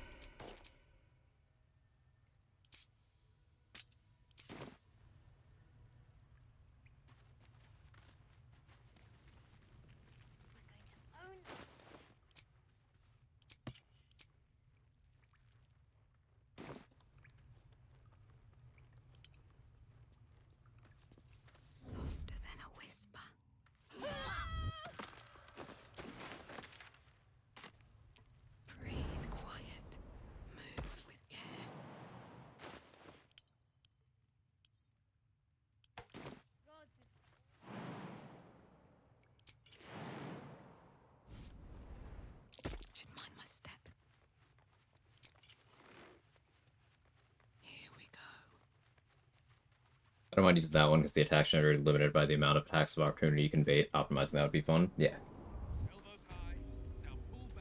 Choice is really between high-level Monk or high-level Eldritch Knight. My step. One day I'll catch a break. Monk would be more damage on the throws themselves. Eldritch Knight would be a lot more attacks.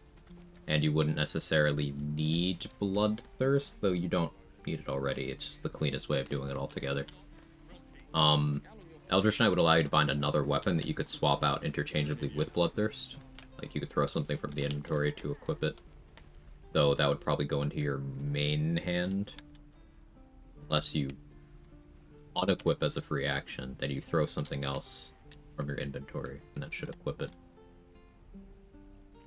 I like Eldritch Knight for that.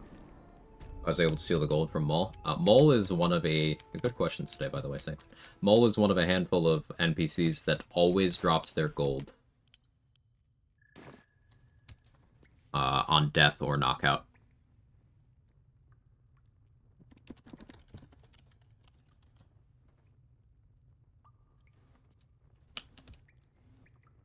Yes, we have a command for that.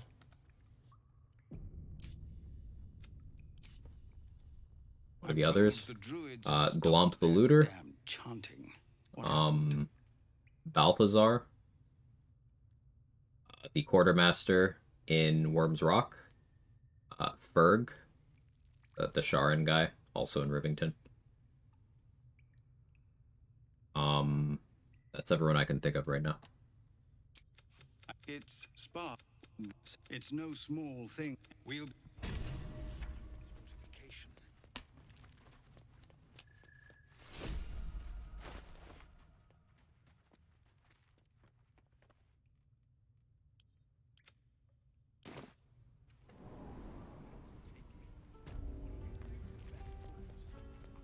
$1,066.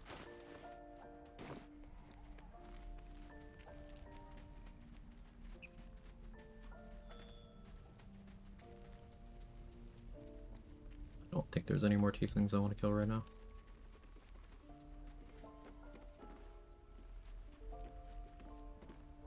Hells. I know I haven't said. He could all the more reason to fight. When I see the and I see I wanted you to know the blade. I'm all for it. That the goblins still infest the roads. As long as their leaders live. I can't bear to imagine the lives cut. A powerful friend or anything more we should just... Not to say I didn't develop a taste for good, better company and a better buzz. It's disguised. I don't think it actually matters. The Blade of Frontiers at your... So, I don't remember much of the battle. And the Frontiers demanded a... with you as my ally. But that story, by all means.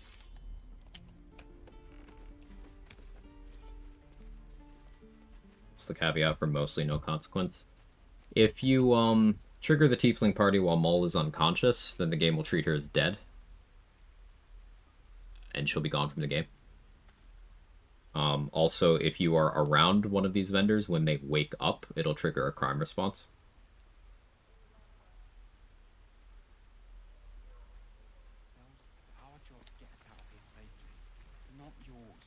Did I do Trade's trick to save the expo spot? I did. The druids don't care about us. You saved our little girl. Think. Stop. Will's in the party, so I can get a couple inspo. Turning in these quests that I wanted to do for the XP anyway. I was just settling in and reviewing my latest findings. Mind flayers, cultists, and, of course, Get dead. I want that.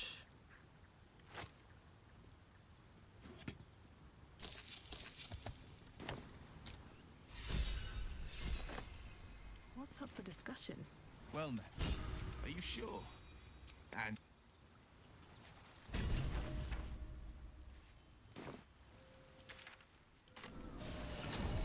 Awesome, let's do their Grove XP. Don't think so. Don't think so. He didn't on the Will run, so.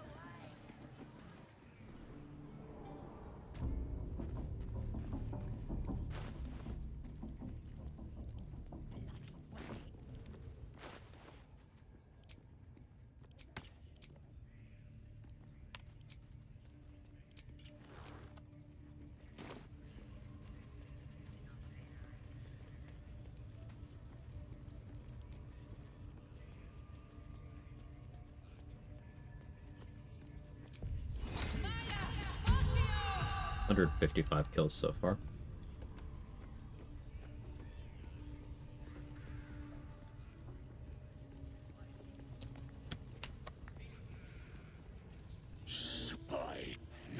The hobgoblin. You taste the visions the elves speak. Never. He doesn't. You ever talk to a dead squid? You choke. I. The hideous. We've. You suddenly reveal about your heart seizes. And the creep you see it. The memory fades. Again you see it. Lord knows the soul. Wrong person was correct, but I'm being greedy. Yeah. The corpse. No. See, she's mounting an attack. Seeking a weapon. Carla gave me the Harlem Globetrotter treatment and I got an achievement. Nice, nice. Were you able to walk well the next day? I'll take that.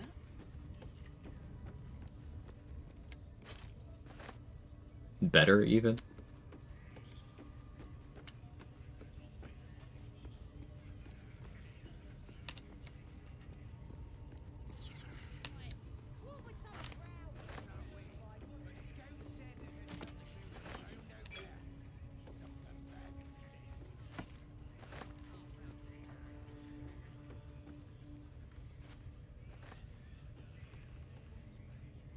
Loves a reaction when you make him ask nonsense questions like, what's your favorite color? I haven't done that in a while. I should. Leave me alone!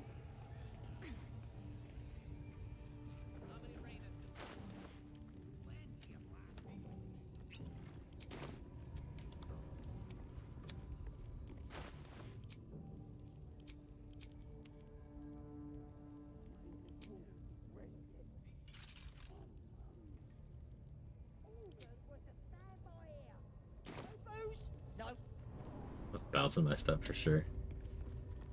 Spunny on her finger? Exactly. Yes, that is exactly the joke.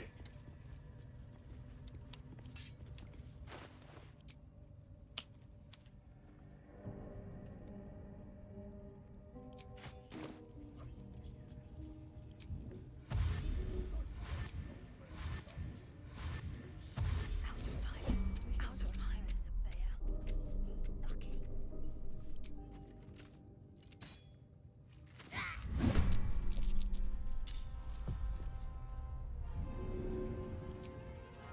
No hesitation. They must have some very strong forearm muscles. You've seen her. You could argue she is all forearm muscle. Have to keep. I mean, there's also some thigh muscle, some back muscle. What were we talking about?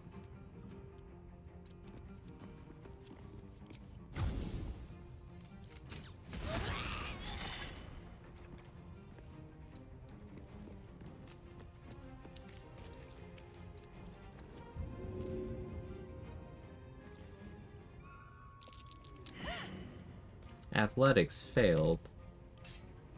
What about the funny? Curled that half with like a 15-pound dumbbell. Hell yeah. Me when muscle women.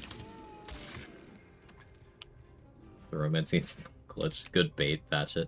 Good bait.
836.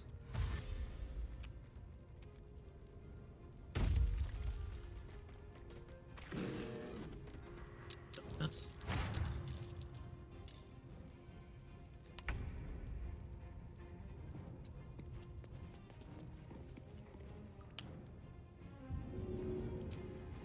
Halcyon thirst for a gobble child as always. Yeah, call Halcyon H3 Productions the way he wants those children to die.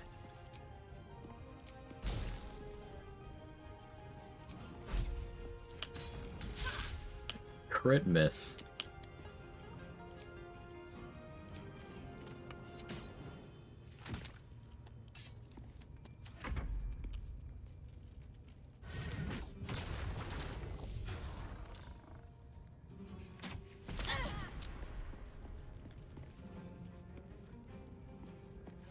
Don't think I've seen a triple crit miss before. It's because the original crit miss. Many target arrows are determined by the original.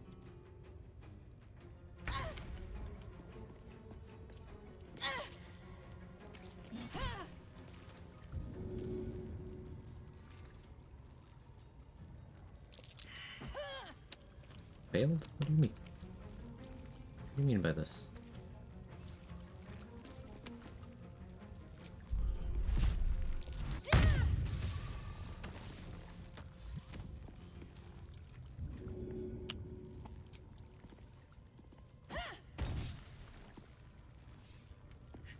If Glomp the Looter got his name by looting, did Priest get her name?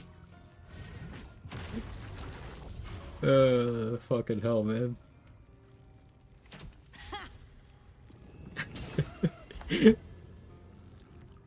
Priestess gun needs to touch you too. She didn't say with her hands.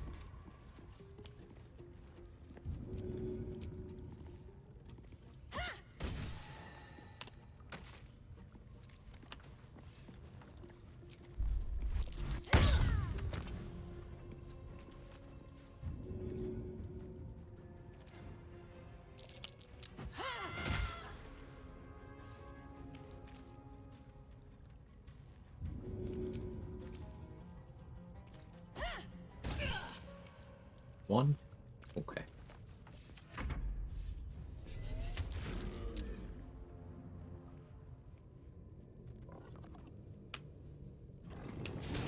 Careful to touch things, promise.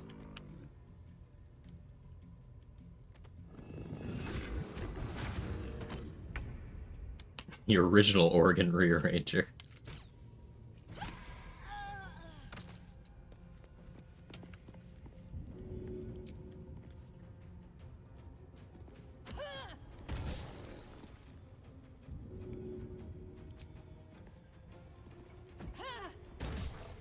This is why Tavern Brawler is good, by the way, to prevent shit like this.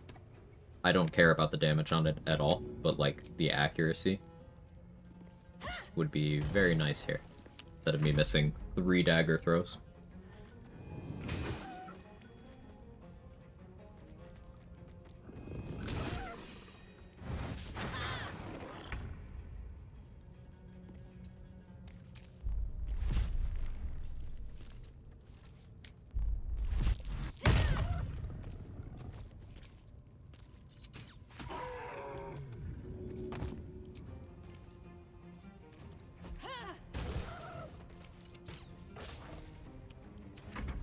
Beat an undertaking. I took alert.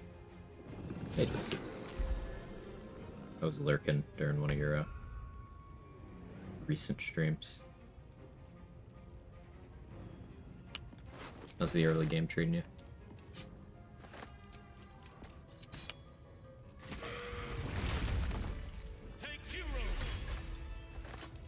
Pardon the vet. Either way, I owe thanks. I am the druid Halcyon. How is this possible?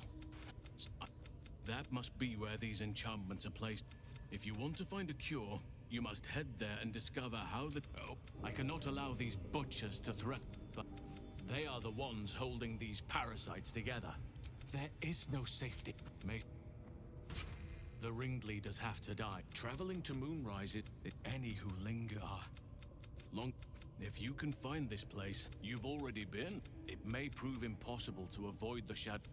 I could come and help you. Alright, so talking to Halsin more in the prison here, does get you his dialogue that he would give you in the morning after the party, which does mean you get that 30 XP slightly earlier. Messing like everything up and I'm having fun. Hey, I died during today's stream. This is not the character I started today with. It happens to everyone.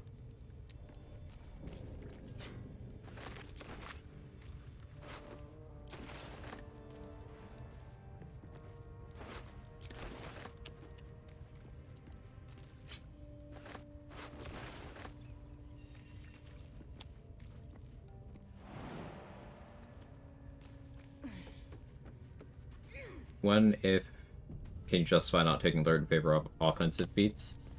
Depends on how integral they are to the build. So, like, if I really wanted consistency on my throws, Tavern Brawler, like I mentioned, would be justifiable over alert. I would likely be stuck to Elixirs of Vigilance for a while.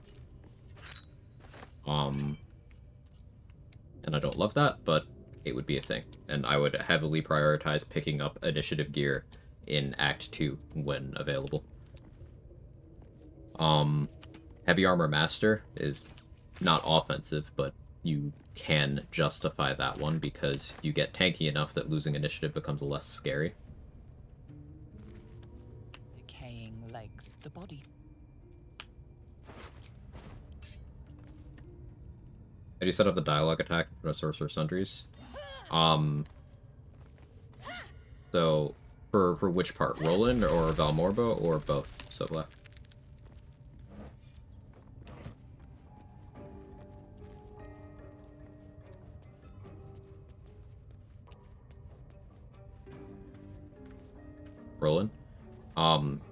So get 60 attitude with Roland on a disguise so that your main face doesn't get banned from Sorcerer Sundries.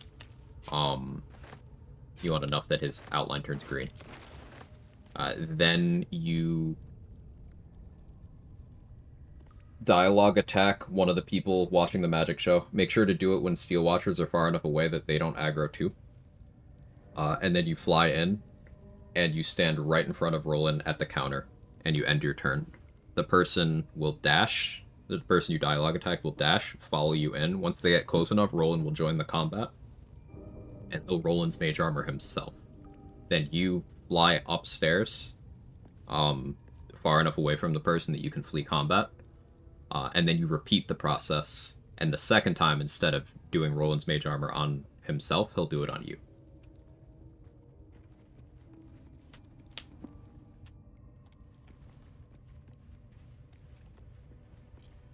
All initiative bonus gear and Act 1 and 2 combined up +3 bonus. No. You're missing some stuff. Bow of Awareness from Roa is +1. Hide Armor +2 is +1 as well. And those are available in Act 1. You have Fistbreaker Helm is +1, that's from Lantarv. You have Sentinel Shield, that's +3, that's also from Lantarv. Halberd of Vigilance or Soulbreaker Greatsword are two-handed weapons that I believe Vigilance is +1 and Soulbreaker is +2. If you don't have 18 Dexterity, then Gloves of Dexterity setting you to 18 does give you 1 initiative by proxy. Graceful Cloth is +2 Dexterity, and that can be 1 initiative by proxy as well. There is enough initiative gear that you can hit the brackets you need to without having alert at all. But those come late enough that you will be struggling with initiative for some things before those points, and remember, in particular, Sentinel Shield is very expensive. Also, remember that that's not free. You have the opportunity cost to contend with of giving up all of those slots to fix your initiative. So it's still an issue.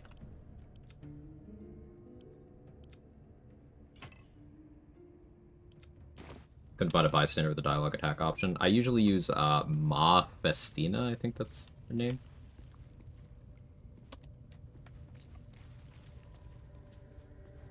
Trade-off for me for alert is how much of your setup you need to sacrifice to make initiative cost. Right. Like, alert is a huge number And it is just a feat. It's not always the answer, but it relieves the burden of resolving your initiative in your gear slots and your elixir slot to the point where it's very hard to justify not taking unless you have something specific in mind, at which point you outsource to those other places that alert is normally covering for.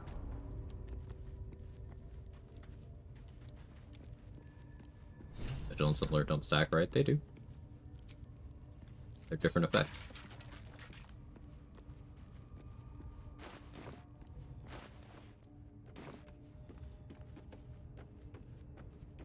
Kind of hard to determine if that's good enough for you to skip alert and elixir. I wouldn't really recommend allowing yourself to be super low initiative a lot of the time. But just look at the threshold you're trying to clear. Your gear is +8. You need +12 to guarantee you outspeed your gear. +10 and doubly unable to be surprised, probably an overkill. Not always. Because +10 doesn't guarantee that you outspeed your gear. If your gear goes before you, there's a solid chance he can just kill you, depending on what your setup is.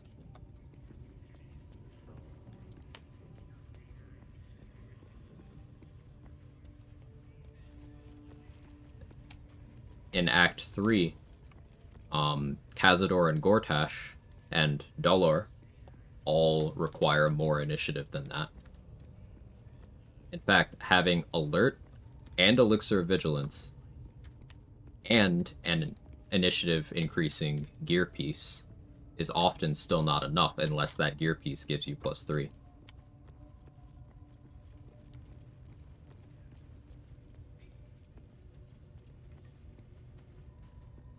Depending on the build, sometimes it's enough. Sometimes you have higher than normal decks. Sometimes you have a class-specific boost. But it is something to be aware of. Why did I equip this? Definitely didn't mean to.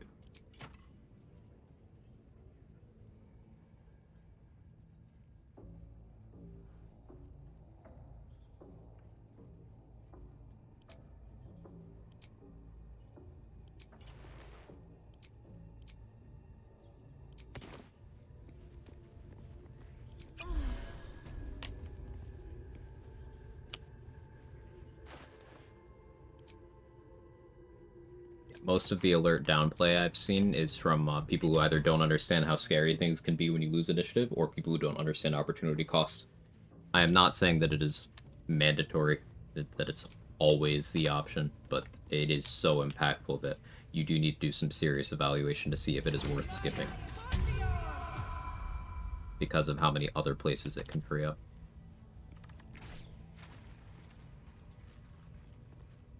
Don't waste a step.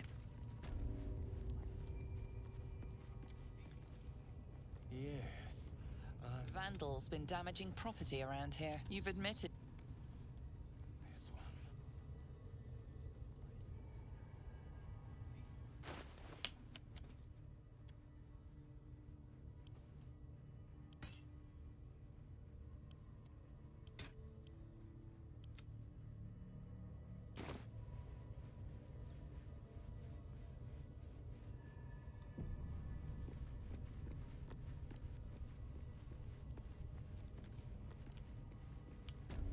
Once she's done investigating over there, she should walk over to me.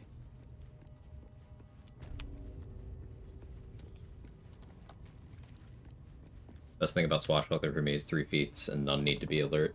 Yeah, Swashbuckler and Gloomstalker get an initiative increase at low levels, so it makes it easier to justify skipping alert.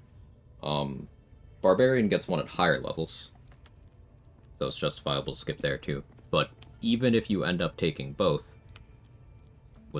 what that's doing is just freeing up getting your initiative increases elsewhere. So it's still valuable. Try this technique. Or perhaps Very well. this one. Shove off!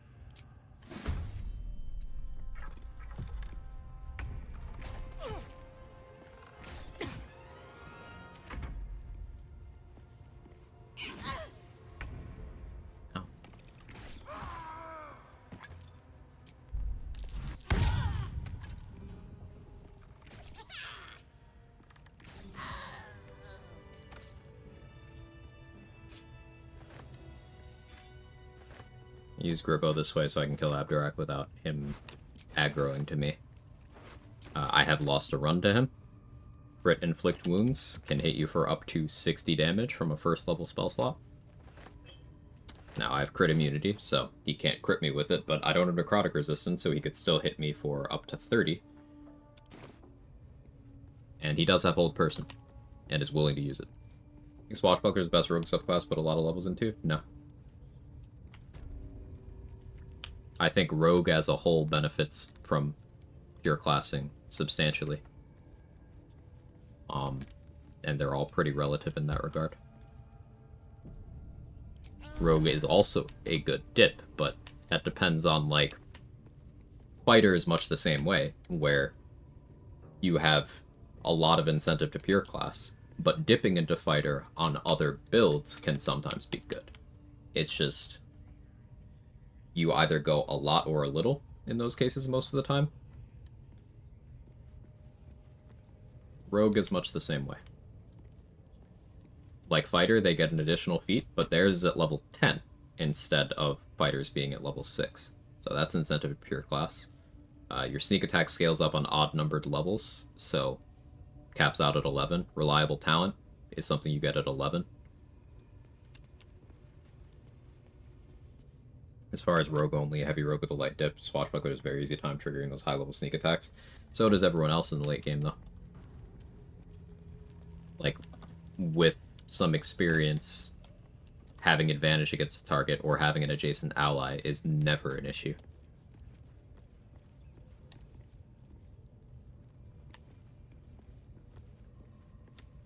Need something? Ooh, remove curse. Like that.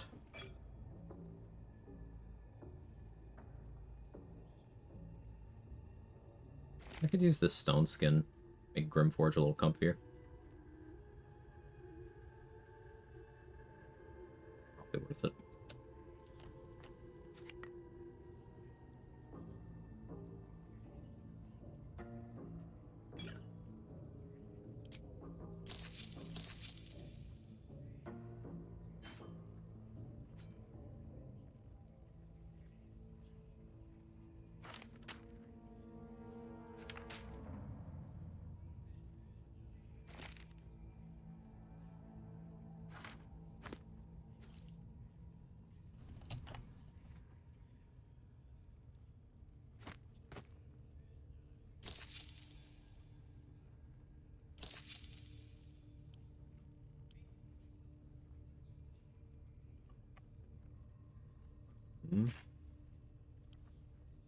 Progress.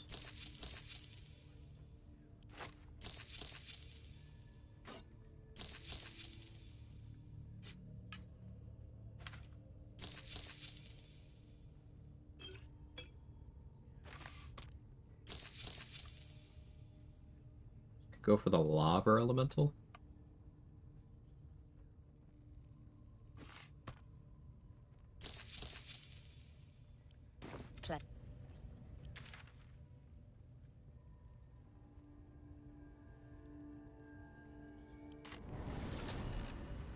On the other hand, I don't really see how you can meaningfully spend the bonus action from Thief. Oh, lots of ways.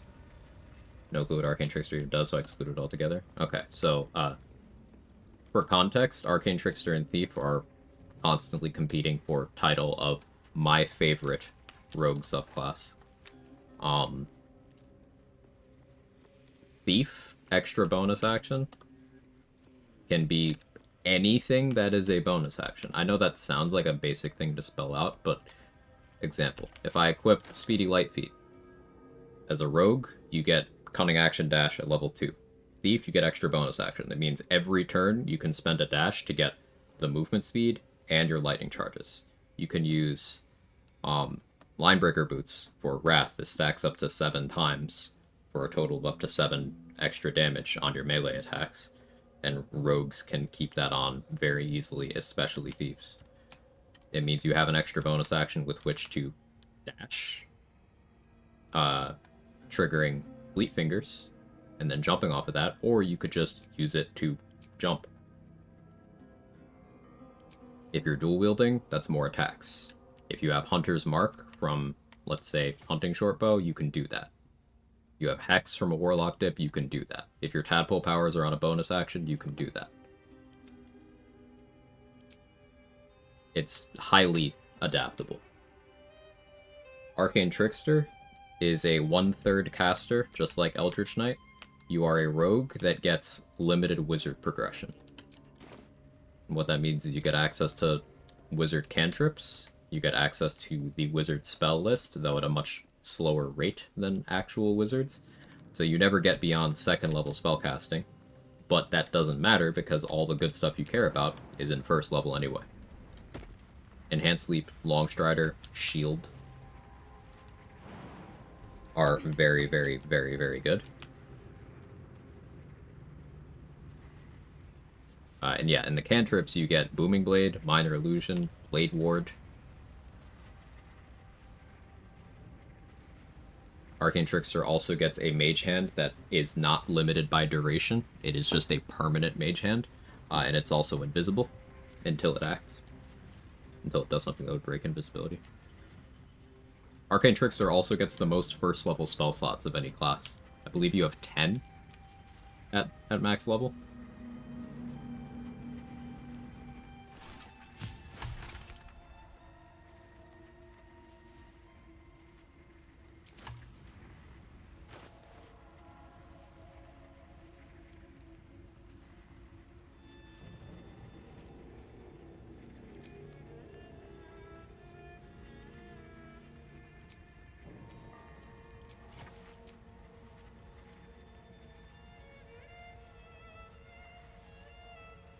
Sentinel.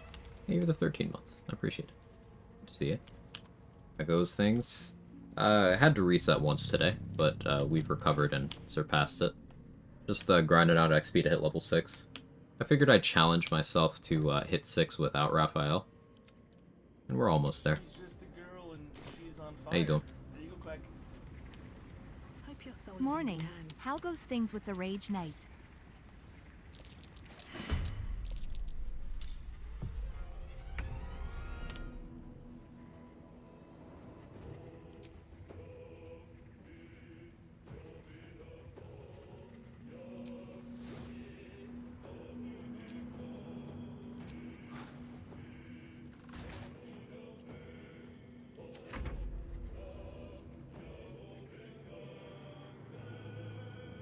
But yeah, to Soblack's point, bonus action only would be a good run, show off how much they're devalued.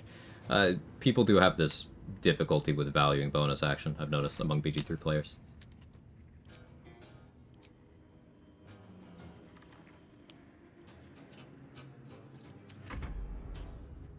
Forgot Darkness? No, I wasn't planning on using Darkness. I didn't know that End Rage breaks your hiding. So I had hidden, but I wasn't still hidden anymore. And I had greeted Colossus Elixir instead of Fire Res. So Heat Metal was able to kill me.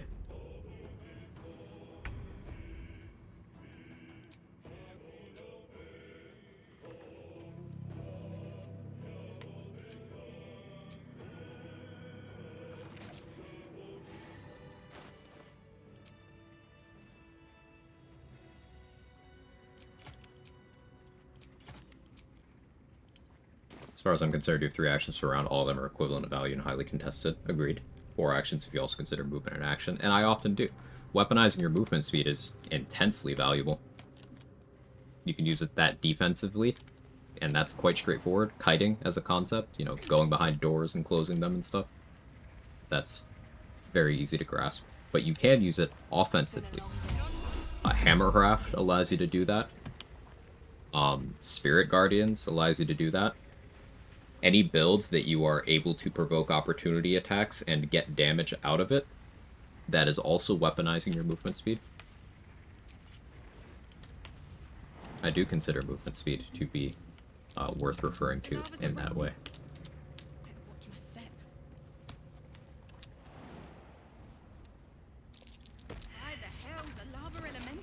Oh, a lava elemental. You guys know about the lava elemental?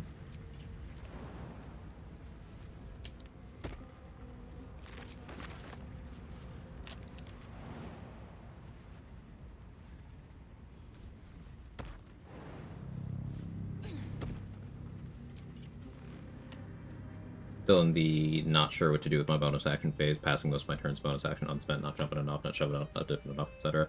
And you identified that, and I think that's a good place to work on. Just try to make sure you've used your bonus action by the end of every turn. Get in the habit of that, whether it's refreshing a coding, whether it's getting in the habit of getting more movement out of jumping instead of running until you aren't unable to jump. Maybe you're shoving people to reposition. Maybe you're drinking a potion. Maybe you're swapping your elixir.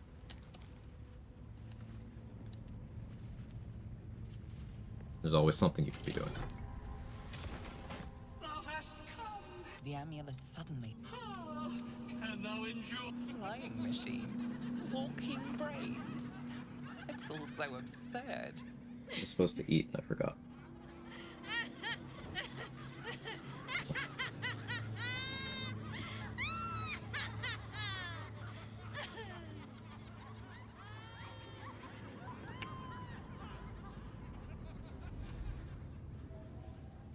how unfortunate. Return me!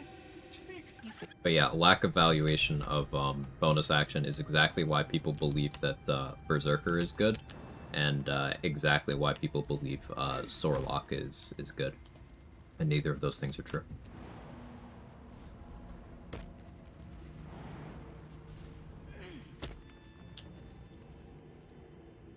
That skull icon, kill counter. I feel like coding is criminally underutilized among newer players. It's underutilized among a lot of veteran players too.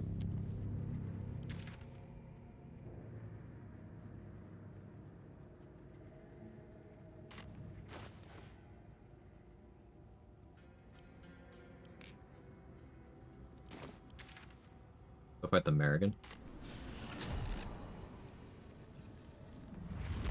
Human, certainly. A god.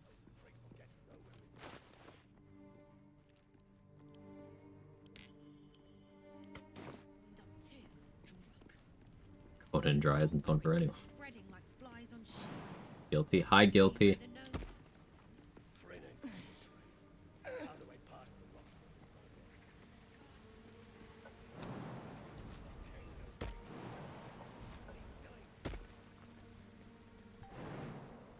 Even in tabletop, always optimize for having something to always do with a bonus action, usually reactions, though it's more under the DM's control, as well as having at least one really good mobility option. Those are all good habits that are transferable to this game. You have limited resources per turn. You may as well make sure you have a good use for all of them.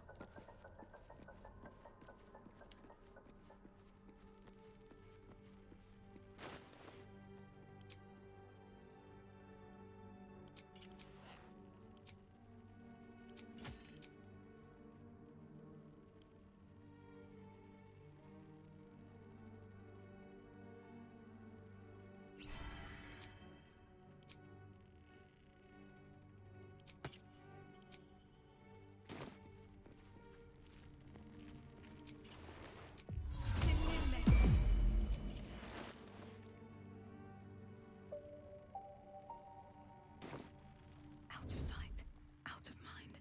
Waste a step. At the ready.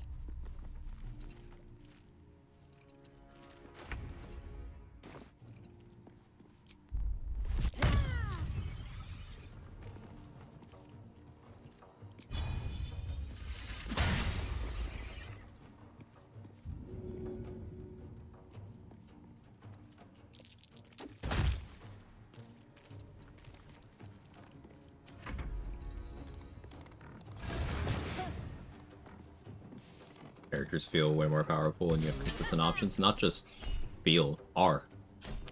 They objectively are when you are able to do more stuff. You're able to land more stuff, I should say.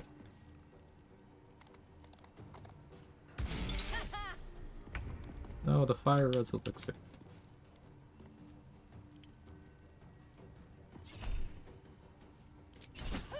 And I'll allow the miss. I don't want a reckless attack. I don't want to give them advantage.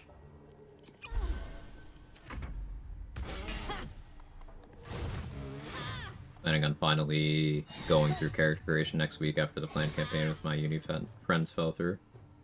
Oh, hey, finally getting to do character creations. Very hype.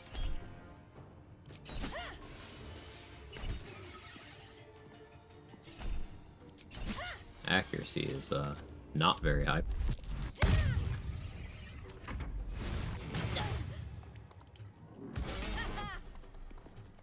Reason I'm not raged for this fight, because I don't want to use a rage charge on this, and I don't always feel like doing the turn buffering thing.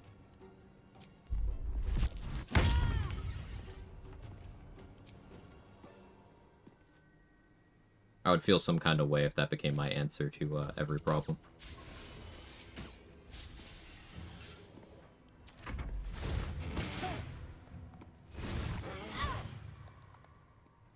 This rage charge is most likely going to end up being used against the Dwergar at the cave-in site.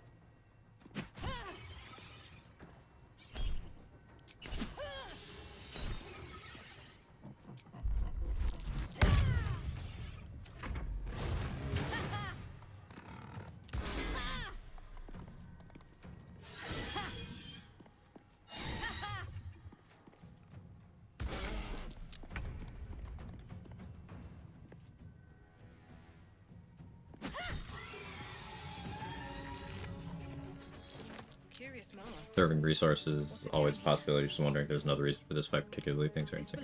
Yeah, no problem. The Merrigan does slashing damage with his halberd, so I equipped the Amulet of the Unworthy.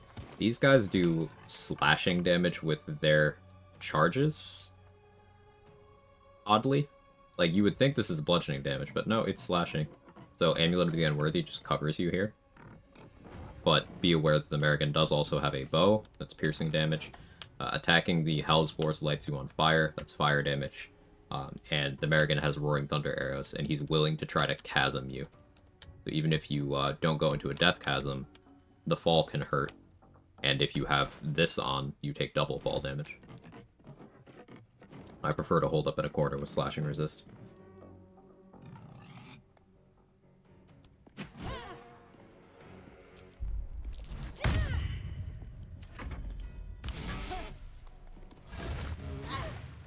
And Rage gives the same resist here, so it would only be a little more offense. And since I'm going slow and steady anyway, I'm not in a rush.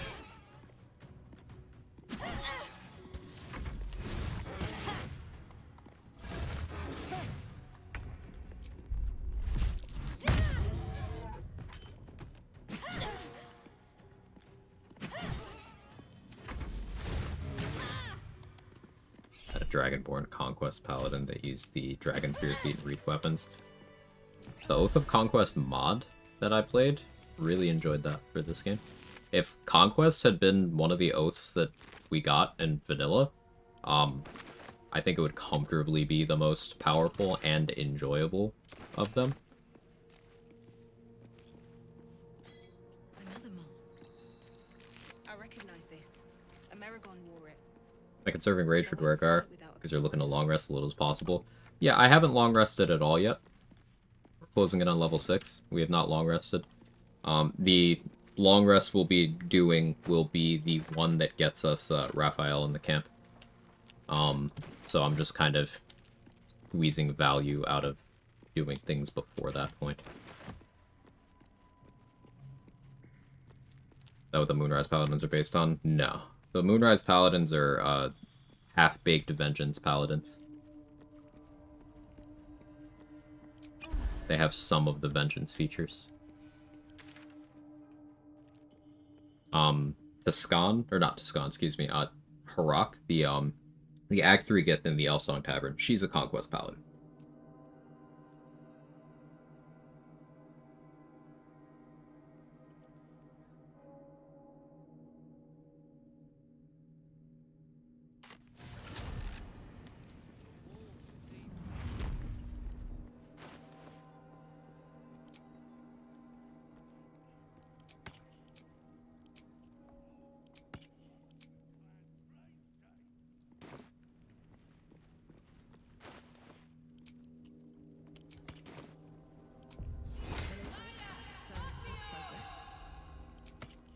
goal here is to steal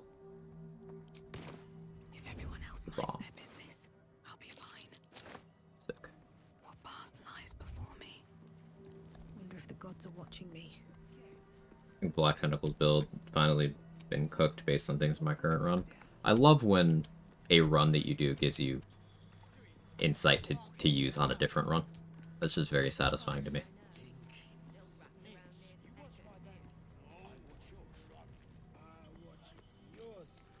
Damn right you Welcome back, GG. Tabletop players here, how much of the knowledge in BG3, especially regarding combat, is somewhat transferable to tabletop? There's people here who are more experienced in that regard than me. So I'd like to hear their take, but from the perspective of a BG3 first player, though I have played tabletop, just not 5e, not since 2014. Very little.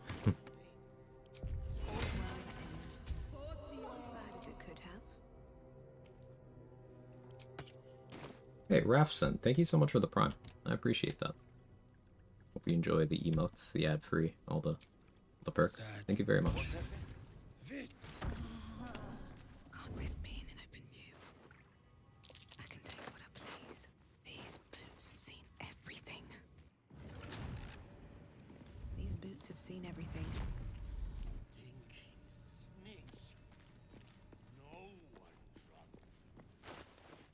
Alright. Now, neither of these two have bombs, which makes me far more willing to fight them.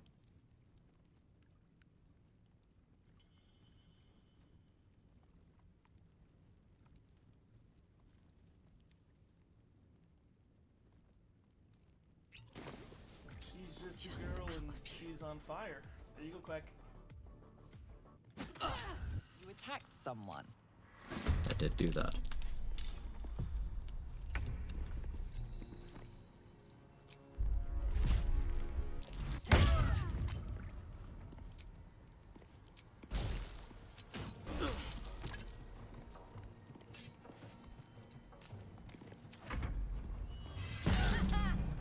Slide out of the ice, my guy.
Sure enough that I'm going to take some precautions here.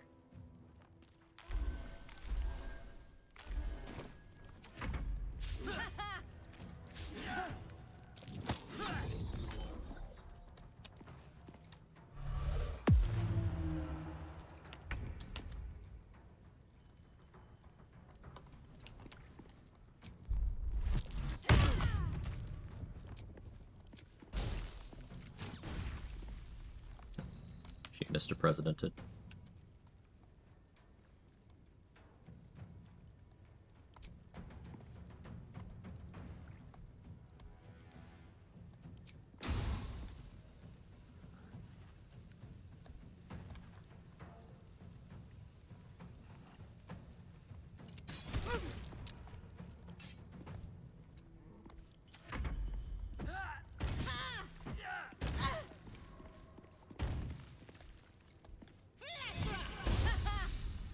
scared of. Don't want her doing that.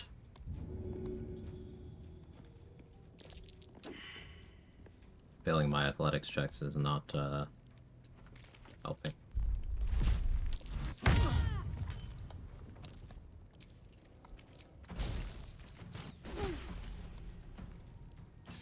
My blood froze, I don't want to move.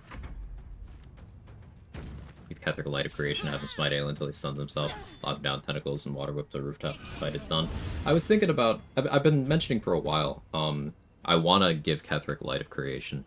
Like, do full BM on Ketheric, so that's, disarm him, give him light of creation,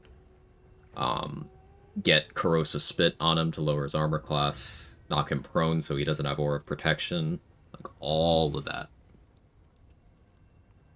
I just haven't, done it yet.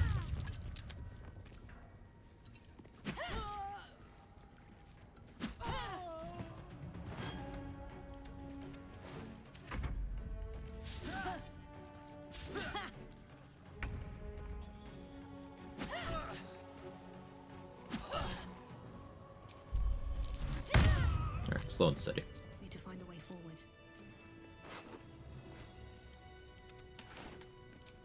Expended special arrows, which is a resource I don't care as much about in this run.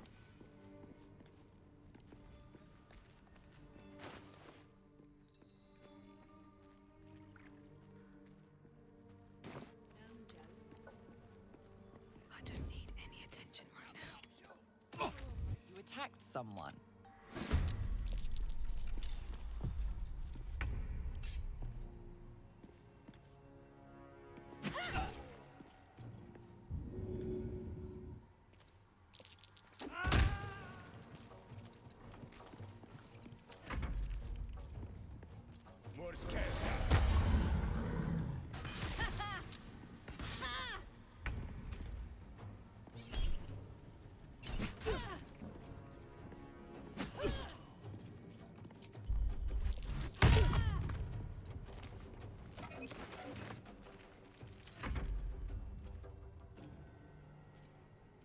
Picking names, kicking ass. Yeah, jesters.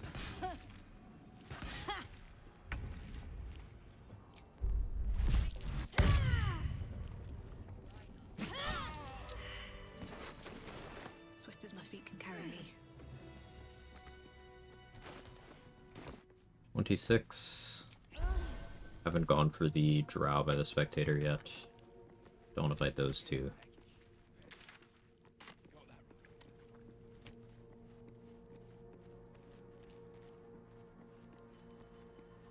Quake of some sort, perhaps?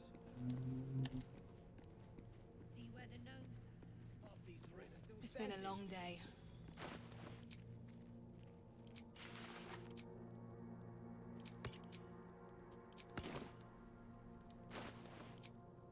Has been a long day. Killed 174 people today. A very long day. I guess they're not all people. Shouldn't have made me your enemy.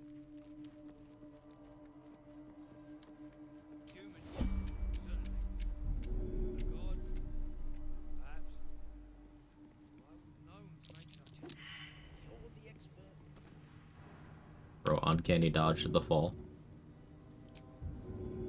Rogue, good.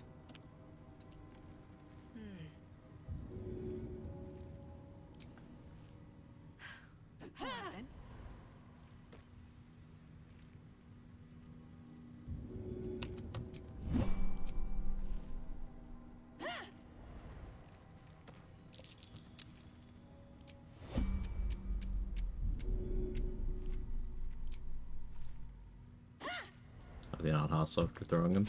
Too far away.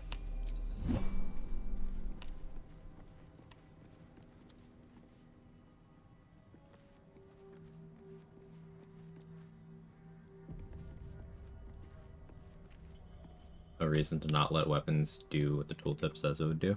I'm all in favor of tooltips being accurate, but I would, in some of these cases, I would make the tooltip show everything rather than removing functionality. Because at the end of the day, this is not tabletop, this is a video game, and it should be viewed differently because it is a different thing.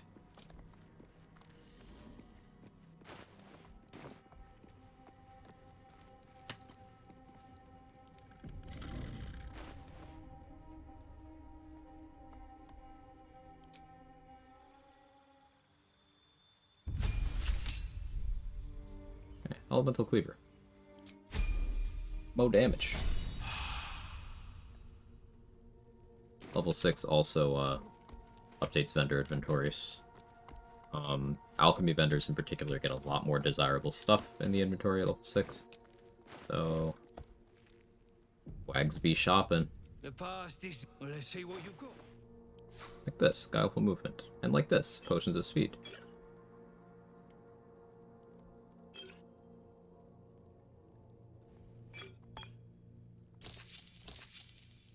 That's.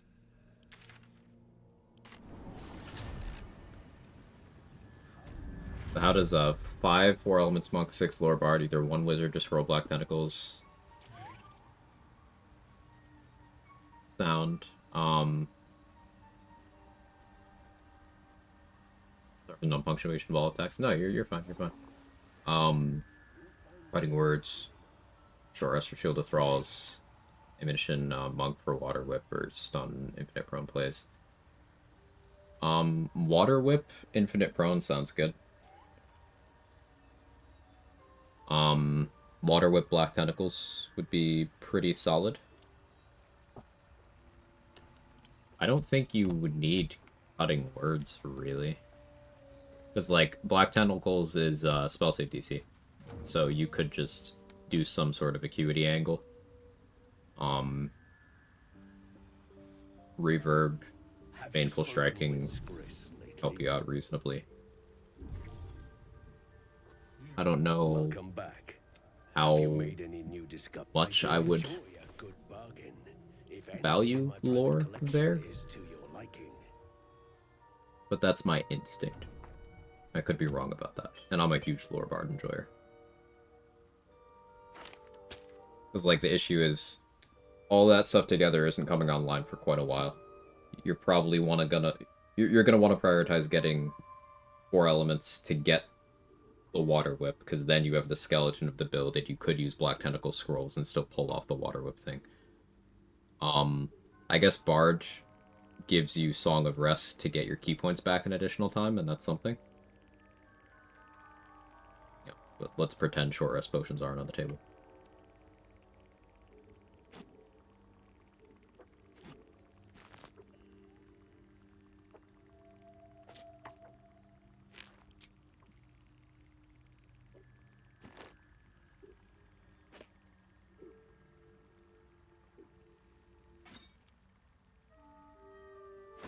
Doing cap.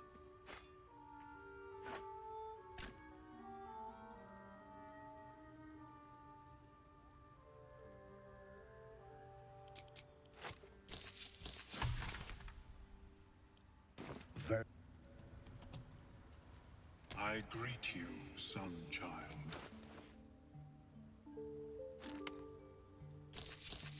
May your Money's starting to get tight, but I have been quite spendy.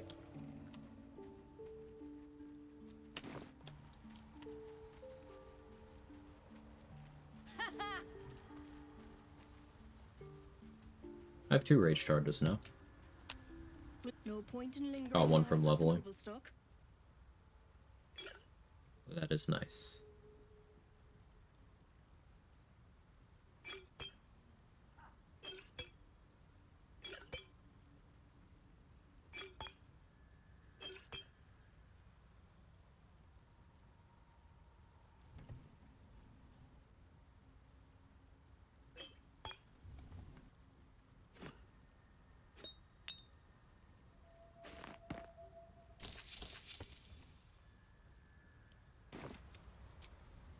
Have I got a...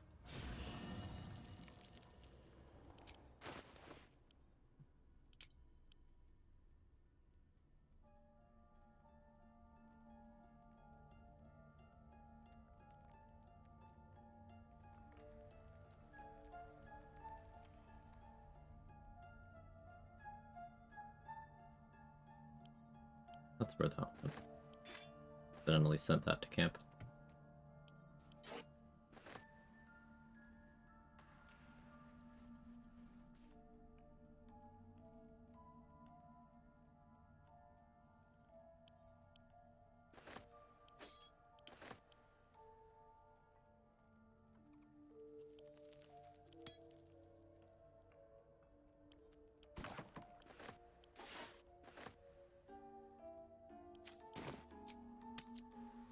for a wait till the hubbub's died down. We'll be click. No point in lingering now. I've got the noble stock.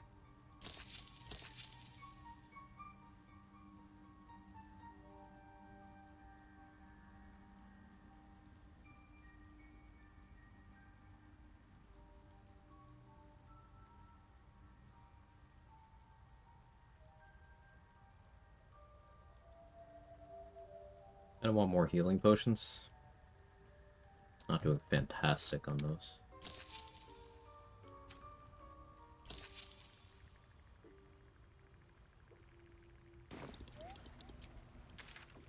Check what Cyril and Roa are selling. I should also check Aaron and Damon. Hoping there isn't this huge barrier of knowledge created by the discrepancy between how the game actually works versus most players' concept of reading tooltips. There is. That disparity does exist. Not something I necessarily support, but it does exist.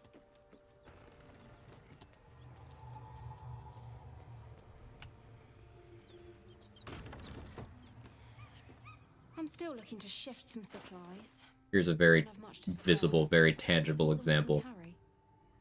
Counter Charm, the level 6 Bard ability.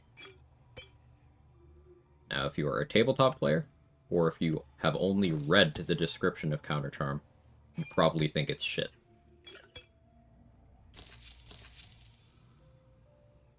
But Counter Charm is one of the most individually powerful things in the game. Because it creates an invincible creature that enemies are willing to target and spend resources on. Tooltip doesn't tell you that.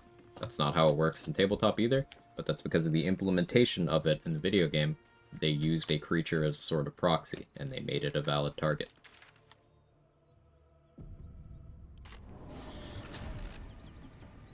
So at the end of the day, a lot of stuff in this game requires you to use it, to understand it. And that is not something I'm necessarily against, though I am in favor of more accurate tooltips.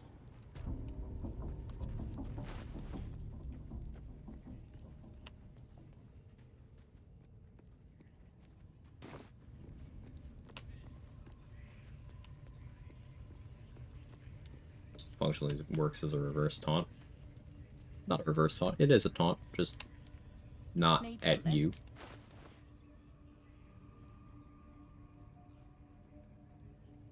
There's a bit of a skill curve to it.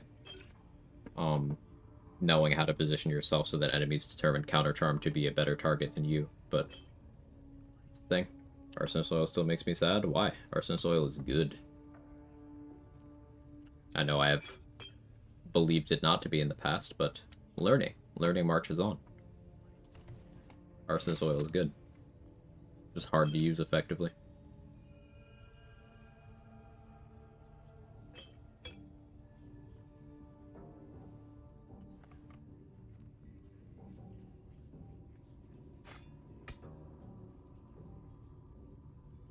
Just the tooltip? Gotcha. Yeah, the tooltip is very,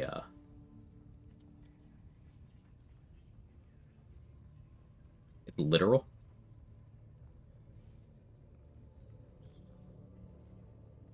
And this is subject to, like, video gaminess. Because it's not technically wrong, it's just not telling you how it actually works.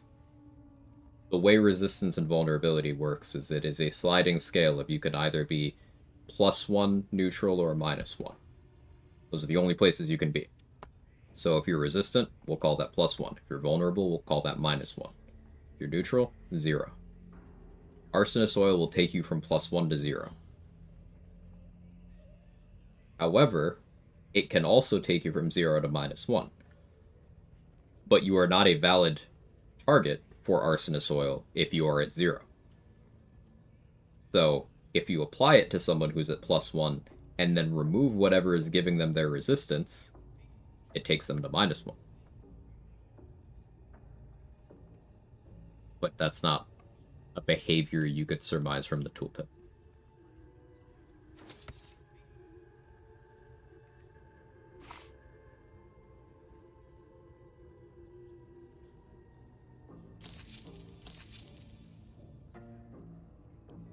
pleasure. My main gripe with the tooltips is that if you craft something that doesn't give you a proper tooltip, so annoying. Yeah, you have to, like, have the item to see. Like, if you,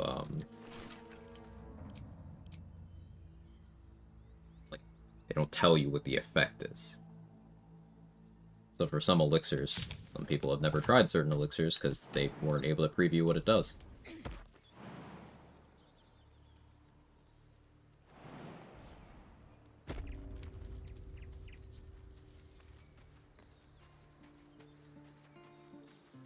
No idea creates a hittable entity. It's nowhere indicated by the tooltip. Just decide it's not worth spending an action on. Yeah, decided it's not worth spending an action on without ever having spent an action on it.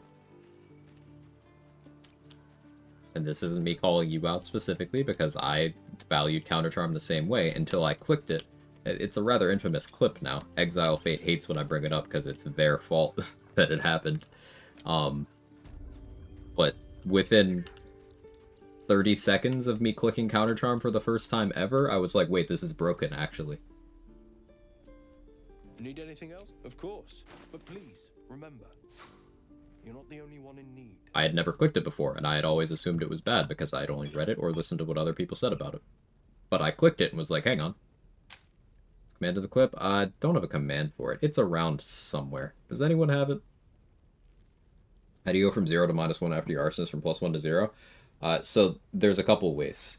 The most straightforward and easy to understand is wet is a duration thing. So if you make someone wet with a water bottle, that's going to last for 3 turns. If you wait and apply arsonist oil on the final turn of the wet, after 1 turn, arsonist oil's duration of 2 turns. After wet expires, they lose the fire resistance, but arsonist oil is still on them for 1 more turn. So they're fire vulnerable. You can do it other ways. Transmutation Wizard. You can put a transmutation stone in someone's inventory to give them fire resistance, and then you can make a new one, which destroys the old one, and then removes their fire resistance. You can cast Destroy Water on someone to remove their wet status immediately.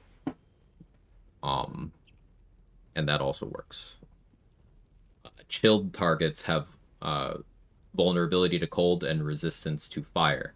If you freeze a chilled target, it removes chilled, and then that also works. Bunch of ways of doing it. Be concentrating on protection from energy on someone, and then break your concentration.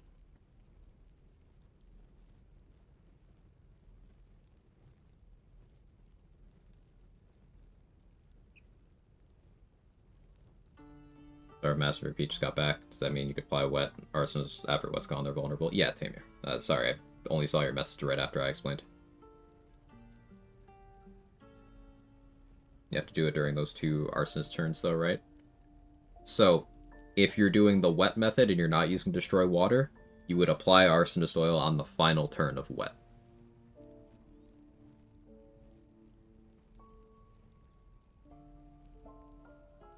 But you can also use Destroy Water to do it up front immediately, though that does require some action economy to do.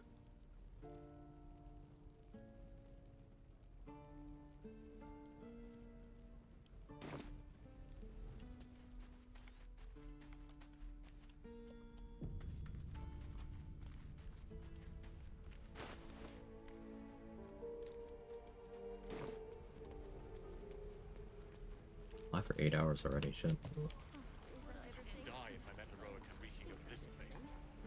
Never get the smell out of my clothes. Looking for steel? I have, well, something close.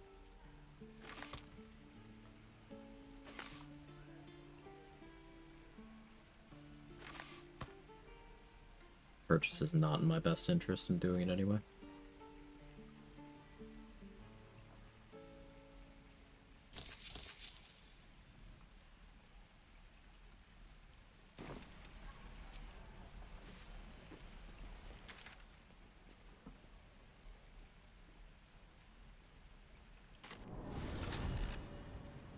Thing is, this build may or may not need natively to function. If allow that and get them from other places, the more monk levels for key points makes sense. Black Tentacles, freedom movement, so on that basis, Wizard split 7 Cleric or Druid. Hmm. Yeah, like, if you allow yourself to pick up Black Tentacles from scroll use, then, yeah, that alleviates it entirely, but being able to use it natively does make sense. A wizard level, and then you want enough caster levels to get the progression to get there. So you would need to have 7 combined, which would leave you 5 monk.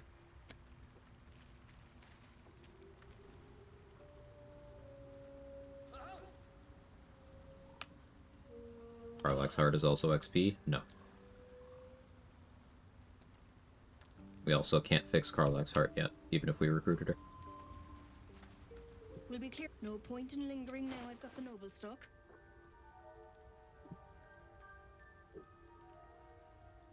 Looking for mats for Tadpole Elixir. Doesn't have any right now.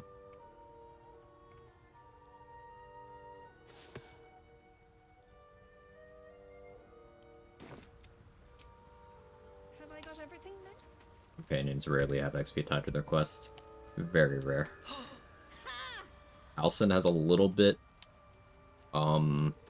Lae'zel and Shadowheart each have a little bit. That's all I can think of. She's cataloging Korotuan fertility.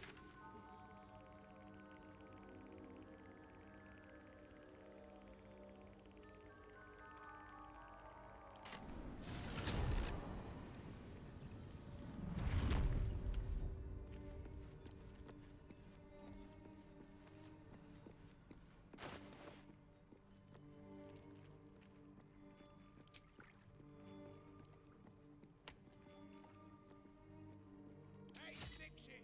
It's stick pig, you piss pot. That's what I said! Stick shit! My mug.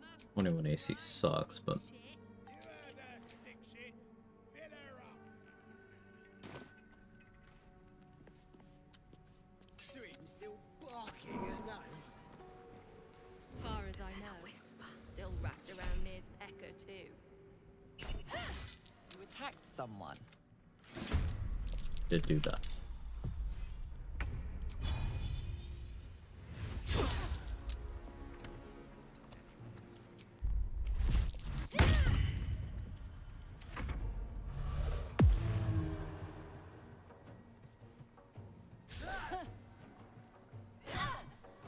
Interesting he didn't decide to enlarge. It's not the behavior I expected.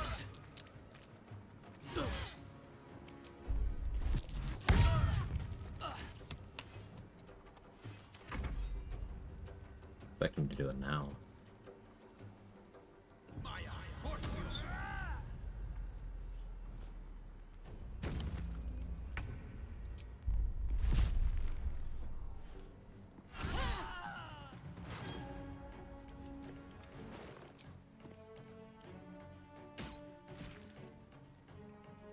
Very well.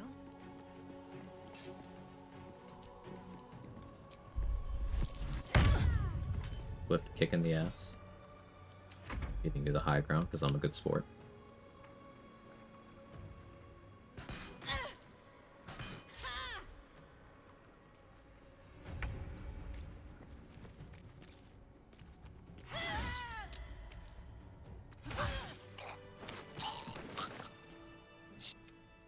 What now? This.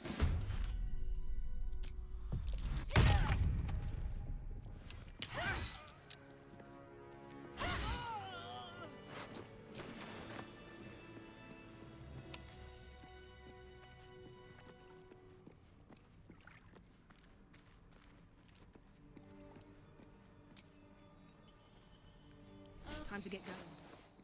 My second short rest. Gets me Corrosive Flail off cooldown if I want to use that. Which I kind of do. Those pricks will get nowhere with just axes. Friend's gone touched in their head. A disguise as Githyanki here. It's worth 75 XP. Sorry, buddy, you might have to go. Yep. Everything here, with rare exceptions, basically everything in the Grimforge map is worth 75 XP. Some of the methods are only worth 20. The ones added by Honor Mode are only worth 20. Grim is 875. Lava Elemental, I forget how much. It's more than 75 though. But like all of the Dwergar all of the gnomes, the mimics, 75. For some reason, most of Grimforge is 75 XP. The gnome bolted. Saw it I want to have myself. a word. Seen some a shiver. True soul, no less. What do you think? Should we take near death? 5 Brithvar's healing potion and javelins. Yeah, it should split your head open and poke around. Drop. Fine. The stench don't lie. Could, in that case, want to earn some gold. But whatever the spoils, now move. Alright, they're tagged as allied now.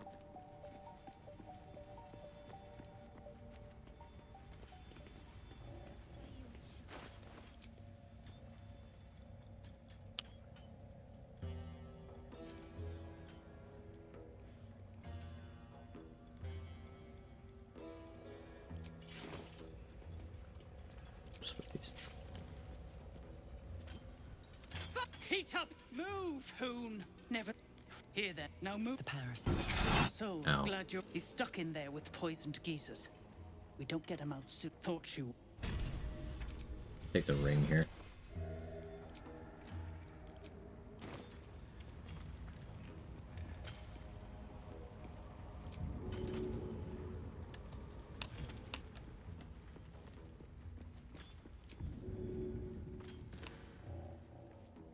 Try me.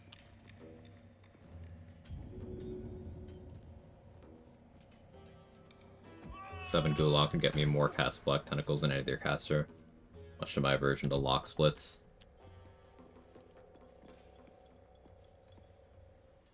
It would also allow you to reduce monk investment if you were content with having extra attack from Warlock.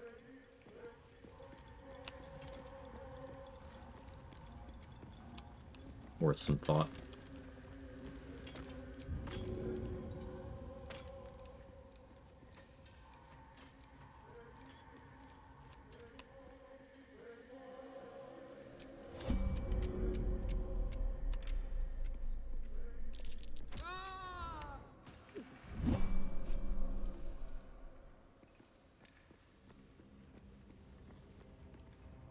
You spare Barkus for XP purposes? Not just XP purposes, but like having Barkus in later acts is advantageous. He's a vendor, he sells unique gear in Act 2, it can provide you an extra endgame ally in Act 3. Don't kill Barkus. I passed up my opportunity to knock him out already, he's only 20 XP, but I could knock him out later in the game if I really want to. But yeah, don't kill Barkus. You want to save Barkus whenever possible. Everyone else can die though.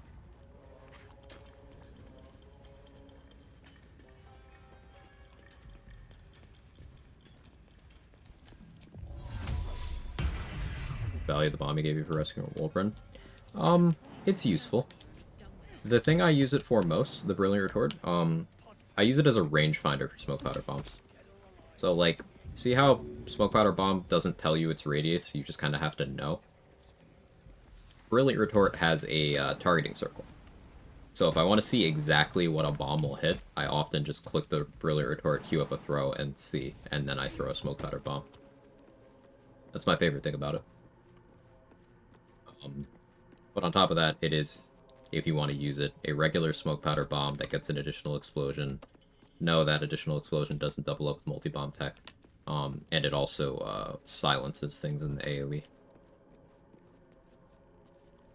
But I use it as a rangefinder.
Bugger it. Go on.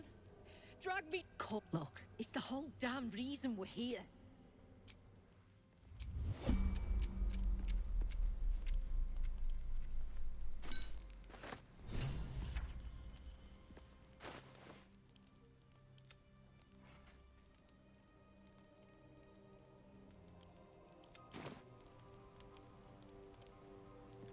Let's get this over with.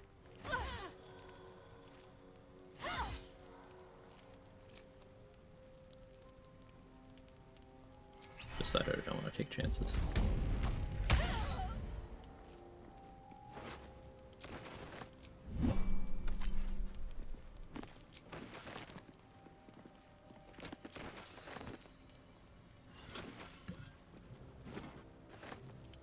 Breathe deep and move.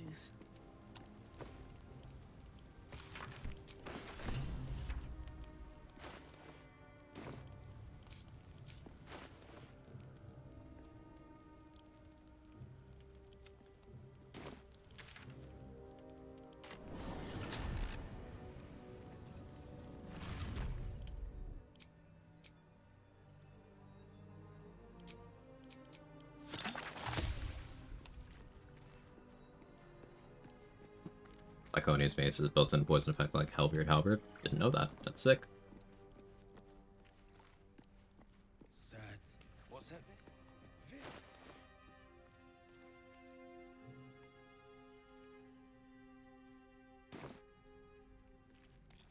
Don't want to draw any attention. You watch my back, I watch yours. I watch yours. Damn right. Attacked someone. Only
You wearing Speedy Light Feet for the plus athletics?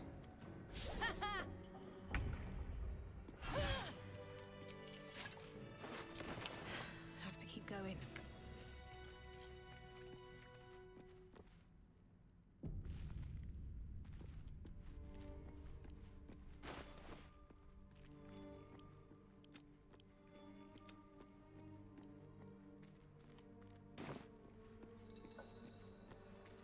Making good progress clearing out Grimforge.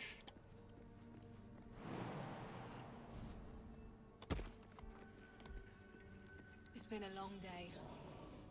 I You need know, to rest soon.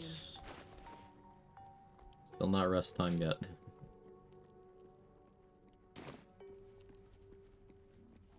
Alright. Time to skulk about.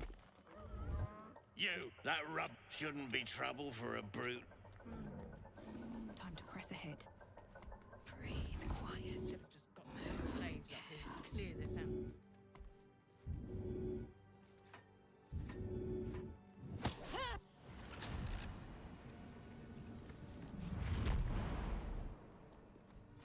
Makes the item a bit less meh. Still think a robe's our worst item. Yeah, maybe there's some hidden sauce with the robe. I don't know, surely there's something. I think the mace is better if you just ignore the strength thing about it entirely. This calls for careful footwork.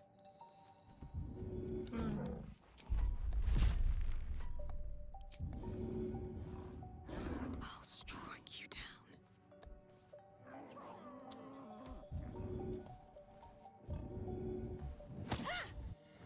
attacked someone. Only the guards are allowed.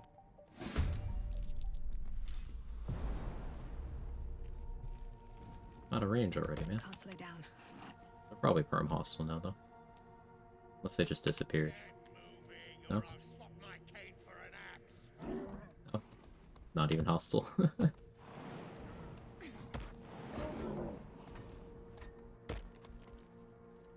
a friendly-looking shadow. Another step forward.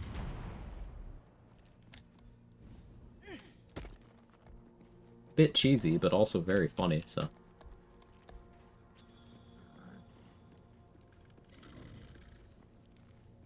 Inferno Mace with the higher damage ceiling. Yeah, which is not bad. Bro, still not hostile.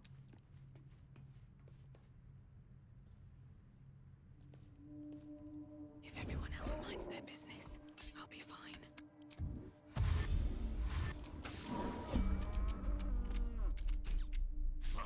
You attacked someone. There's a thing that I did.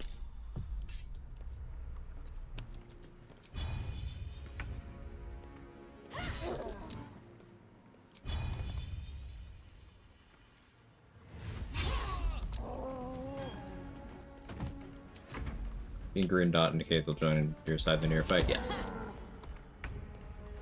But I'm not really going to give them the opportunity to do that.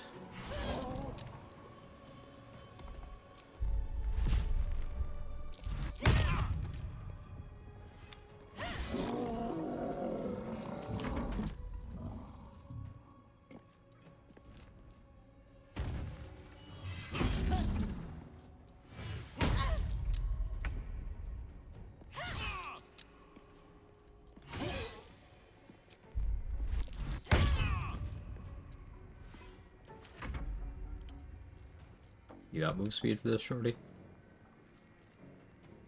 You do.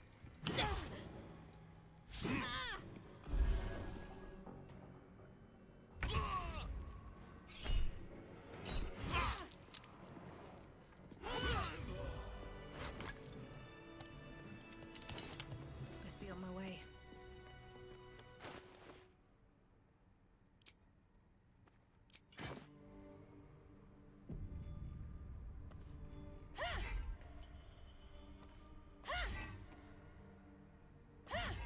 Fucking half-orc animations, man. Kinda tricky to harvest the friendly speed in that fight in my experience. It is. Anything of use? So the easiest way is to eliminate that as being an issue. I'm killing off almost all of them ahead of time. Another mask. Almost all Leader of them. might still be around here.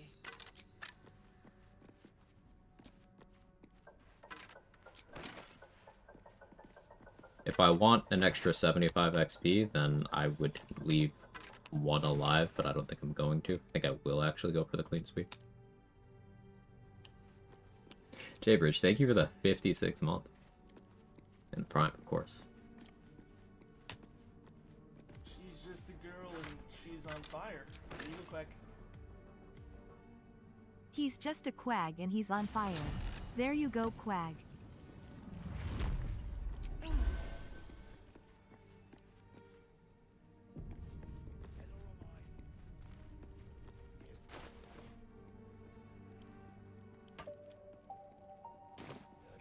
So we got these two. They'll join on my side. And everyone else would be hostile.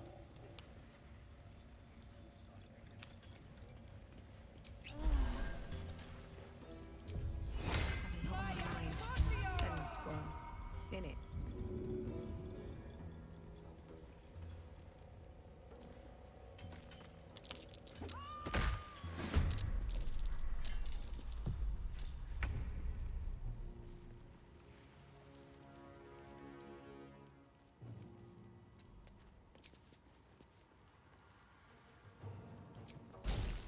You picked the wrong fight, friend.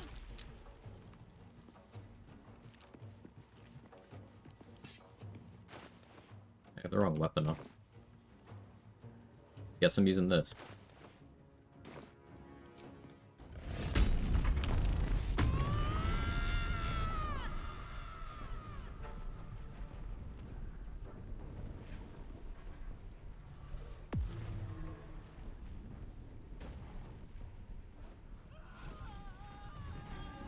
Doing okay.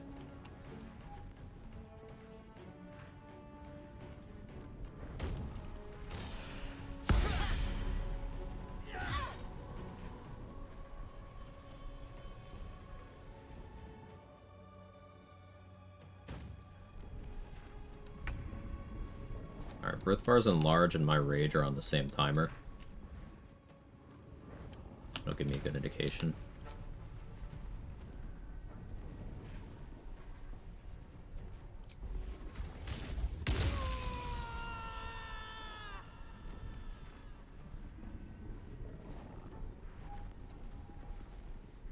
Not much.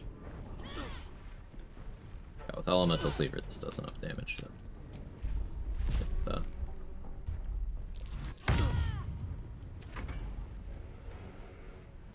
Funniest way I've ever lost a run. I accidentally knocked out a chicken and died in prison because of it.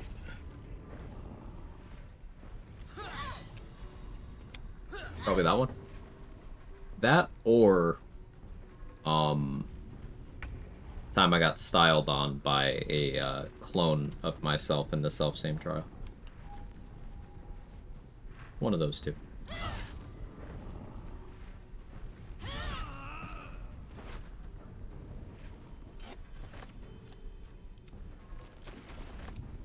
Deserved, honestly? Yeah, probably.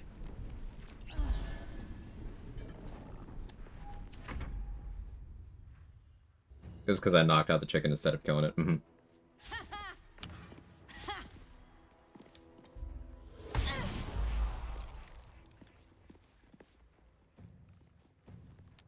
I'll let you keep doing that.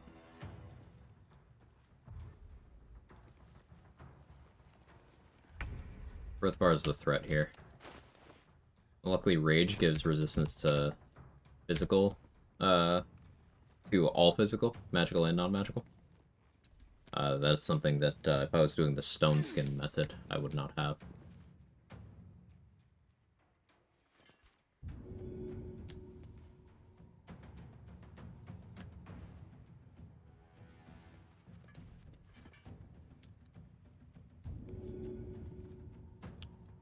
Why can I not throw you any respectable distance at all?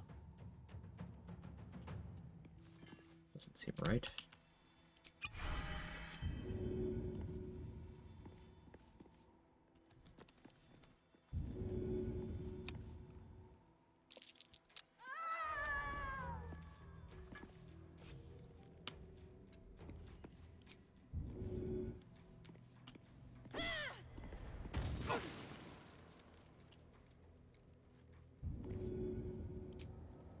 That should work.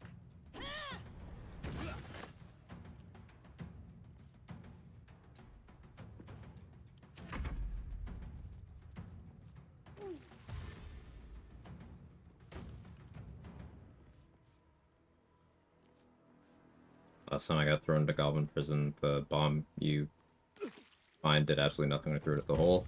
Reading. Reading. Reading, reading, reading.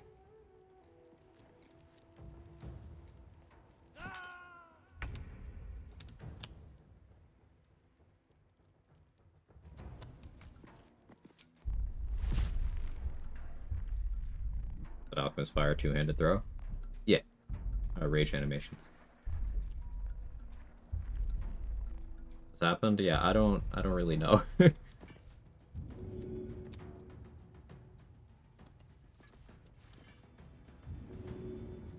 I'll throw you with that so badly. Yet though.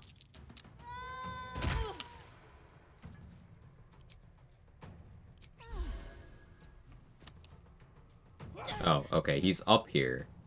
The game just lost track of his position.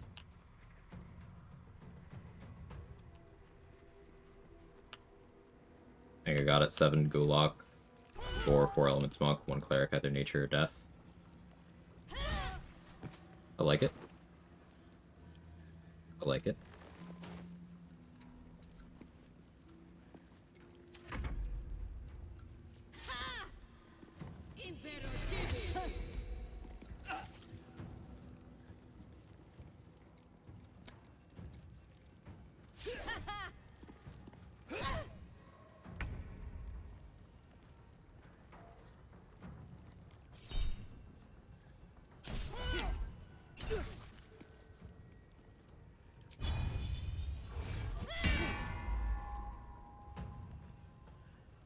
Great rolls. Real good stuff.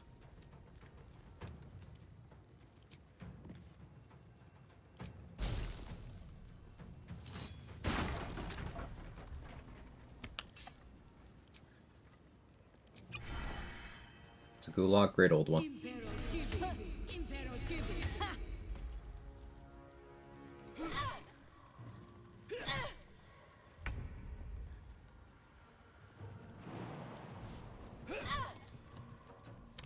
Breathfire does big damage.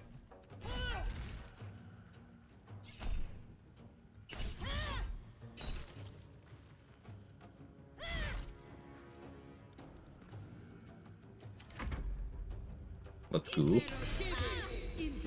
I mean, what if we game together and we both gooed?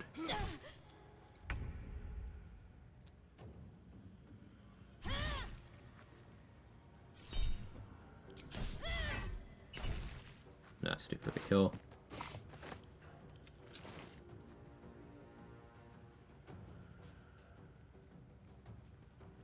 I don't want to keep looping speed pots here.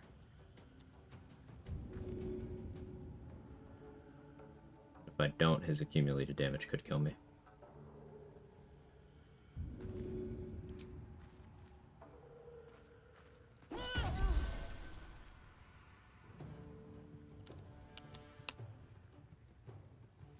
Plays to make distance.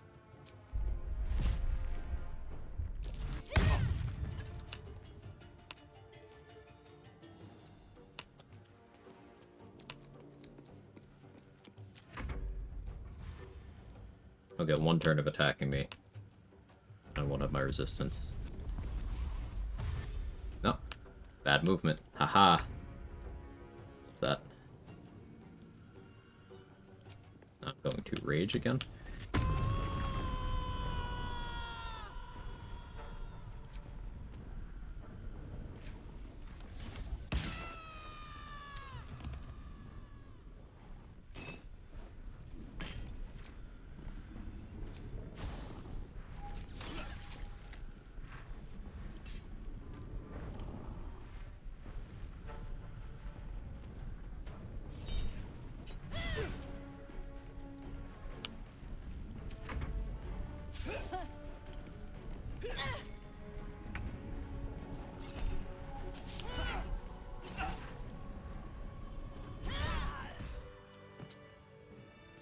Nice.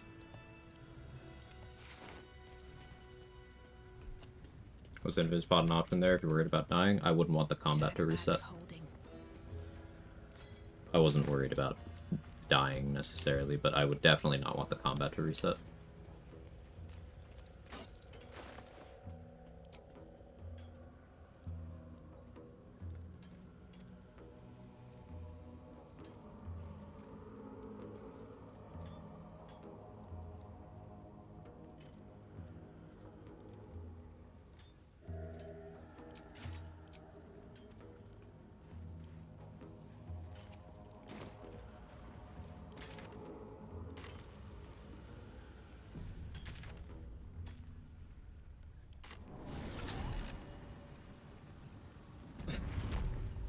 Won't talk me into playing Warlock again. But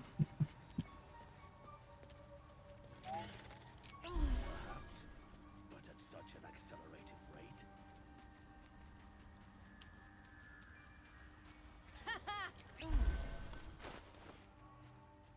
We're almost at the end of the first day of the run. This is not a no long rest run. I'm just min-maxing.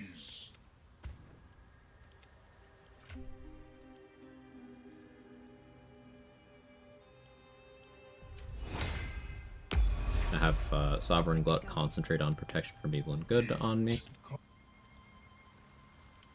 Should I maintain? So that Nier cannot target me with Dissonant Whispers. Or if he can't frighten me. How much farther can I go? I don't know if his AI is willing to do it anyway, but the frighten part won't work. So, you've yet to long rest? Correct.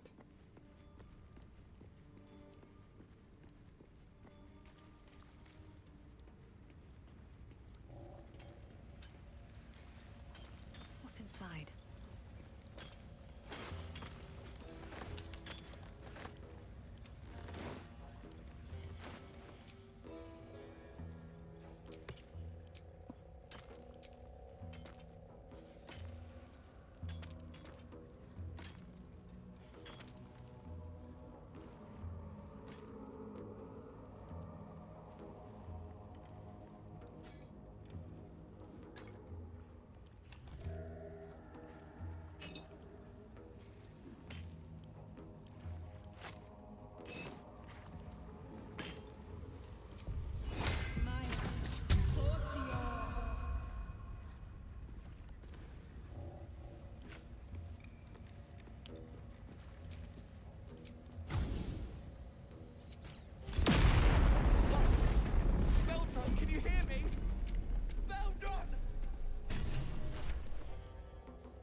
problem with this is the steam cloud is making the water bottle wet, so it's having trouble putting out the surface.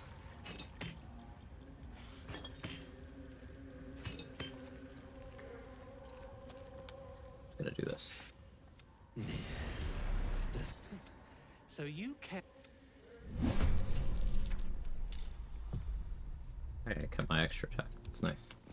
What water bottle? Was that your nickname in high school? Or?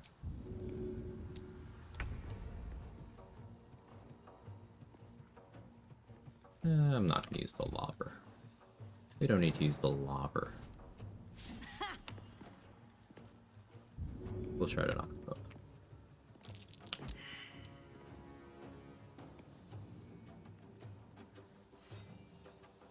I should do this actually.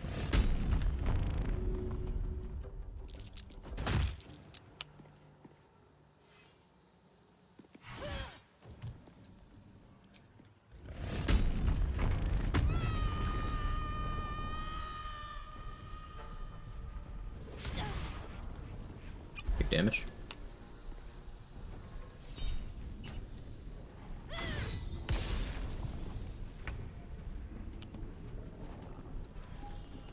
But this is now going to hurt me, because I have no impulse control.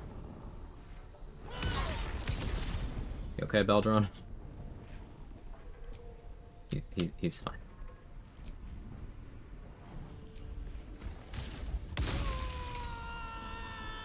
Okay, I forgot Stonemason Kit.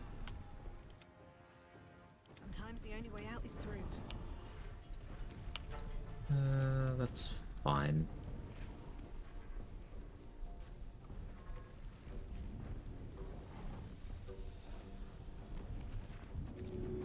It's fine.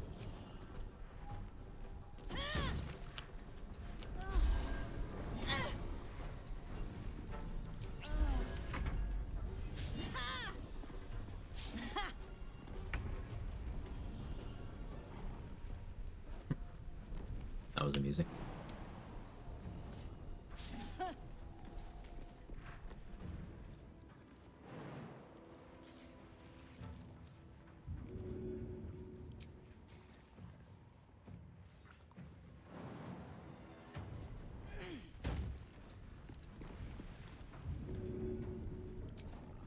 Good idea. I think.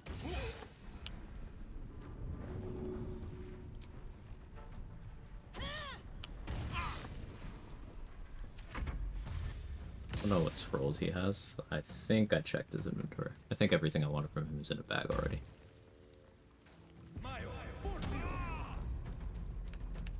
Find some sauce with the robe? Hit me.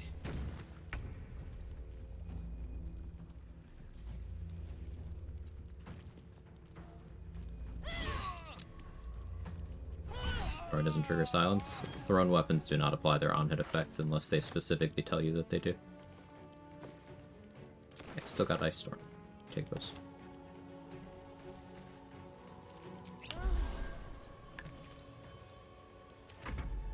Cast Shield of Faith with saving throw bonus and switch the robe to something else. That's big.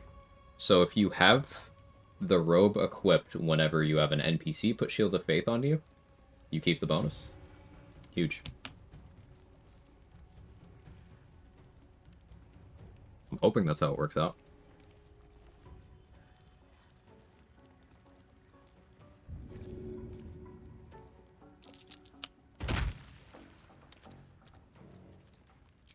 Now, as much as I want to kick him into the lava, I am trying to preserve his corpse. Or the lava.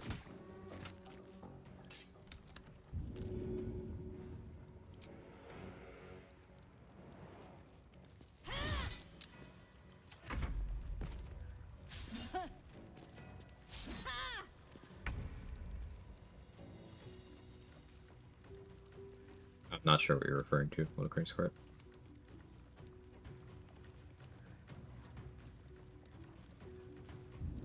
The swap just to DJ play for the DR too. Probably.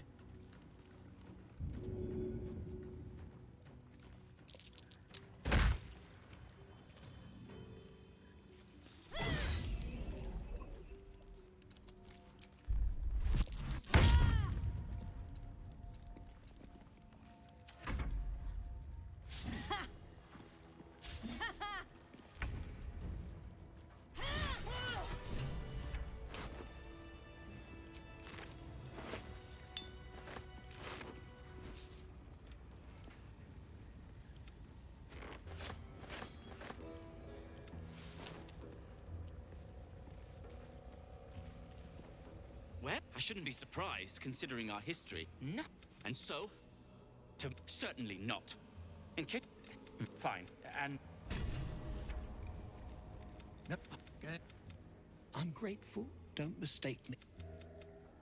Things the cult would...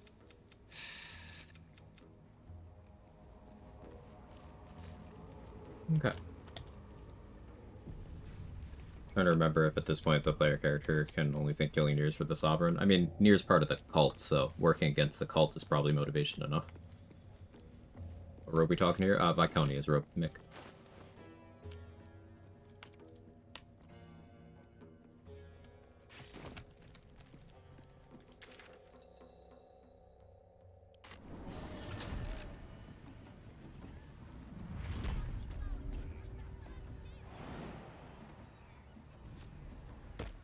Can't risk being in open view.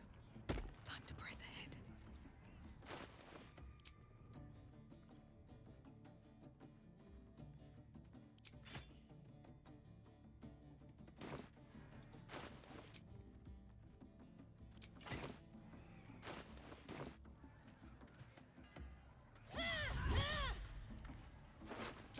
Right. Time to skulk about.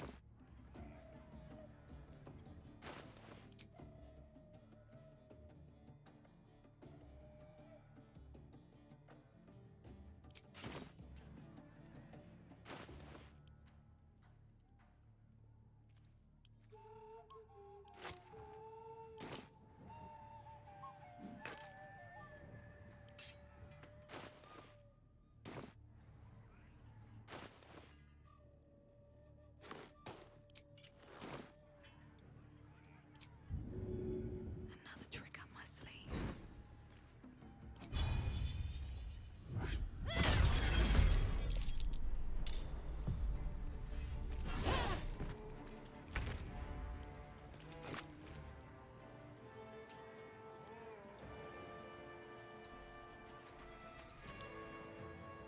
Can't slow down.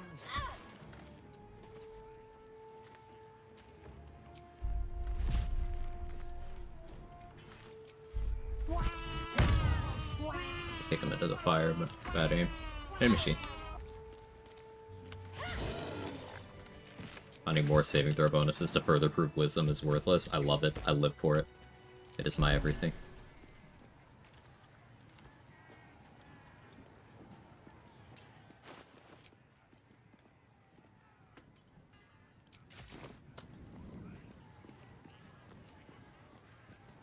Oh no, it's okay.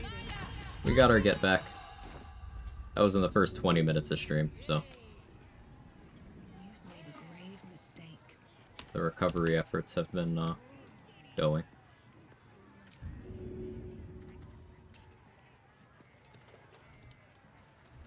Breathe quiet. Move with Oh, he died? I guess just crit forehead. Okay. Never wanted the easy path. Half-orc moment.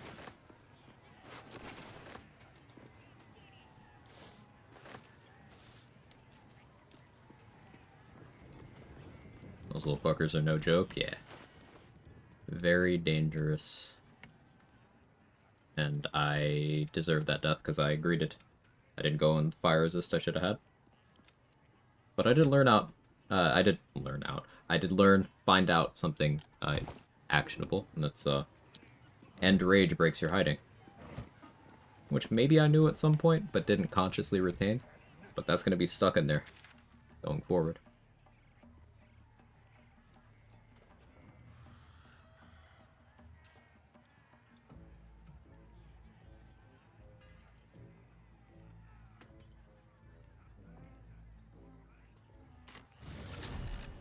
Old Snap released Swiss Pocket Knife for vulnerabilities. One of the Thunder builds, Force builds, Bludgeoning, Fire ones. Oh yeah, Chilled gives Cold Vuln. Yeah, Cold Snap's incredible. Big fan.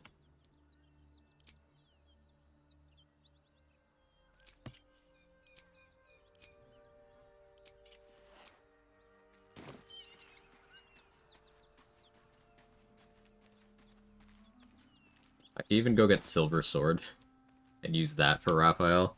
Do I do that? Do I disrespect him that much? Level 6 barbarian with a silver sword just fucking him up?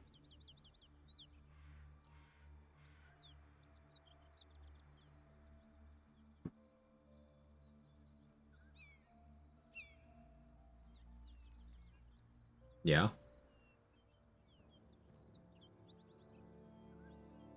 Oh hey, we're on 200 kills. For the funsies, alright. Have to be a little XP negative here because I don't want to lose will approval.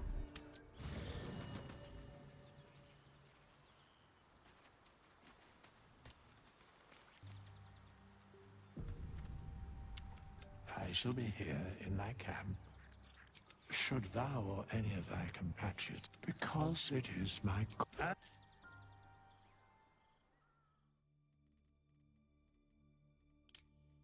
Ranger.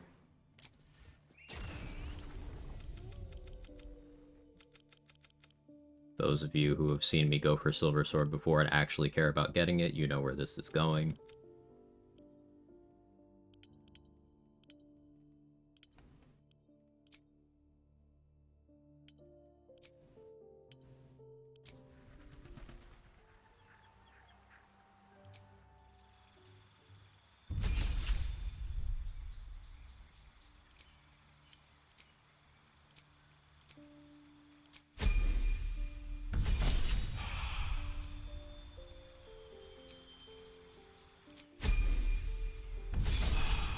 Gonna get Francesca to help us out.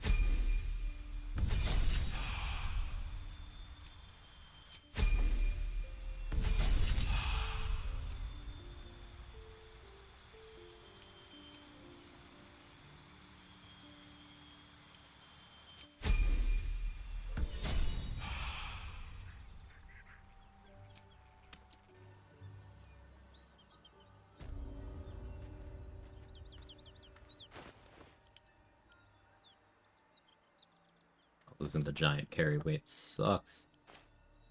It's okay, I'll have it back shortly.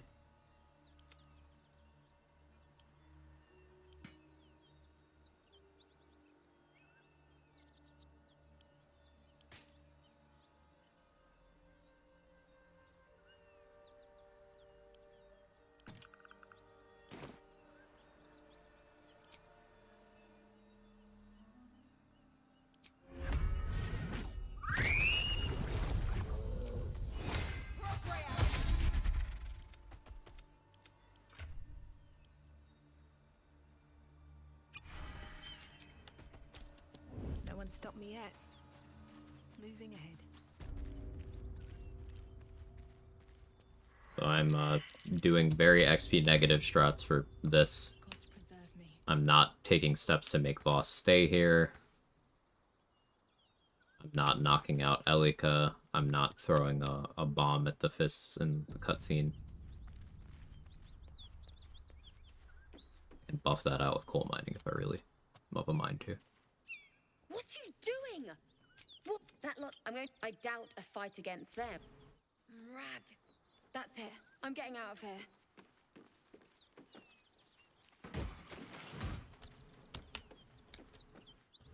This calls for careful footwork.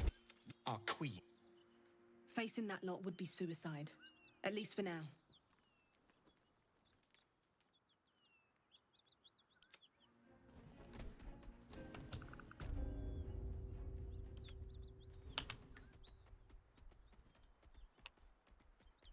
Don't mind me.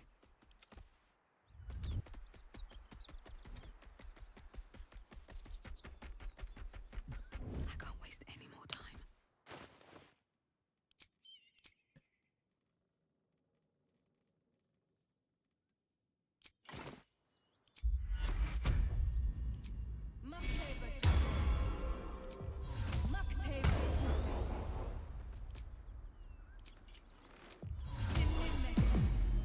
Just out of view.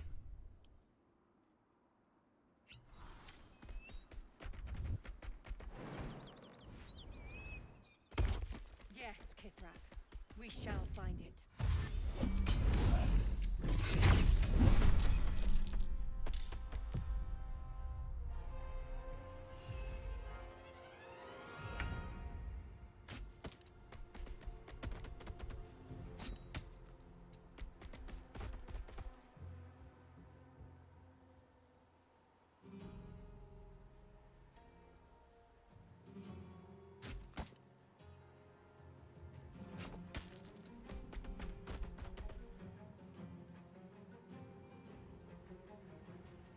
Brain's a little fucky when it comes to moving this thing around.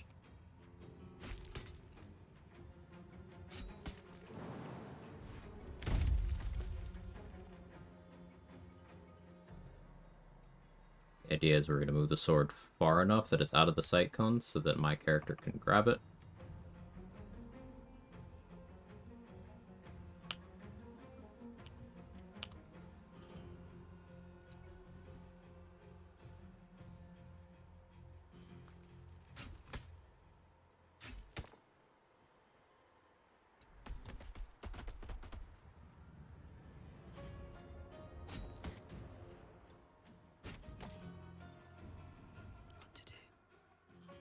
Best be on my way.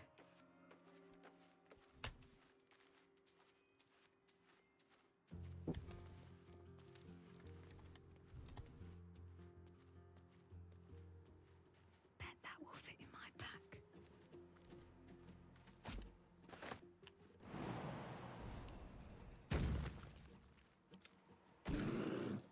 What now? That's about right now where the new build ideas just won't stop. Good place to be if you ask me.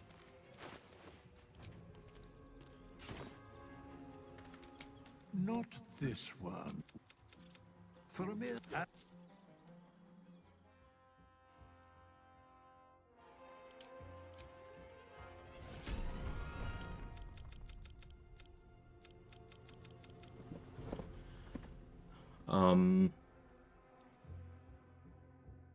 Not worried about Ethel right now. We'll stay in 16 strength.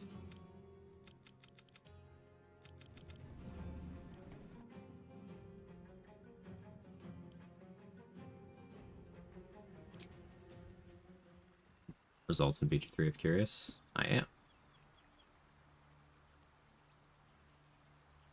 Beautiful.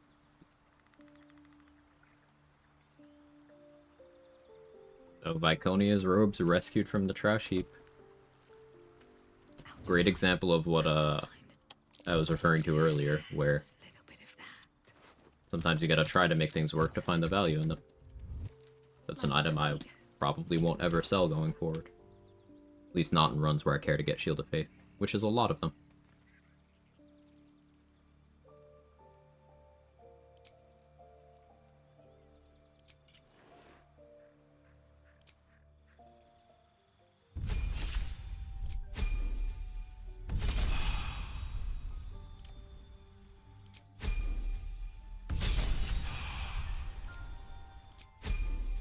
Hey, Hazel.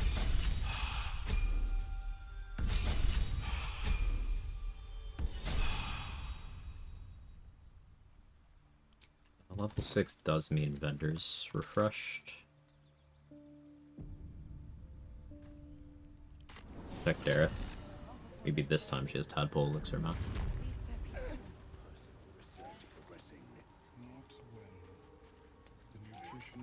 Welcome back. I do enjoy a good bargain, if anything in my private collection is to your liking.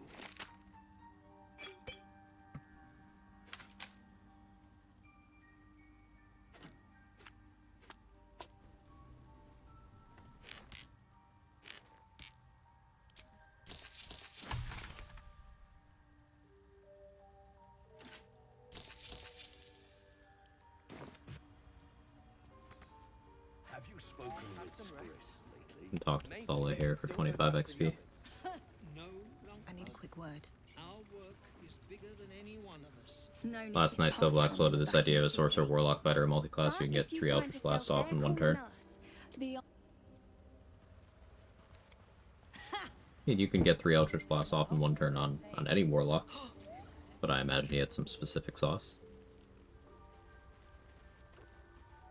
Bad joke, he's think that build's so strong. Oh, I see.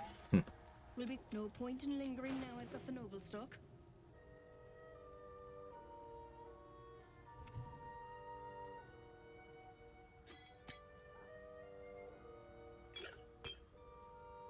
Kind of low on healing potions.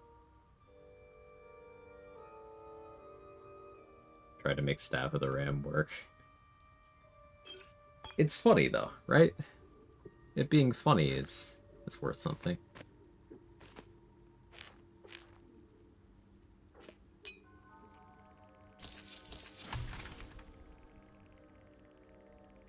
No tadpole elixir mats. Shame. Such a shame.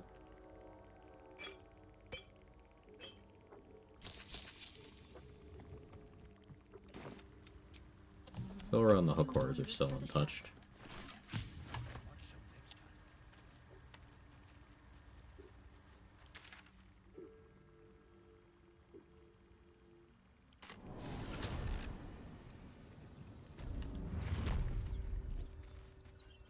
Yeah, pocket sand stuns. Very funny.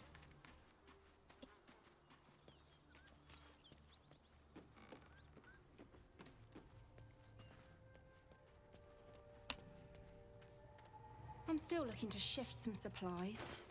Don't have much to spare, but it's more than we can carry.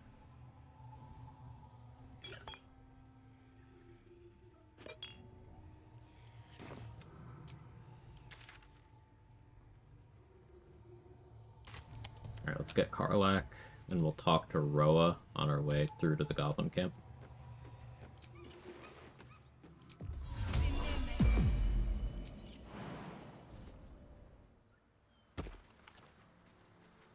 I remember using that staff a while ago and needed to do both Bleeding Reverb just so that should have a chance to work. It's funny when it works. Yeah.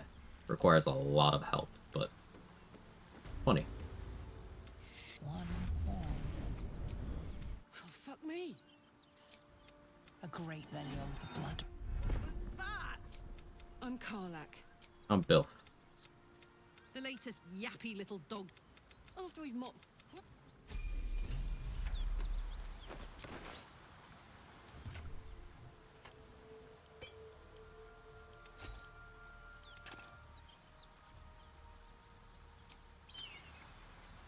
Hey, sounds bored.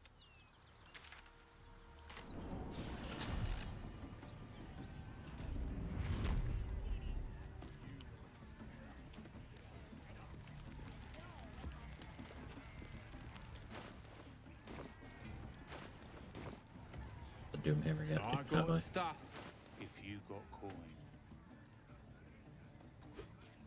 Get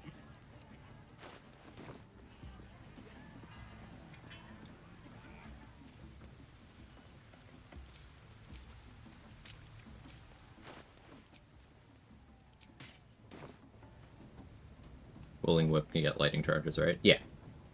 They can Tempest Cleric, Swash, Sand Toss Explosions. Ooh, that could be cool. That could be real cool. Ah.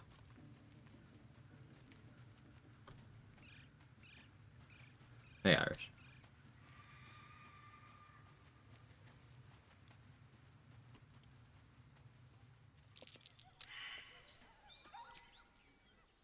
So there's more XP I could still grab, but we're level 6. We're 6.1k off of level 7. This is gonna be our first long rest. This will be Raphael showing up. This will be our access to tadpole powers as well.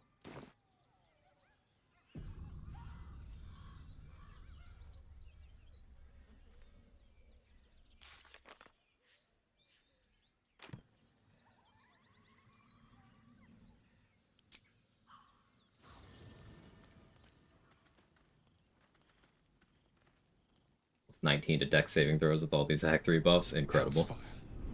She's coming.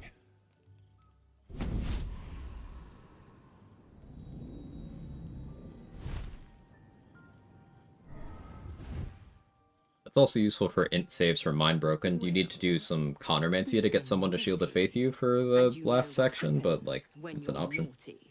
God damn it. I'll try my first playthrough on BG3. Any advice? Disregard what anyone tells you is good and do what you think is cool.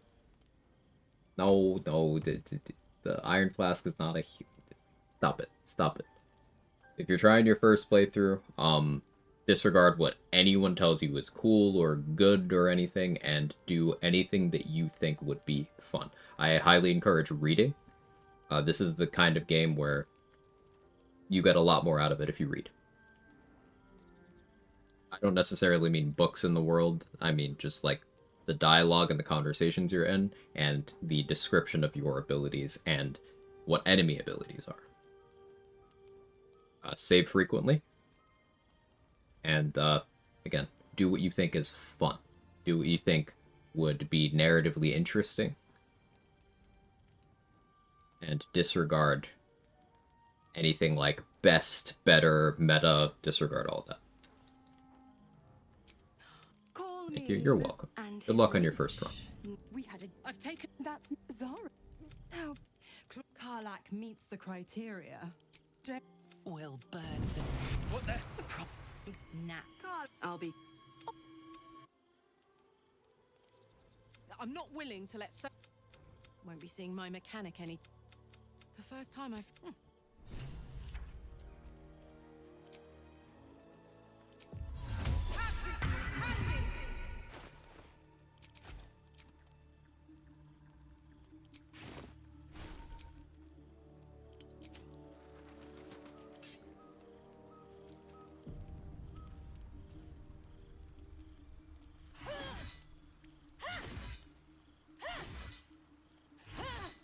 Into horny well. Hey, Don.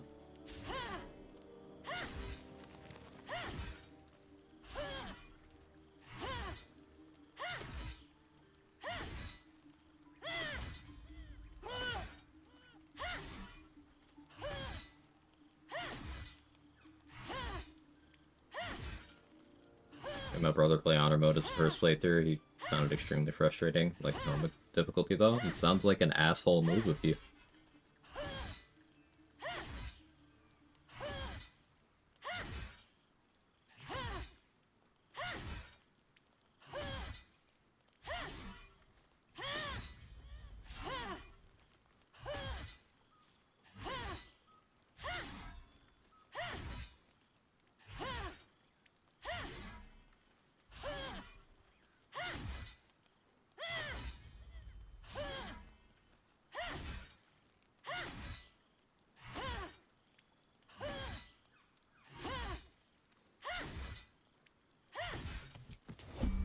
Did not count as a kill.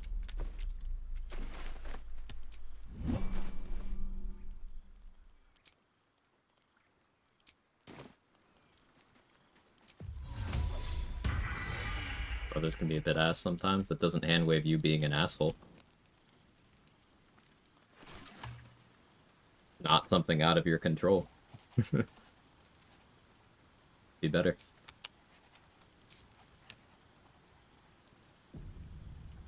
Gods, just look. I'd be not Zariel's victims. Well, it's before but I promise you. But I don't have a clue where to start. The only way out is if I can out-bargain. We can't.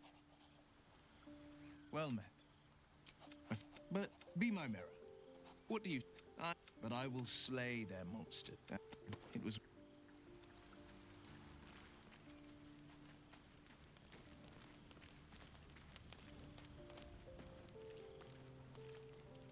Well met. The sword there? Silver sword. I don't like this at all. It might. Am I a friend? I could fix it all. That's what separates us from.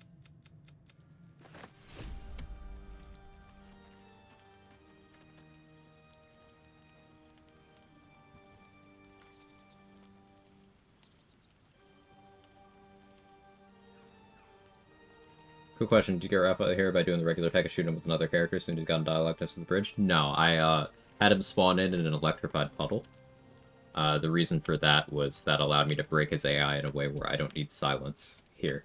By having that electrocution tick on him while I'm in that cutscene with Mizora.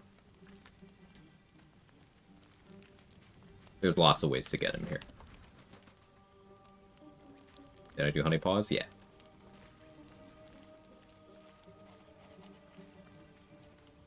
The devil with the... And we can learn a lot from fairy tales.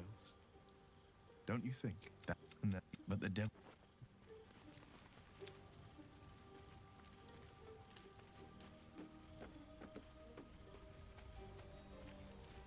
I know that look. Anyway, it's recommended You're preferred for wondering solo. why I was in pain before. It really depends on what's available to your clear kit. about that I now. like the electrified water method because I've gotten very used to it and just it an works old on wound that hurts any me from time to build, time. any run. Nothing to be concerned about. It's nothing to do with the tadpoles. Asterisk next to in any. case your imagination But I is in like that danger of method. getting away You from could you. also just use caustic brine. It's just And that's a lot easier to something I pull have to off. live However, with. you will need the means to silence Raphael or break his AI through other means while you're in camp here. And there's plenty of ways of doing that.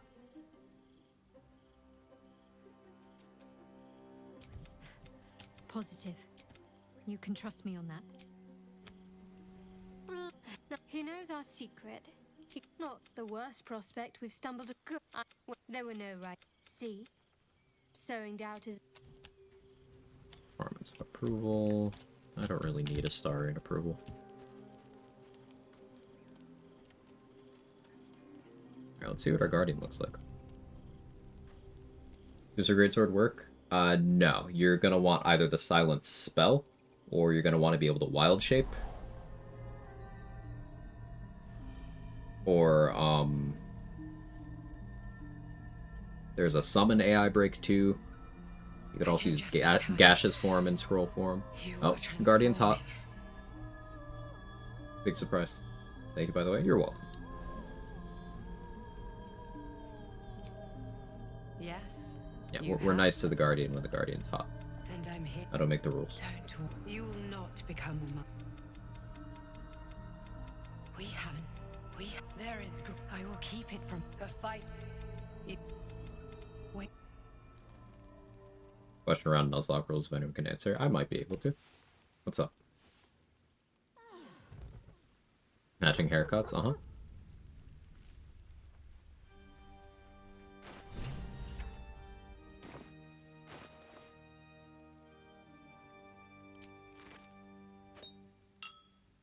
This one, you can absorb its potential. Your mind swells as it subsumes everything the tadpole has to offer. Everything it was and everything it was destined to be. Generally, do players have ways around randomness in Pokemon selection? There are ways to influence what you get in certain areas, yes. Like, if you know the levels of available encounters, you can, like, put a repel on so that only the higher level encounters in that area could show up. You could make sure that you get a certain Pokemon earlier in the run so that if it becomes your encounter later in the run in an area where you want something else, Dupe Clause kicks in, Duplicate Clause, and you get to go until you get something you don't already have. So you could weaponize that as well. There are ways to do it, yeah.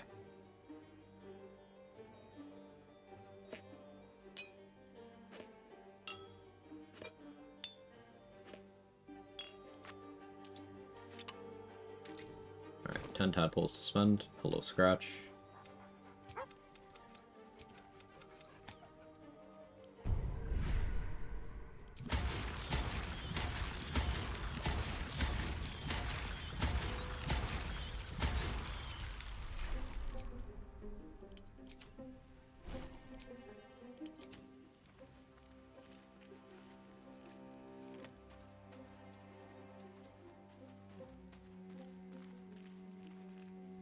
It was bad enough having just one of those. And if you want the wild Pokemon to be at a higher level, there's some abilities like Pressure, where if Pokemon Elite has it, it encourages it. Right, right.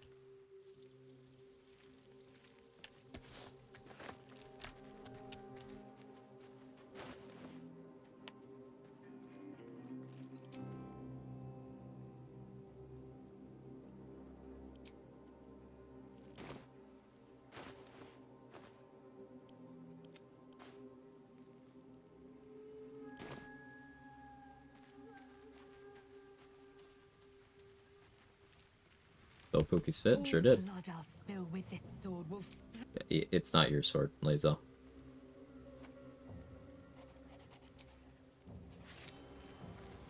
It's not your.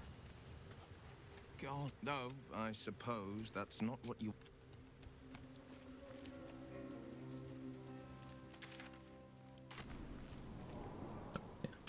I gotta do this.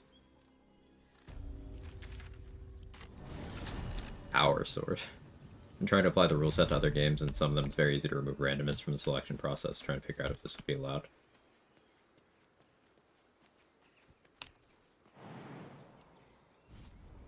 Yeah, like, if you go off just generic, like, the most common interpretation of Nuzlocke rules, duplicate clause, repels, abilities are things allowed in most runs. Some people restrict out repels, and some people don't use duplicate clause, but in general, those things are applicable. Didn't know it existed, and Logic I needed one. Yeah, like, it makes sense given how encounters tend to work in a lot of games, right? Keeps me doing solo honor, the fun, the knowledge, something else. I enjoy the game, like every aspect of the game. I like learning stuff, especially about things that I am invested in, like this game. And I'm constantly learning. Also, I just have ideas a lot. In terms of like, hey, this could be a fun thing to build around. Or I wonder how this works, or I wonder how far I could optimize this. Lots of reasons. I'm the kind of person where if I don't want to play something, I don't play that thing.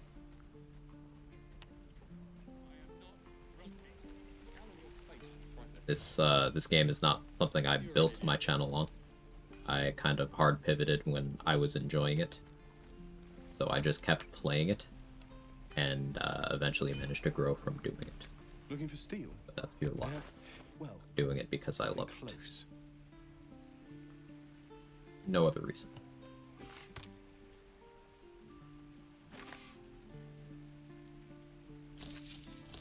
The creative angle on that, the thing to keep in mind as a content creator, is you make your best content when you actually care about it.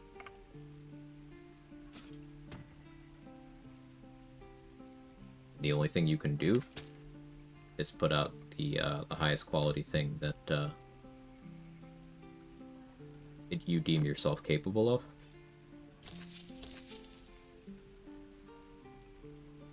People like it, they'll watch it.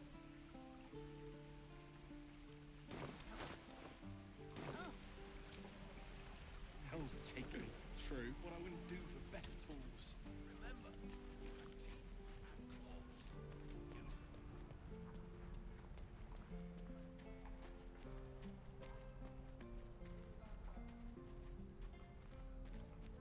Basically 100% of everything you said. Autism and the ADHD keep me here, and with D&D since 2000. Yeah, a lot of neurodivergent gamers in this space. We tend to stick together.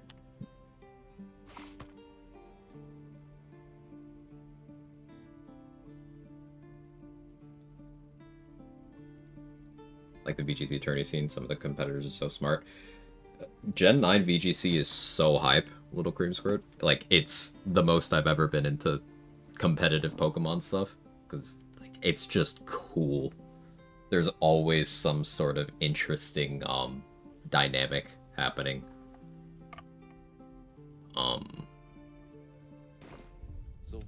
Just the team building aspect really interesting too. Gen 9 VGC's hype. It's also like the biggest VGC's ever been. Objectively successful for the IP, which you love to see, because that to me says that some of the things they've done with game balancing, not all of the things, there's definitely problems, but some of the things they've done with game balancing are more likely to become staples going forward, which I think is good. Terrestrialization is a really good mechanic for the generation. Now, stat power creep is a whole issue, but the gen mechanic is good. So things like that, I absolutely abhor Mega Evolution and Z moves. I don't really care either way about Dynamaxing, but Mega Evolution and Z moves are so shit, and I want more stuff like Terra.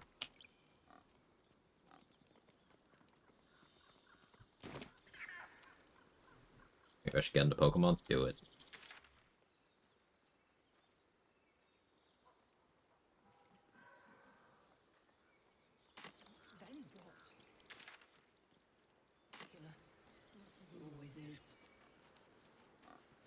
Like your funny words, Magic Man. What am I doing right now?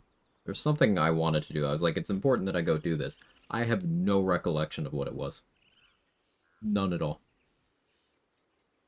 Check Ro's inventory. that power creep's been so rampant since Gen 7 makes me wonder how far they'll keep taking it. Yeah, in Gen 7, you had, like, people going, why does Kartana exist? Why did you do this? Why did you do the Tapus? Why would you do this? And then Gen 9, it's like, Kartana is bad by Gen 9 standards? Like, how did we get there?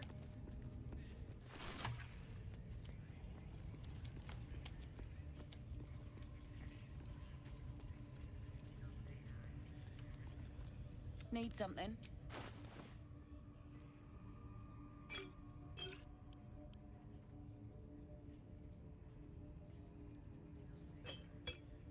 But even outside of, like, more recent generation stuff, that has kind of been the direction of Pokemon for a while. Like, Mewtwo was the strongest Pokemon in the first 2 gens. And now, in a time where in Gen 9 VGC, Mewtwo is legal to use right now, you are absolutely out of your fucking mind if you even consider bringing it. You are trolling. You are memeing. You are being stupid intentionally.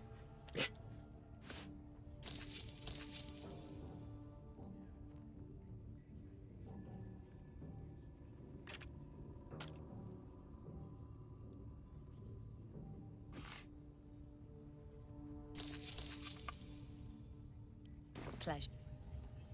Yeah, let's Silver Sword a couple goblins as a treat.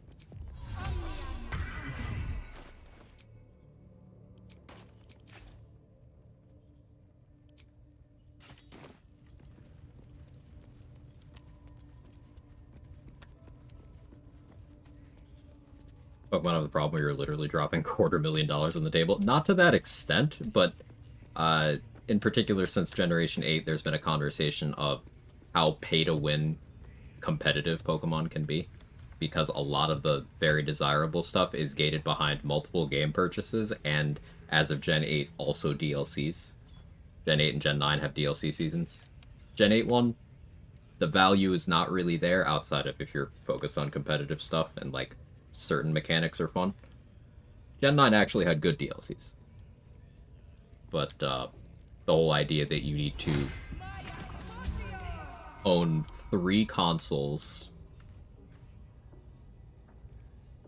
several copies of several 10 to 20-year-old games, you need to purchase multiple AAA games every year for your new consoles, and you need to purchase DLC for those to get specific picks to bring for team building purposes. It's like, and they know what they're doing, because predictably, in any environment where something like that happens, people find ways to bypass the grind with things like third-party tools to generate these specific Pokemon that you can't get otherwise. They crack down on those things at events because they don't want you doing that. They want you spending the money. The company that cares the most about game preservation, yeah, Nintendo, you know, gonna fucking Nintendo all over the place.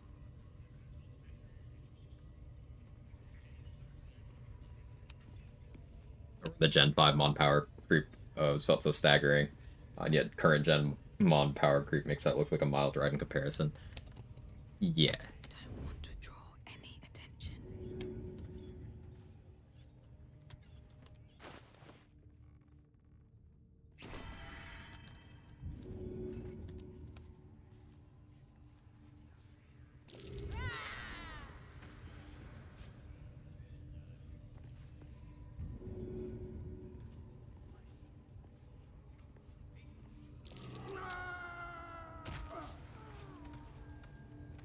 The Pokemon Company is owned by Nintendo. It's a separate thing. However, Nintendo is intrinsically linked to this because whether you play Pokemon or not, everyone can understand that Nintendo is a console, or that Pokemon, excuse me, is a console seller. Like, a lot of people, myself included, primarily purchase Nintendo consoles and handhelds and such to play Pokemon games. It's probably their most recognizable exclusive after Mario. Like, ahead of Zelda, I would even say. Softer than a whisper.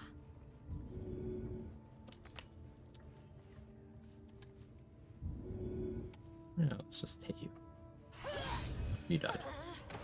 We do too much damage. Rather generate a fake Pokemon with perfect IVs than spend 50 hours breeding and riding my bike. I've heard it's easier now, though, depending on what you're doing. They have made the whole breeding thing easier, but there's still very specific stuff. Like, if you want a minimum speed, Ursaluna for Trick Room, like, not Ursaluna Blood Moon, just regular Ursaluna, you need to get one in Pokemon Legends Arceus, and then send it to Scarlet and Violet before you can even check its IVs. So you need 2 games to do that. Before you can even look.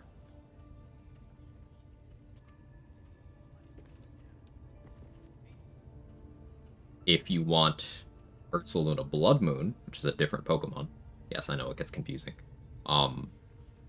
you need to reset your playthrough of the DLC of Scarlet or Violet, and it's in DLC 2. So you need to beat the game again, and then the first DLC, and then get to that point in the second DLC. Another chance up.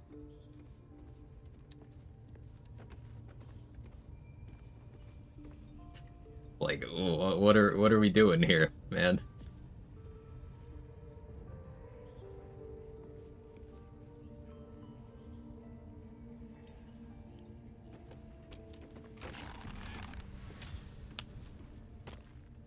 Thanks.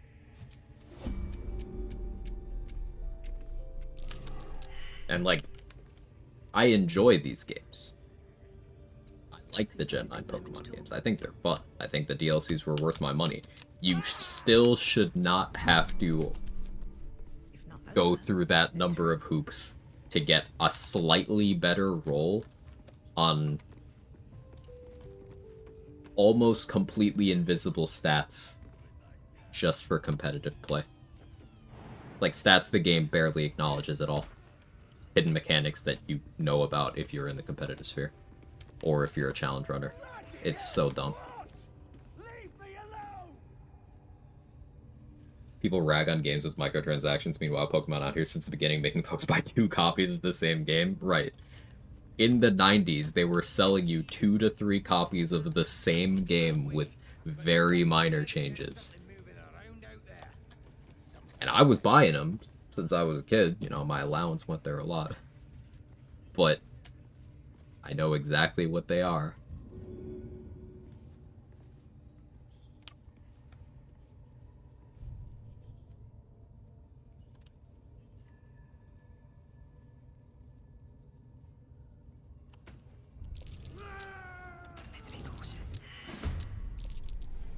Minthara saw me.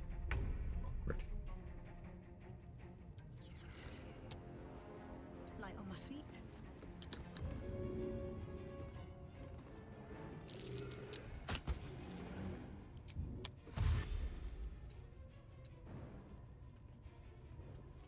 Why so many people outsource battling to Pokemon Showdown? Yeah, yeah.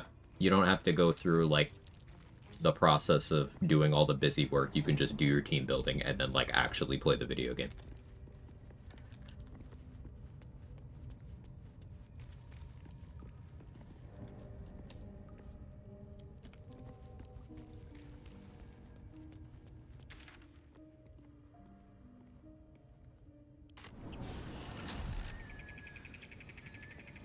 Never played a Pokemon game. I own a Pikachu from some early set as a prize for a local Magic the Gathering tournament, but never played. Fundamentally ignorant about how Pokemon works, other than my youngest brother's house is a magnet for EVs and Pokemon Go.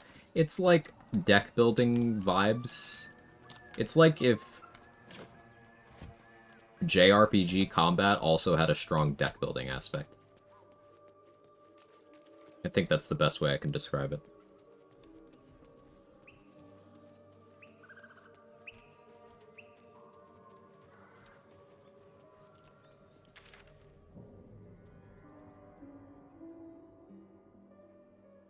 Which technique did I use for Silver Sword on this one?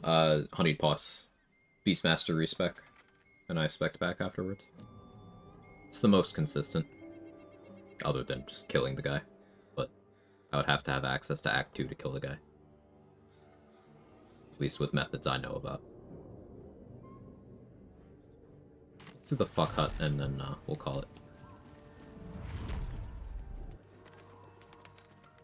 Gotcha, the multiple sets, copies, etc. RNG sounds like the cash outlay required to play paper MTG. It's not nearly to the same extent as MTG. Not nearly.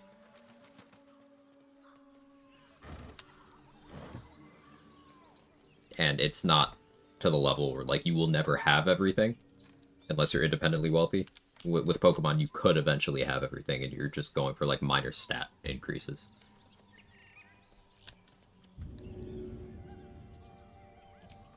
Once the player starts asking themselves, how can I accomplish some in-game task by not playing the game? What are we even doing anymore? Exactly. If you are avoiding systems in the game so that you can play the game, there's been errors made in the game design.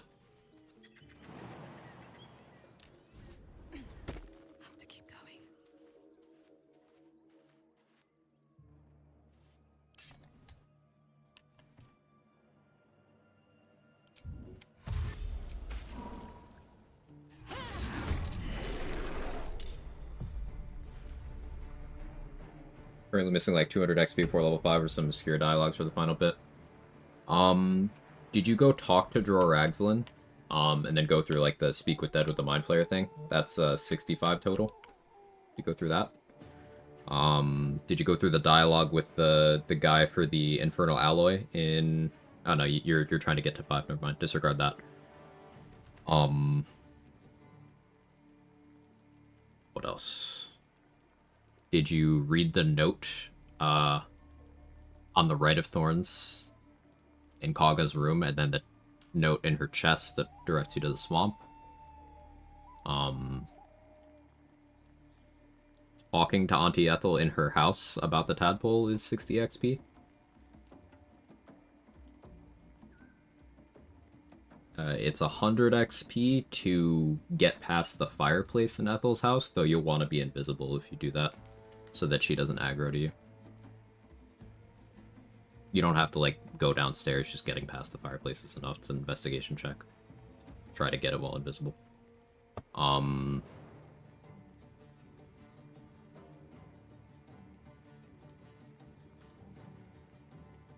Check your background, see if there's any inspos you can grab. That can be some XP.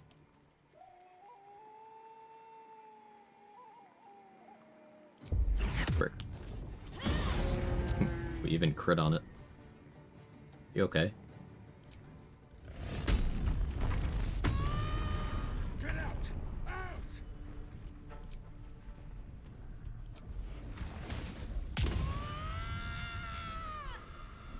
It looks so cool. The sword's poisoned and on fire.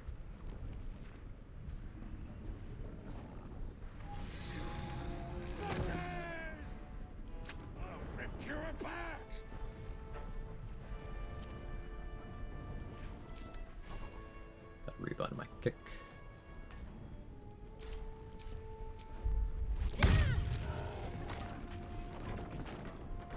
Cutting to the chase.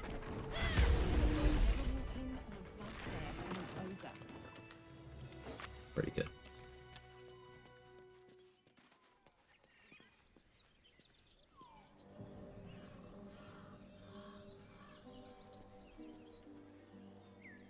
Spam, my bad. No, you're good. I think some of the Pokemon dilemma exists. They want to preserve the feeling kids to be that one kid at school, level 100 Gengar generation website saturates the community with perfect, often shiny Pokemon. There's almost no mingling between the hyper-casual and hyper-competitive audiences anyway.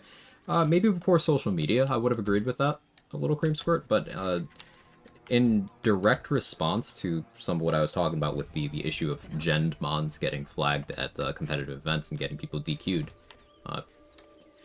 like, it sparked this conversation where you had competitive players explaining, yes, it's against the rules, and in a perfect world, we wouldn't feel compelled to do this, but this is why everybody is doing it. It's kind of an open secret that this is just what people do. But then you had a bunch of hyper-casual people responding to these things on social media, being like, rules are rules, you should just spend the money. Like, and just not understanding or not caring about how utterly unreasonable it is for a competitive player to then have to, if there's any meta shift in what people are bringing to events, they have to then go through 100 hours of breeding, grinding, like, per attempt to get that slight stat change, that slight adaptation to whatever is being brought to events on, like, one member of their team, and that a lot of people cannot do that. There's, like, the monetary cost of having all the devices and games to do that, then there's the time cost, and remember, a lot of these people are holding down jobs as well. And remember, if you are going to events, it's costing you money. You have to buy your plane tickets, you have to get hotel reservations, you have to take time off work. So these are people with some very vested interest in, okay, how can I spend my time efficiently to do all of this? That's not something that moves people who are completely outside of that sphere. Because to those people, a lot of them anyway, it'll be like, okay, well, the rule is no third-party generated Pokemon, and you got caught, so you get disqualified, and that's the end of it. They respond that way to having a conversation about, okay, should these systems be changed?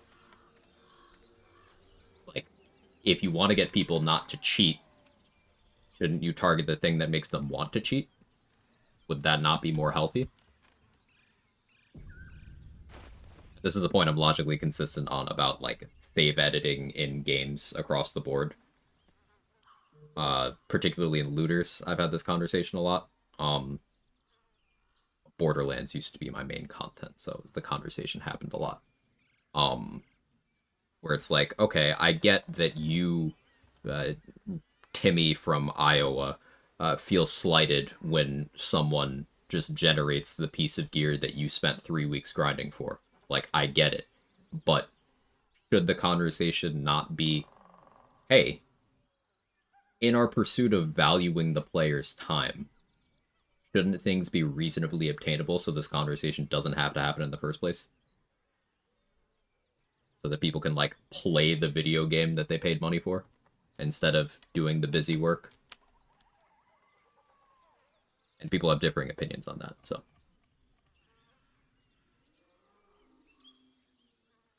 But I value my time too much. It's really funny when Borderlands 3 YouTube build guides had unobtainable items.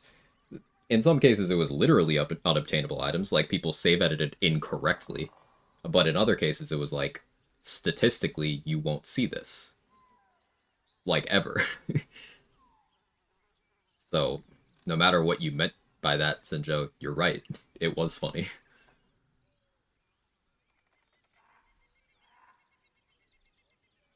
Sir, I sat there for 1,000 hours straight to get a perfect Shock Monarch with a right anoint for my slot 4 in this one random build. Yeah, just... The ridiculous amount of hoops, like you're describing, is just indefensible. No matter what, they should make it easier. Right. Like... And it's something I'm more obstinate about as I age, because I guess I value my time more. I'm not playing a game to grind, I'm playing a game to play that game. A good while ago, I played a vintage tournament at Dragon Con with my Beta Lotus hit the table. The organizer suggested I withdraw for my own safety in my cards. Yeah, that doesn't surprise me. Like, certain prints of Black Lotus in Magic Gathering have been exchanged for, like, cars. Like vehicles that you drive around, you know, that cost 5 and 6 figures of money. Those.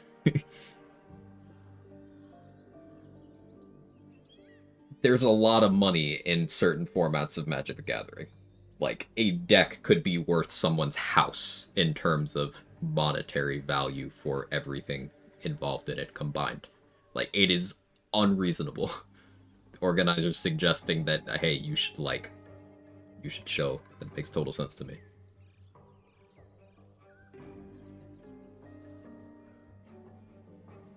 People used to wonder trade their Gen Pokemon in Gen 6 like it was counterfeit money distribution. One Ring was sold for 7 figures, if I recall correctly. Wouldn't surprise me. Remember old Terraria updates with 1 in 4K drop chance from like 2 enemies you had to spawn in a specific event?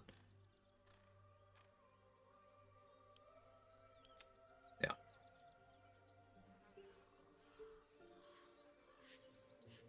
Okay, as much as I'm enjoying this conversation, like seriously, very enjoyable. My brain is starting to turn to soup in terms of things to do in BG3, and everything that I would want to do on my character right now requires some more thought.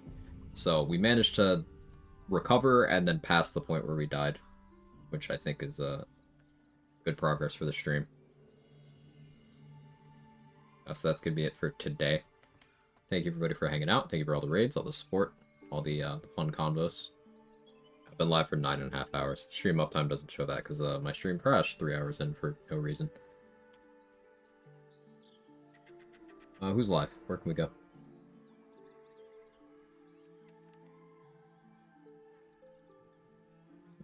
Kaylee's on. Let's raid Kaylee.